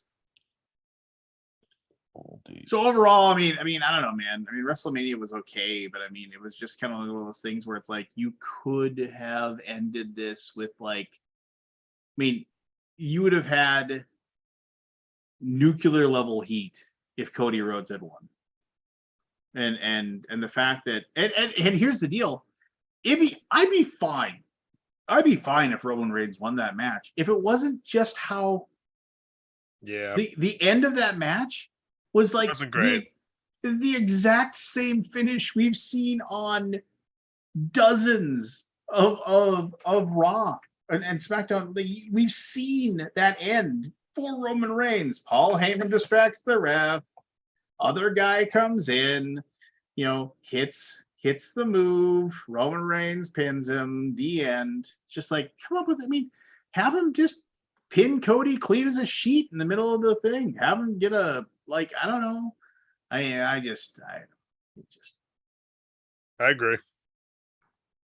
I still think they could have cut out half the matches and had a really good one night show. Well, the reason why they have all the matches they have, one of the reasons why, is so the wrestlers get paid. Because I've read it's well into 5 figures bonus when you have when you show up on camera on the at WrestleMania. So a lot of that is, and a lot of them have it in their contract. where it's just kind of like, well, you're paying me for my WrestleMania, whether I'm going to be there, whether I show up or not. So That's why we have so many multi-person matches. oh yeah, So many of them. I just, yeah, I was trying to explain how the Fatal 4-Way worked for with the tag team Fatal 4-Way. I was trying to explain that to Caleb, and he was just like, "That's too many people." I was like, "Yeah, I agree." But, that ladder toss that busted open Finn Balor's head. I'm gonna say, yeah, it's up to Finn Balor to like be ready for that. But I mean, you go back and watch that, and Edge freaking heaved that ladder at him as hard as he possibly could. Yeah, I mean, I get it. Injuries happen in wrestling, but I think that'd be one of those things where after you get done and after your bell's been rung, you'd be like, I think you'd be something like, I need another match against Edge at some point because I have a receipt. Yeah. I absolutely have a receipt coming up for this. And it's just kind of like, yeah, but like back when Braun Strowman was wrestling Brock Lesnar and he hit him once for real, and then he hit him again for real. And so Brock said, so the next time he came in, you can see it, he punched Braun Strowman right in the side of the head, like as hard as he could. And Braun like kind of look up and he looked at it and you see him and Brock like, slow down. Yeah. Yeah, I've seen that clip before. That's funny. Just punches him right in the side of the head as hard as he can. I can't even imagine how much that would hurt. Punch in the side of the head by Brock Lesnar. Lights out. Anyway, so that was it's. Sorry to everybody who thought we were going to get out and then we spent the next half hour. Well, actually, you listen to me talk for a half hour about They're it. used to it. I chimed in. For the most part, we agree. Yeah, I mean, nothing was particular for the most part. Like nothing was amazing. So like the tag team belts switched hands. That's it, in my opinion. Is that? And here's the thing. No. Charlotte lost hers. So yeah, 2 of the 1, 2, 7 million. Yeah, I mean, like 2 of the 6 belts championships switch hands, which I guess is fine. Anyway, here's the thing you were saying. No, I wonder if you didn't have all the lead up to Sammy and the Usos. Say 10 years from now, if you go back and you're watching matches, I don't think that one's going to be like I don't think people are going to be like, that's the best match of the card. I don't know. I mean, it as far as technical wrestling, maybe not. I mean, the Usos are easily, I mean, honestly, easily probably the best tag team in the world. I mean, like, I can't think of a tag team that's better than them. I mean, they have been like, go watch those New Day Uso matches. I mean, they're over the top good. I mean, just as far as how well they're put together and how well they go. And God, I really hope Big E can wrestle again someday. I mean, broken necks. That's rough. I mean, thankfully he's not dead and he can still walk. It's always a plus. But yeah, I mean, yeah, I don't know. I mean, it's just, and I am super. I mean, because the Usos are so good. I am super glad they own the record for the longest to hold the straps. I mean, they deserve it. I mean, people are like, "Oh, do you think Roman Reigns will break?" No, he's not going to hold the belt for 8 years like Bruno Sammartino. He's going to be in Hollywood before that. Yeah, I mean, I remember they were talking, and because they say that too. They try to it's like one of the longest reigns in the modern era. They say that all the time, and they consider like Hulk Hogan modern era because he held it for 4 years, was it 4 or 5 years before he lost it to before he dropped it to Ultimate Warrior WrestleMania 6. The only way I ever see that happening is if they go back to splitting up the titles. They would have to split up the titles. They can't just have one Universal Champion and have it for that long. But if they had two, you have the two big belts. I think it could be. Man, it'd be hard to watch though. I can't. I can't see them. I think they love the fact that he has both titles because it means they don't have to book the other title. I mean, you don't. You just don't have to. I mean, you just book the one and there you go. I don't know. I mean, it's. I mean, I honestly, I barely keep track of what goes on in Raw and SmackDown. I'm more of a pay-per-view guy. I mean, it's just like I look at the results, or if I'll catch the Raw reports or the SmackDown reports on Figure 4 Online. I listen to Cornette. It's pretty much all. That's all I know. Everything except for NXT, which we watch religiously. Cornette is he's too much. He buys way too much into his own bullshit for me to listen to him. So But him buying into his own bullshit is just so entertaining, though. He's such a good talker. He always has been. Like, even if I disagree with him, I still find him hilarious. But yes, I totally agree with what you're saying. He drinks his own Kool-Aid a lot. I mean, and that's why I like listening to Brian and Vinny on Figure 4 Online, because they were both wrestlers, but they were never anything. They did basically, like semi-pro professional wrestling as a joke, and then they just two guys that really loved talking about wrestling, and then they made a podcast that got, and then Dave Meltzer would come on and talk to Brian Alvarez. So then the Figure 4 Online kind of blew up from there. And then now Dave Meltzer's only on like 1 or 2 segments a week, but it is mostly just Brian and Vinny. And I the only time I really ever listen to them is I listen to their like Raw Report and SmackDown Report, and just so they go through the entire week and they go through the matches. They did a until they got through all of the episodes. They watched every single old Nitro, and they watched it WCW, and then they would do a WCW, April 7th, 1997. This was shit. You hear him say it. And then they go through it, and it is more entertaining to listen to them talk about how crappy it was for 40 minutes than it is to actually watch the real wrestling. But yeah, it's pretty good stuff, and you can find them. CW had some good stuff. Oh, I love WCW, man. That was my jam. Faces of Fear, baby. That was Meng and the Barbarian, two of the toughest human beings in the world who didn't really know how to wrestle much and just threw people around.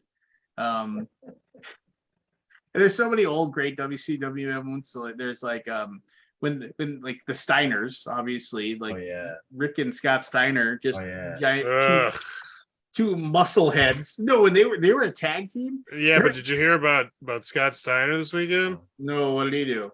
Oh, he got Something banned. Stupid? No, it's worse. He got banned from WrestleCon for pretty much saying some pretty terrible stuff to a transgender wrestler that somebody else heard.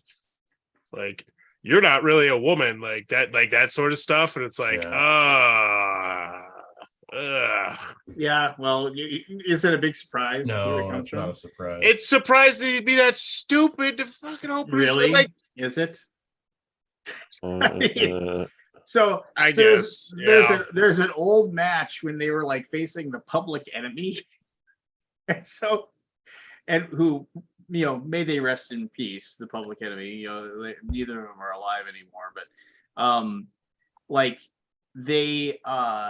they set up a table outside, and they had Rick Steiner, and they were giving him like a power slam through it, but they didn't get him far enough, and so he caught the edge of the table in the back of his head as he was falling, and busted him open for real, like blood pouring out of the back of his head, and like literally lying on the ground, blood's pouring out, and the broken table pieces are around him.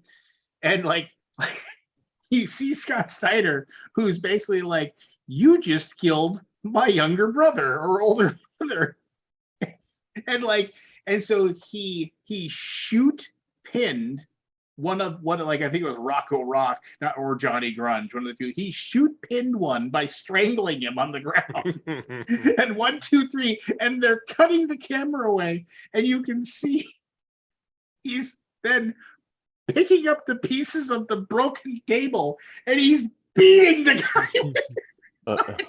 As they're cutting away, you can see he's picking up pieces of the broken table high above his head like this and slamming them down on the guy on the ground as hard as he possibly can, because he literally think you just nearly killed my brother, so now I'm going to beat you within an inch of your life.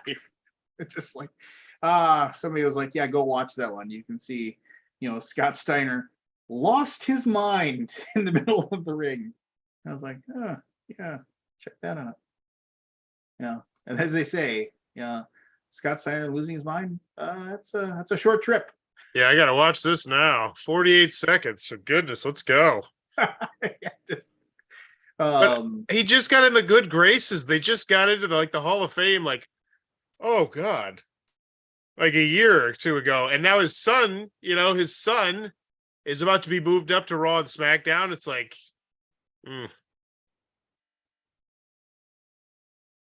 Yeah, well, what are you gonna do? And for those of you who are like, how can you watch wrestling? It's just adult soap opera. That's all it is. Adult soap opera with people jumping off things. Yeah. That's all it is. oh God, yeah, he's about to just lay into him with that table. It's just like What did you look up? I can't find it. cut away. Public Enemy Steiner Brothers table incidents. Yeah. Like, put the link in there. You can see it. And he just like, I got cut it, away, quick. I got it. Just like, I got it. Looks like he's about to just chuck that damn thing. Yeah, like really, I will say though, of both the Steiners, I honestly thought it would be the other one to do that. That'd be Scott over Rick, but oh well. well, yeah, I mean, but they say I actually met Rick Steiner when I was working at Sturgis when they were doing Hog Wild. He was super nice, like one of the nicest dudes. Like I was bartending and he came over and got a chicken sandwich, and I was like, and he was getting some beers, and he was just telling me stories about wrestling and just like, and I mentioned to him that I was just like, big fan, and he was like, oh, thanks a lot, man, and just like and just super nice. But they said that he like didn't have the quick temper that his brother had, but if you crossed him, he would murder you. Just like and not think twice about it. So and they were both legitimately tough. Like legitimately tough. So yeah, just and you can see he's just puts his knee on his neck to hold him down, and then I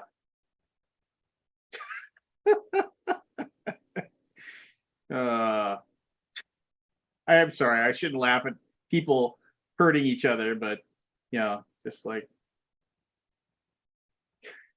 just so mad. No,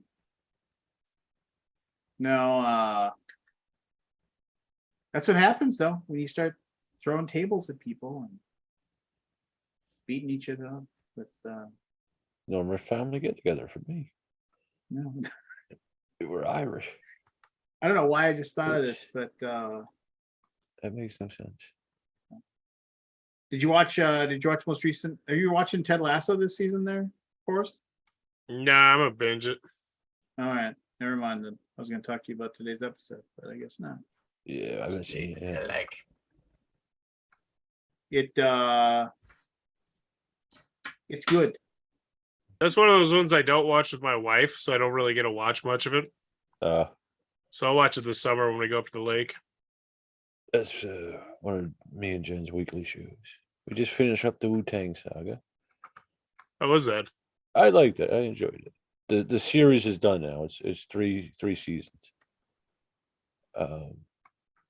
What else? Something else we just finished. Oh, I finished Yellowstone, the actual Yellowstone. I seen the spin-offs, just not Yellowstone.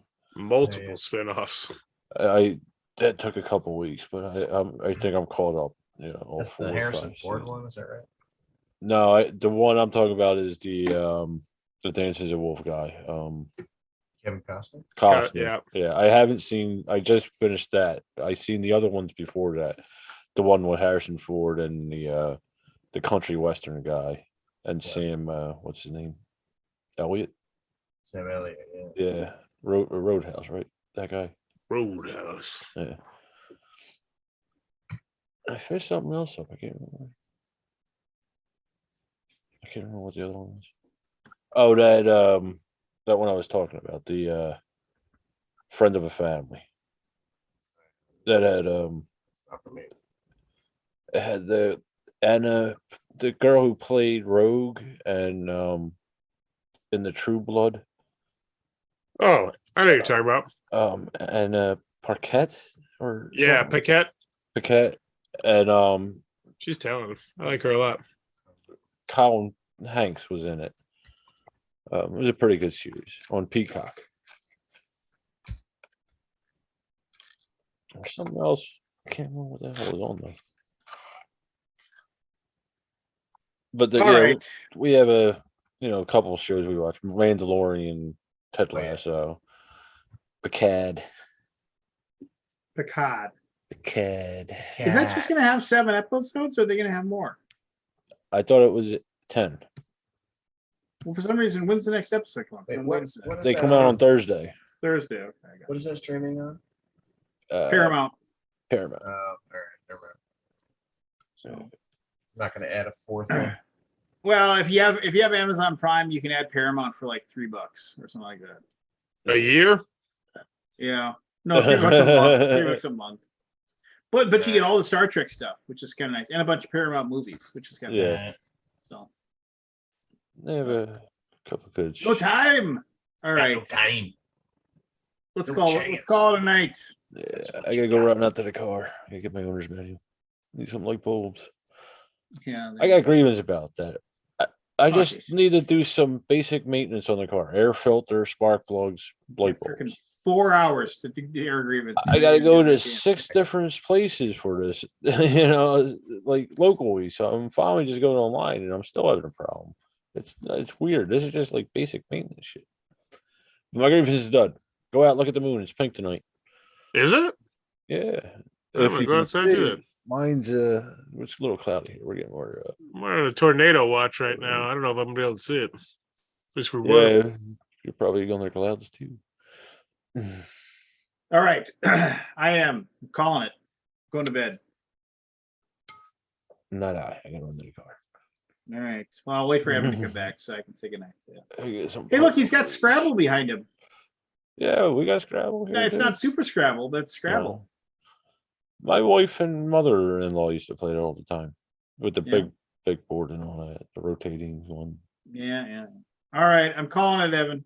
He's calling it, Evan. Good night, everybody. It's not just.